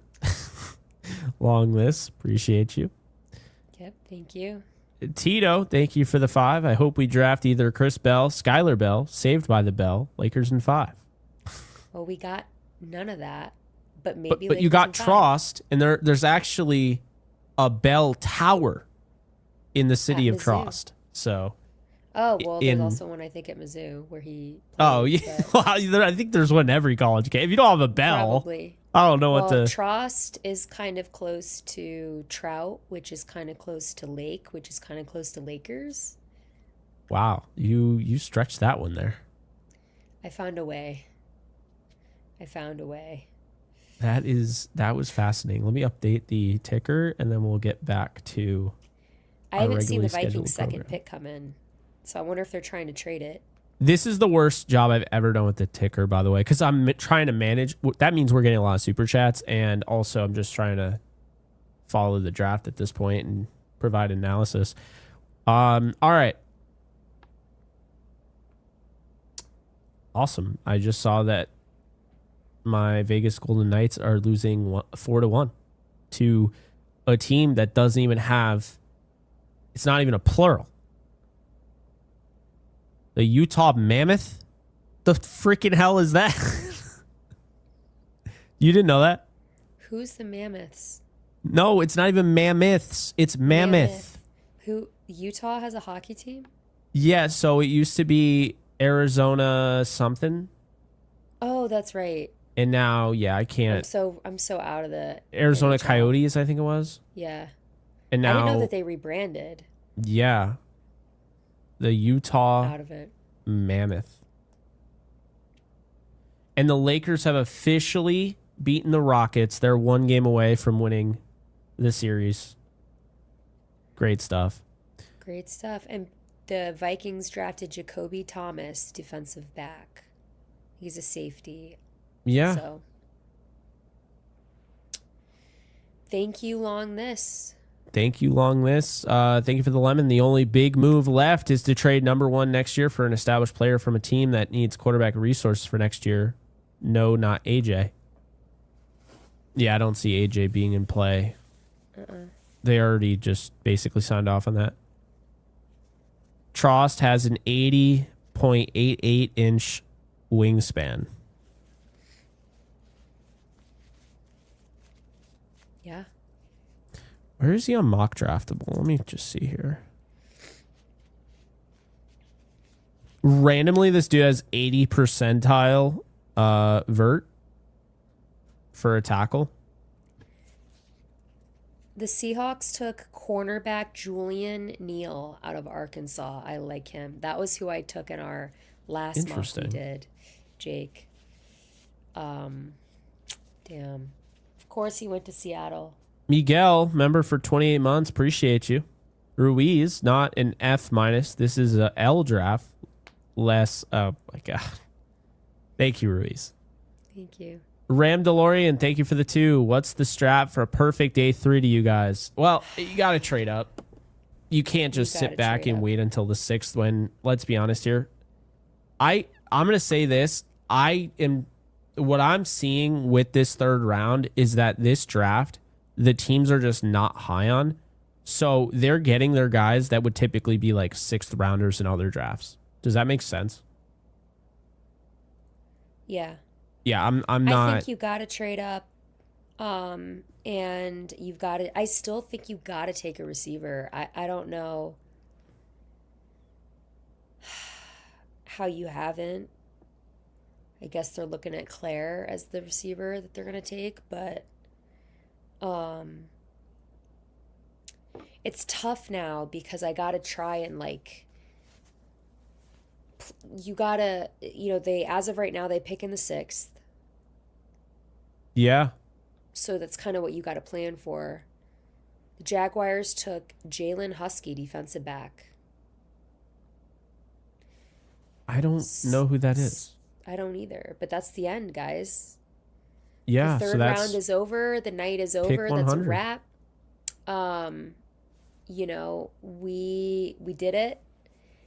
And the Rams, I know that there's people in here of all fandoms, but for the Rams, they end up taking Max Clare, tight end out of Ohio State in the 2nd, and Keegan Trost, offensive tackle out of Mizzou in the 3rd. So the Rams so far have taken a quarterback, a tight end, and an offensive tackle. So through 2 days, do we want to give grades? On the picks? Mm-hmm. We can. It's just interesting because depending on how tomorrow goes, it might change because then you go, okay, well, maybe that's better. But we can. Okay, let me see if I can put these up. 1 second.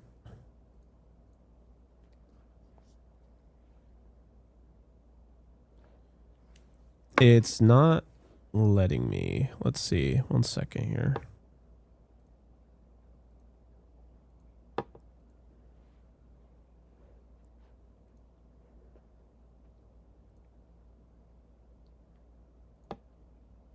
I'm trying to use the PFF thing.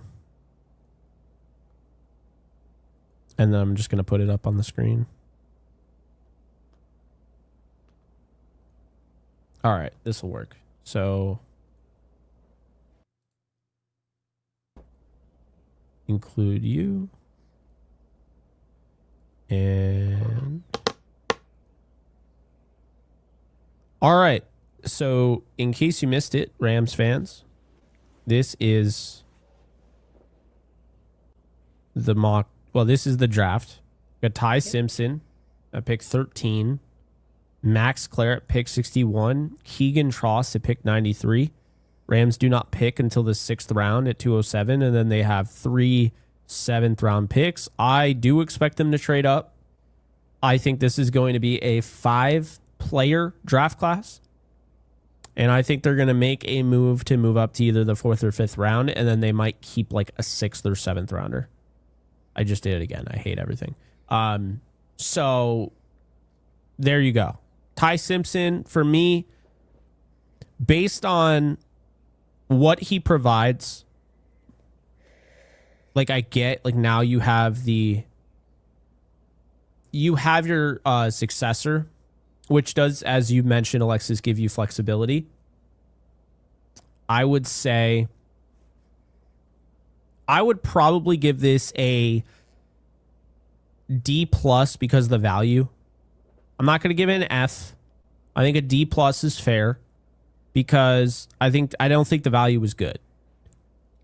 Maybe I'll move it up to a C minus. How about that? C minus. No, you said D plus. I'll move it up to C minus. And then D plus. C minus it is. I like Ty Simpson. I'm hoping it works out. Max Clare.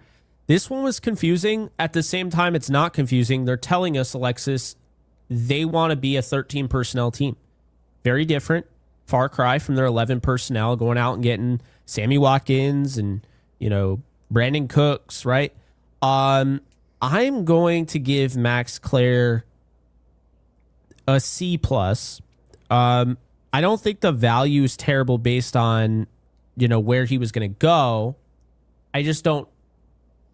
I would have gone with other guys. Like I had an issue with picking him over some of the other guys. And then Keegan Trost, I don't think they got great value on him, but I like the player.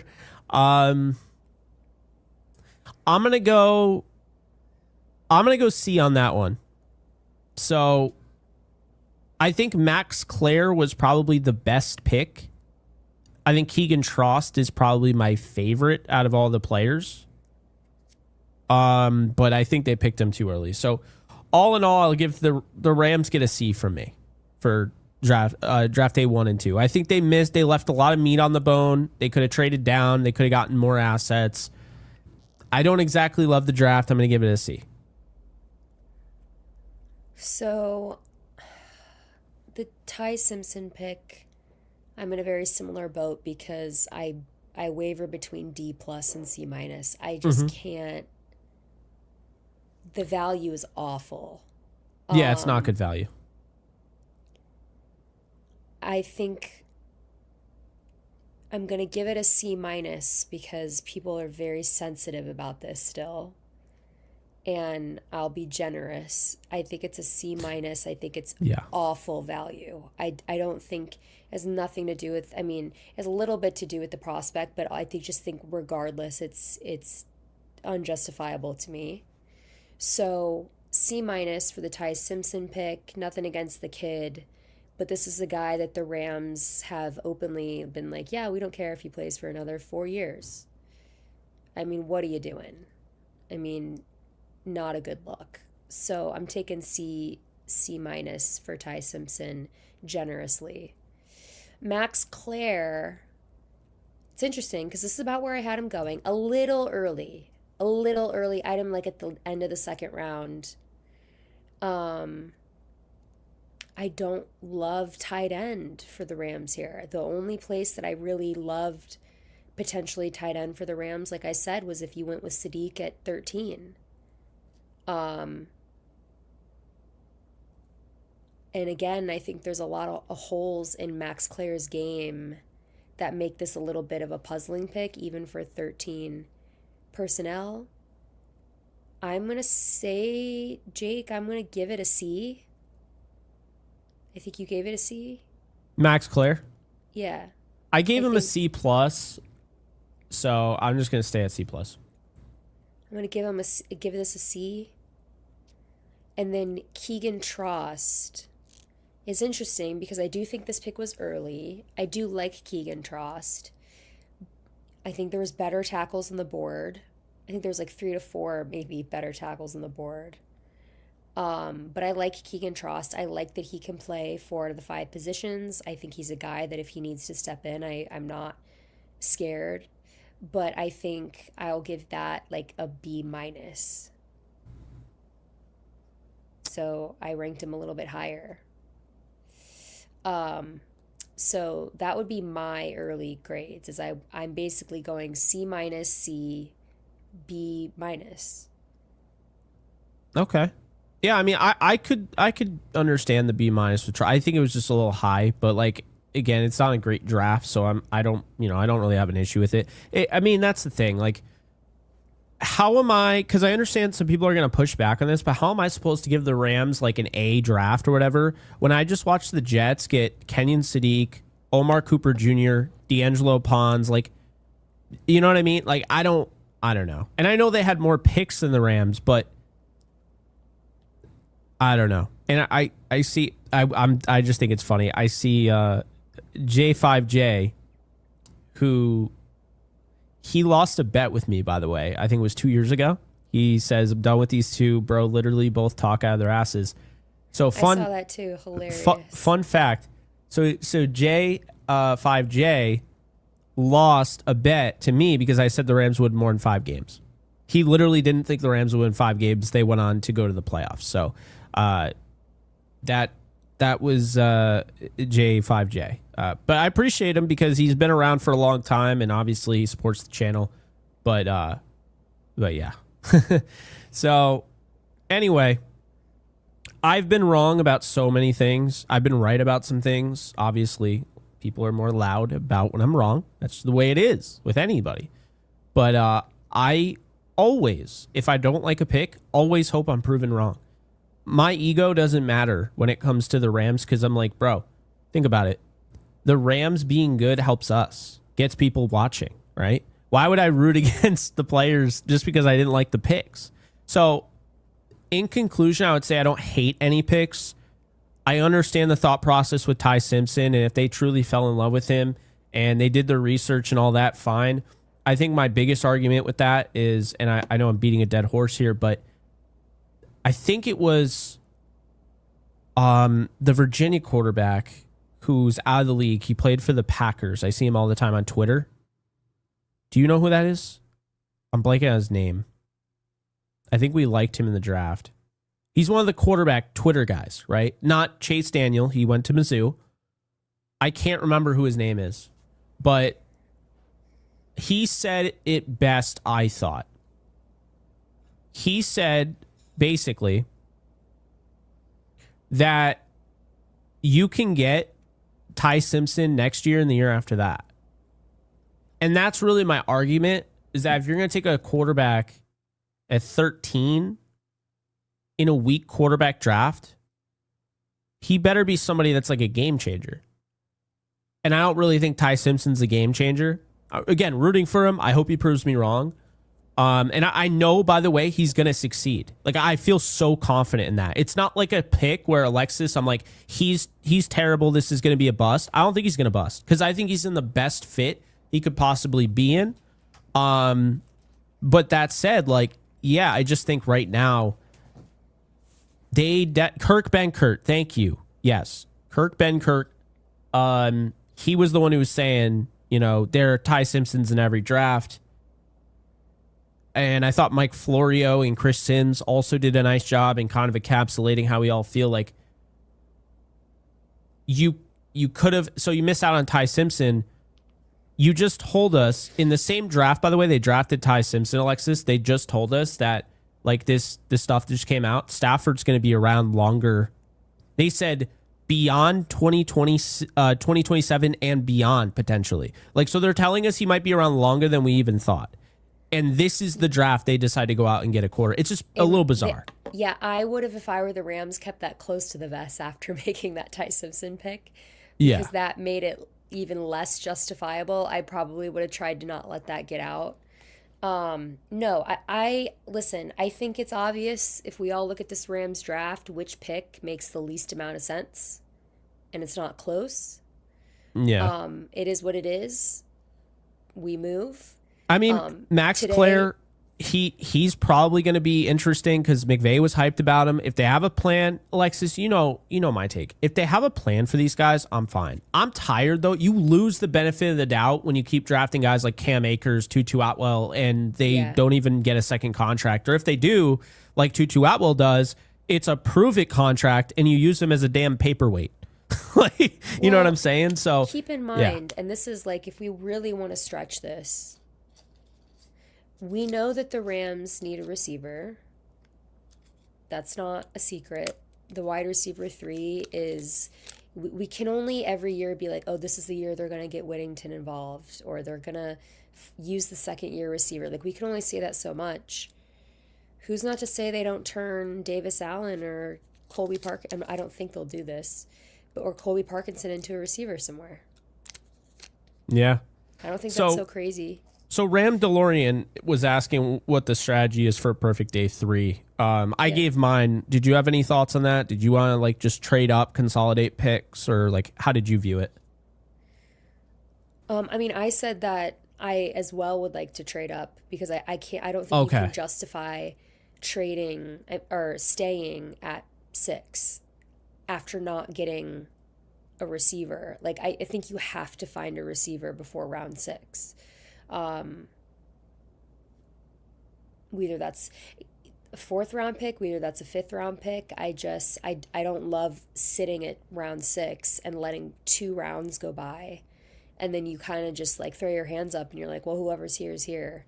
I kind of think that they're going to try to trade up, or I at least hope. Yeah, I think that's fair. We got some other supers. So let's see here. Where are we? We're at Ram DeLorean. So I'll just. We got Derek. Thank you. I'm late. How are we feeling about this pick? So this is 11:03. So this is probably the Trost pick. We like the Trost pick, and especially we like the player. I don't know why it says the Las Vegas Raiders are on the clock, but anyway, we like the player. I felt it was a little bit early because I had him going in my mock draft in the 7th round, but I also could be off on him. I like. Let's just remove the rounds, the picks. The Rams got 3 good players. I don't think the Rams got like a game changer, but I think, is that fair to say, Alexis, they got 3 good players? I think they for sure got 2. That's And I fine. think they, I was asking you. I wasn't trying to get you to I like think agree with me, I right? think they got I think they got 3 players who definitely have a lot of potential. Mm-hmm. And I think they got 2 players who are I'm pretty confident in how they play at their position. And then I You think liked one Claire needs more to than I prove did, it. right? Yeah. Yeah. So I Cuz like Trost the most, I would say, for right now. Because I do too. I think the Trost is best value is Trost. 25, I believe. He's played 7 years of college football. So like I just feel like that's the type of guy. He's probably not going to get a second contract, Alexis. That's just the nature of the business. And if he does, it'll probably be like a prove it deal or whatever, a short term deal after. So you're going to have him until he's like 29. And he's going to essentially fill the role of a guard or tackle. And he's going to give them a 6th man that they haven't had since they let Nopum go. That's how I see him. I see him as Joe Nopum 2.0, which people will be like, oh, that's awful. And I'm like, actually, that's valuable, especially when you're a Super Bowl team. There's a chance we're going to see Keegan Trost on the offensive line starting in games this year because he's gone down every single year, at least missed Yeah. one game. So yeah, I like the Trost pick. I just think it was early, but I like the player. I like the player more than the pick. I'll say that. Yeah. So next up, we got Mayor. Thank you. Thank Hi, you. both. Great show as always. Do you have any late day 3 sleepers you would like the Rams to take? I mean, listen, I would really love Kevin Coleman. He's another Mizzou guy. He's a receiver out of Mizzou. I I'm think all in he's on Kevin Coleman if that's where they go. I feel like he's going to be gone before six, but like I think there's a world where he maybe is available in the sixth round. I don't think he should be. But that's a guy that I really like. Let me just pull up my list. But he was the first that came up. These guys Um, aren't drafted, by the way. This mock just went on its own. So, so um, like Kyle Lewis hasn't been drafted. I know But he's he's going to such be a good gone fit. before six. I think I'm out on McCoy. Something feels really weird about the energy and the way that McCoy's fallen. So something serious must be going on there. Elijah Surratt. I'm not out on McCoy. I mean, if he falls to the sixth round or seventh round, you got all those picks. By all means, take him. Like I don't care. You'll figure it out after. It's just tough because I think everybody who's coming to my mind, I'm gonna scroll back. I'm like, oh well, they're not gonna be there in the sixth round. Caleb Proctor, he won't be there. Let's look. I could see the Rams trading Billy back up for Schrauth, Reggie like, is Virgil. he gonna be there in the sixth? Probably I not. know. I like Jude Bowery, but he's probably off the board now. Mason Riger, really like him. JC Davis out of Illinois, like him. Ready to play right away. Isaiah World is a project, but I like him. Malik Benson, the receiver out of Oregon, but I don't know that he'll be there in the sixth. Price Sock, I like him at cornerback. I like Jeremiah Wright, Kevin Coleman Jr. I like Josh Cameron. I like Caleb Elarms. I like Michael Taff. He's dominant special teams guy. Like he'll be one of the best special teamers in football.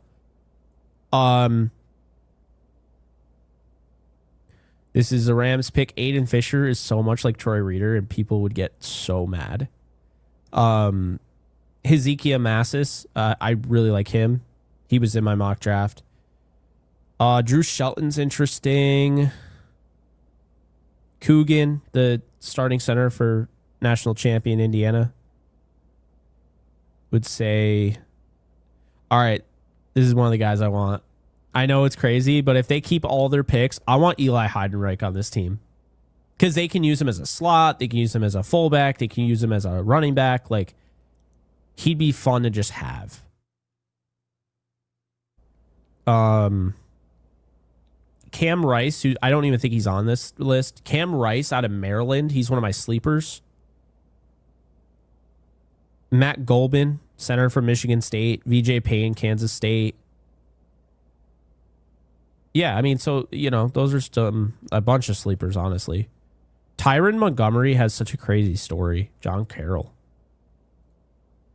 Some of y'all's comments are so hilarious. Sorry. No, it's fine. Harold Perkins Jr., by the way, would be really interesting. He crazy athlete. It just, he doesn't really have a I position. forgot about him. Yeah, it seems like everybody does. I really like Jadon Kennedy. I forgot about Dane Key too. Yeah, there's your guy, Brailsford. Yeah, I did take Brailsford, I think, in one of our... No, I did take Brailsford. Do it, in one of our Rams. mocks. Do it.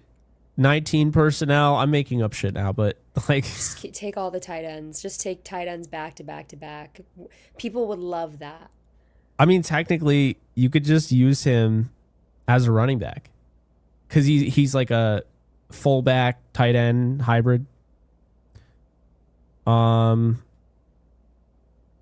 I know Wet Gen, a lot of people like because they like the idea of a returner. Yeah. Oh, sorry.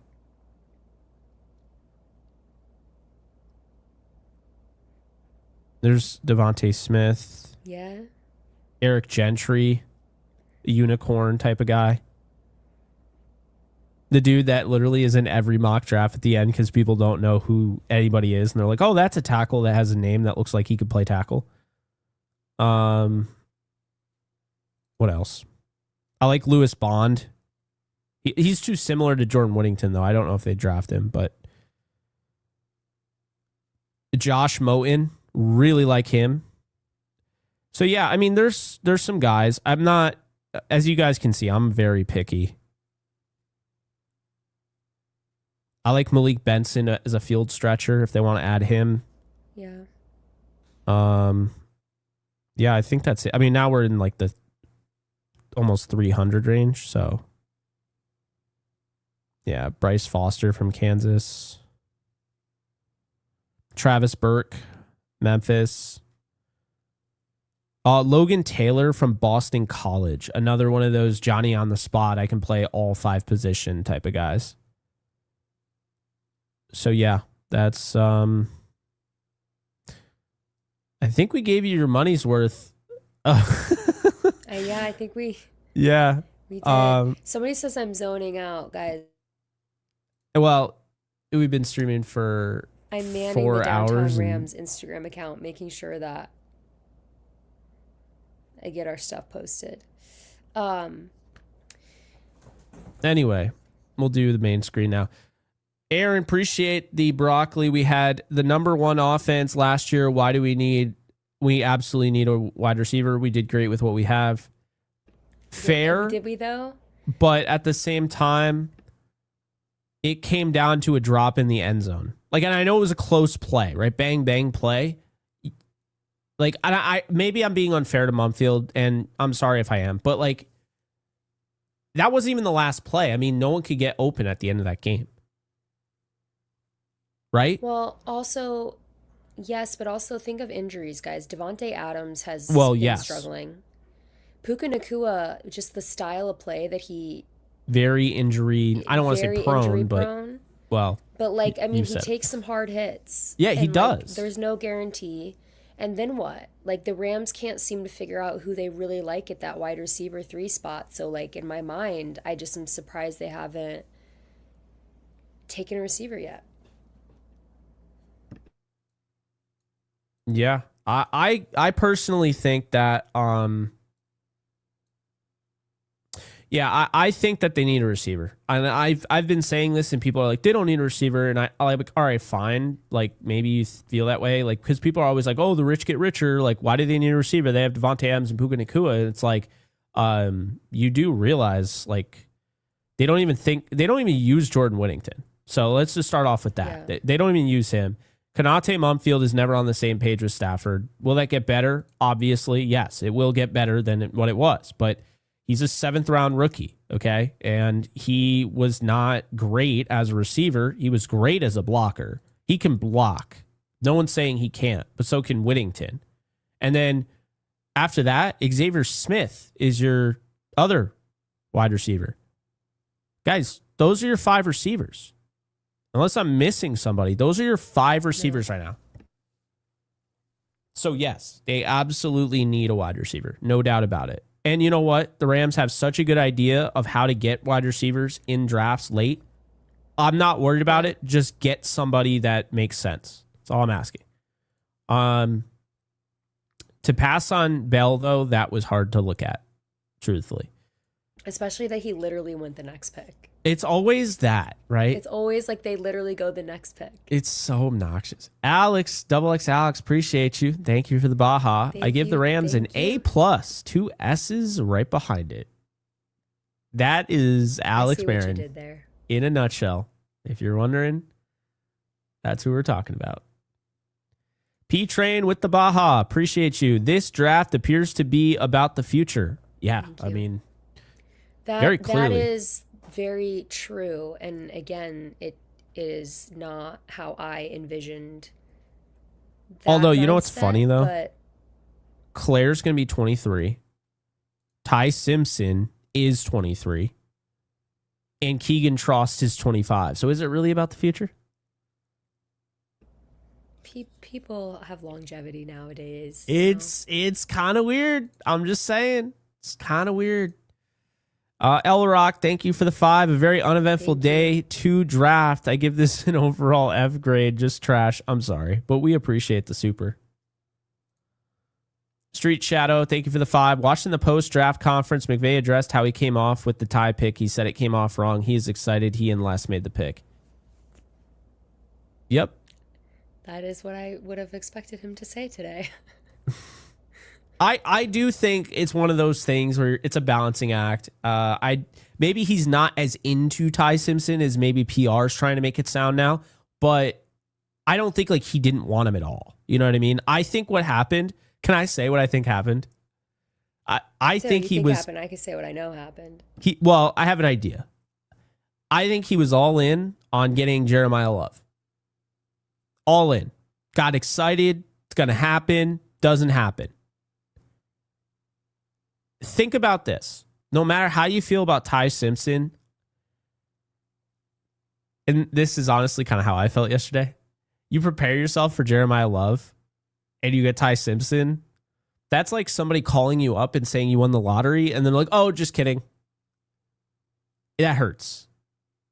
It's not anything Ty Simpson did or didn't do. It's like what, and I'm not saying like I know this for a fact. I'm saying I have an idea. But if that is the case, like I get Sean McVay for being a little like, man, we didn't get Jeremiah Love. And we got a guy that I won't even be able to really utilize for 3 or 4 years. Yeah, it's interesting. But no, appreciate you, Street Shadow. We got Aaron with the 5. Ty Simpson pick gives them more flexibility money-wise this year and in the future. It's very true. Very true. They actually, it's funny because they didn't spend the money that they would have on Jimmy Garoppolo or Joe Flacco or Russell Wilson or somebody like that would have cost more money.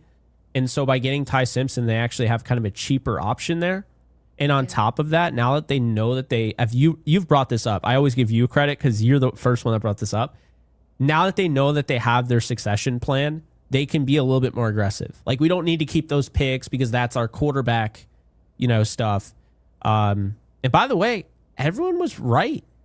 Remember when they acquired? This is actually kind of interesting. It kind of comes full circle here, and I didn't really think about it until now. Everyone said when the Rams got that trade from the Falcons, everyone just assumed that's for a franchise quarterback. That's Arch Manning. Arch Manning doesn't come out, ends up being for Ty Simpson. I'm not trying to make people feel bad because I know, again, Arch Manning, Ty Simpson, but yeah, that's not going to make people feel better. But you get what I'm saying. In the end, it ended up being for a quarterback, which is kind of surprising. Cody, thank you for the lemon. They took Simpson to take over when Stafford retires. I can see them adding a big name offensive weapon with their future ones now. Don't know who, but I could see it. I could see it as well. It's really going to be dependent. Keep in mind, they're giving Davante Adams. They didn't even mess around with his deal. They're giving him $28 million this year. Okay. So, yeah. Like, after this season, they can replace Davante Adams if he retires. And they're already ready to spend $28 million on a receiver. So, that is the intriguing part. And that's probably why they were open to the A.J. Brown deal. But that's just my take on that. So, Jeff, coming in with the Baja here. Thank you for the 2. Are we good on cornerback, or do you think we might grab one? I think they'll grab. I think they grab like Moton or like Kennedy in the 6th round. I mean, yeah, I think it depends on obviously if they trade up, which is what we're hoping they do. But I don't think they leave this draft without a corner. They'll take a developmental guy, I think probably in the 6th or 7th. I mean, I think you're basically signifying at this point that you feel comfortable having Emmanuel Forbes as the 3rd guy. And then you're basically taking somebody to develop and have for depth later on. Yep. And then Jeffrey. Thank you, Jeffrey. Thank you. Coming in with the 5. All right, I like my Hawks draft so far. Hope Alexis feels better. I got a cold bug recently, too. It sucked. Condolences for the Rams picks. Thank you on all counts. Yeah, the bug, being sick. One of the good ones from the Seattle fan base. Yeah, I'm at the end of it, guys. That's why my voice is like, I'm at the end, but unfortunately the voice is like the last part of it, I think. And then the last one, last but not least, Lemon with the thank you. Charger with the lemon. I said lemon with the Charger. No. Thank you for the 10. Stafford's been giving this team discounts to improve the roster and win a Super Bowl. Why would he do that this time when they clearly are not doing the same? This is actually kind of what I was saying. Yeah. I mean, Stafford could have been really hardcore on this, but, I'm not convinced that he wasn't. But I will say Jake made a really good video about... Oh, thank you. I liked your video that you made about the your full thoughts on the Ty Simpson pick, because you brought up a lot of really good points. And like I said, the only thing I disagreed with you on that video was about McVay's reaction based on stuff you and I have talked about. But everybody should go watch it. It's really, really good, and it does bring the Matthew Stafford angle into it. But yeah, I think it is really Matthew Stafford won an MVP last year, and then you go and you take a quarterback at 13. It's just not, I don't care. It's not justifiable. Also, someone in the chat said, Alexis, weren't you sick during last year's draft? No, I wasn't. Jake was sick. Oh my God. Jake was sick on day 3 last year. So I wasn't even sick. He wasn't even sick. He had food poisoning. No. That was that was my last year in my parents' basement. Do you know what happened last year? I had the heart scare. Was that during? I thought it was the food poisoning. No, I so don't what? remember. We've had some weird drafts. Yeah, it's always weird with us. No, But so no, I wasn't sick last year. you were not sick. No. So Nope. I powered through the first day, was really stressed, right? Really stressed. And I had people actually reach out to me and be like, Jake, you okay? Like, you did not look good in that video. I'm like, gee, thanks. But no, then like later on that night, like I was up, I was looking at, okay, here are the picks for day 2, because the Rams had traded out of the first round. And I end up, what was it? No, I wasn't sick last year, guys. Was that not the Subway food poisoning? That was definitely last year. Oh my Or the crumble God. cookie. It wasn't the heart. I'm telling you. It was No, the food it was the poisoning. heart and the food poisoning. I had double whammy. That's a great point. I actually Because last forgot year- about that. It was the Subway. Lest we forget that I ran the Downtown Rams draft live stream for an hour by myself. That's Lest right. we I had the forget. Subway food poisoning day 3. Oh my Yep. God. It was, I had to step up. Well, no. That was at my parents' house with Josh Carty, right? That wasn't last year. Oh, it was 2 years ago. Yeah. No, They it all was the blend. heart thing last year. I didn't make it like really public at the time because I was like, I hope I'm okay. What ended up happening was after day 1, we had a great stream, logged off. Alexis and I chatted a bit off air. We signed off. I went to relax.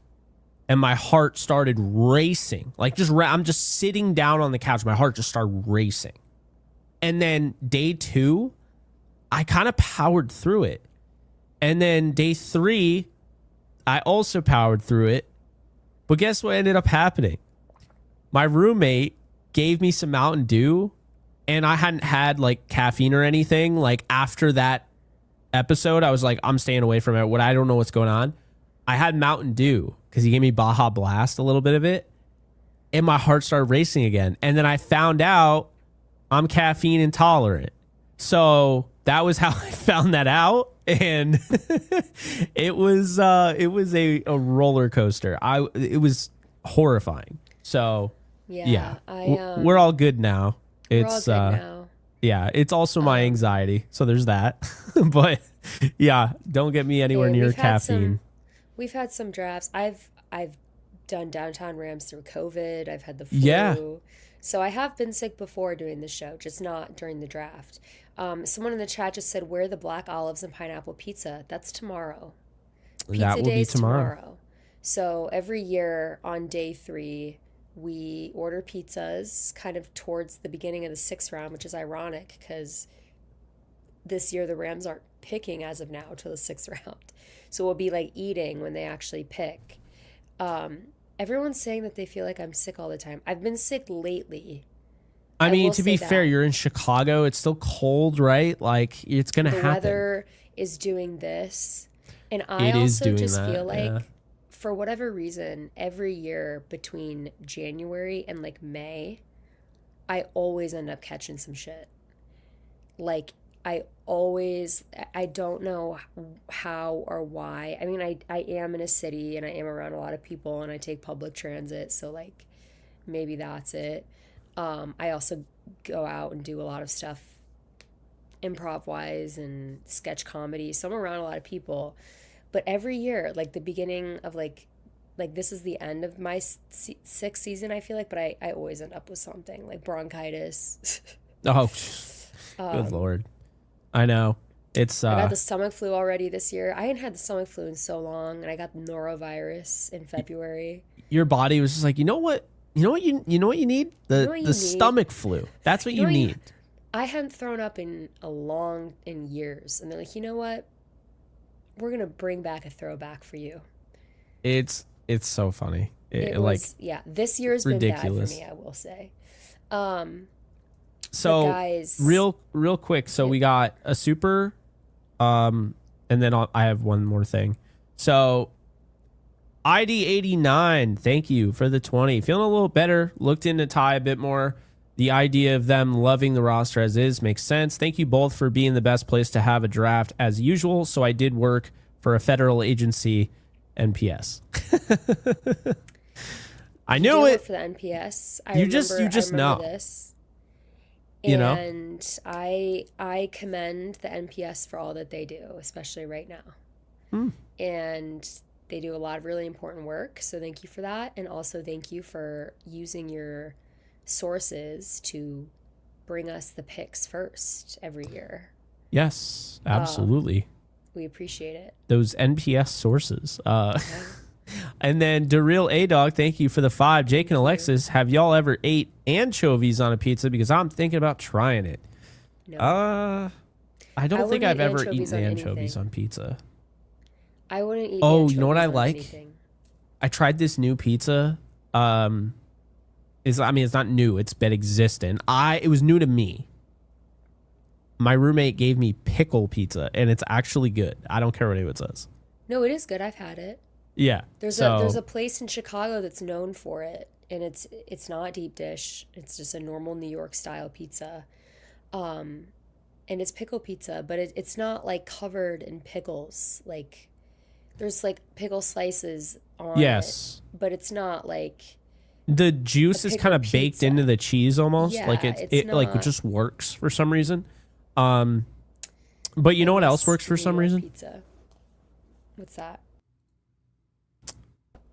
Prize Picks.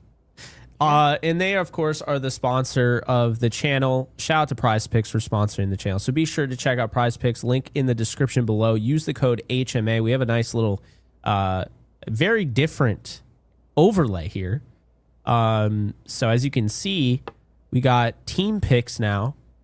And believe it or not, that is still relevant going into the, makes sense, going into day 3. So as you can see on the screen, you can basically decide whether or not you think Diego Pavia, Cade Klubnik, many others are going to get drafted. If they're going to get drafted ahead of each other, you can go over on Prize Picks. It's available in 40 states, and you can go and pick some players. If your favorite prospect is sitting there right now, think about this.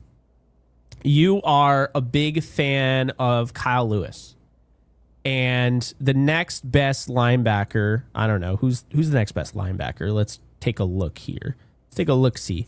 The next best linebacker would probably be like Kayshawn Elliott. So you could actually like put stuff like that where if you think, Kayshawn Elliott will go ahead of Kyle Lewis, you can put that in on Prize Picks. So be sure I already see a comment. I forgot about Klubnik. Well, there you go. So be sure to check out Prize Picks again. Link in the description below. HMA is the code. And that is going to do it for day 2 or night 2. I think we'll call it night 2. Night It's 2, night. guys, in the books, in the history books. We appreciate everybody who stuck around all night. We love doing this every year. Tomorrow's the long day. It kicks off at noon Eastern time and goes for about 6 or 7 hours. So that's the day that we're in sweats, we're hanging out, we order pizza. We kind of like just like chill. It's a much less intense vibe. and we're going to pray that my voice is still around.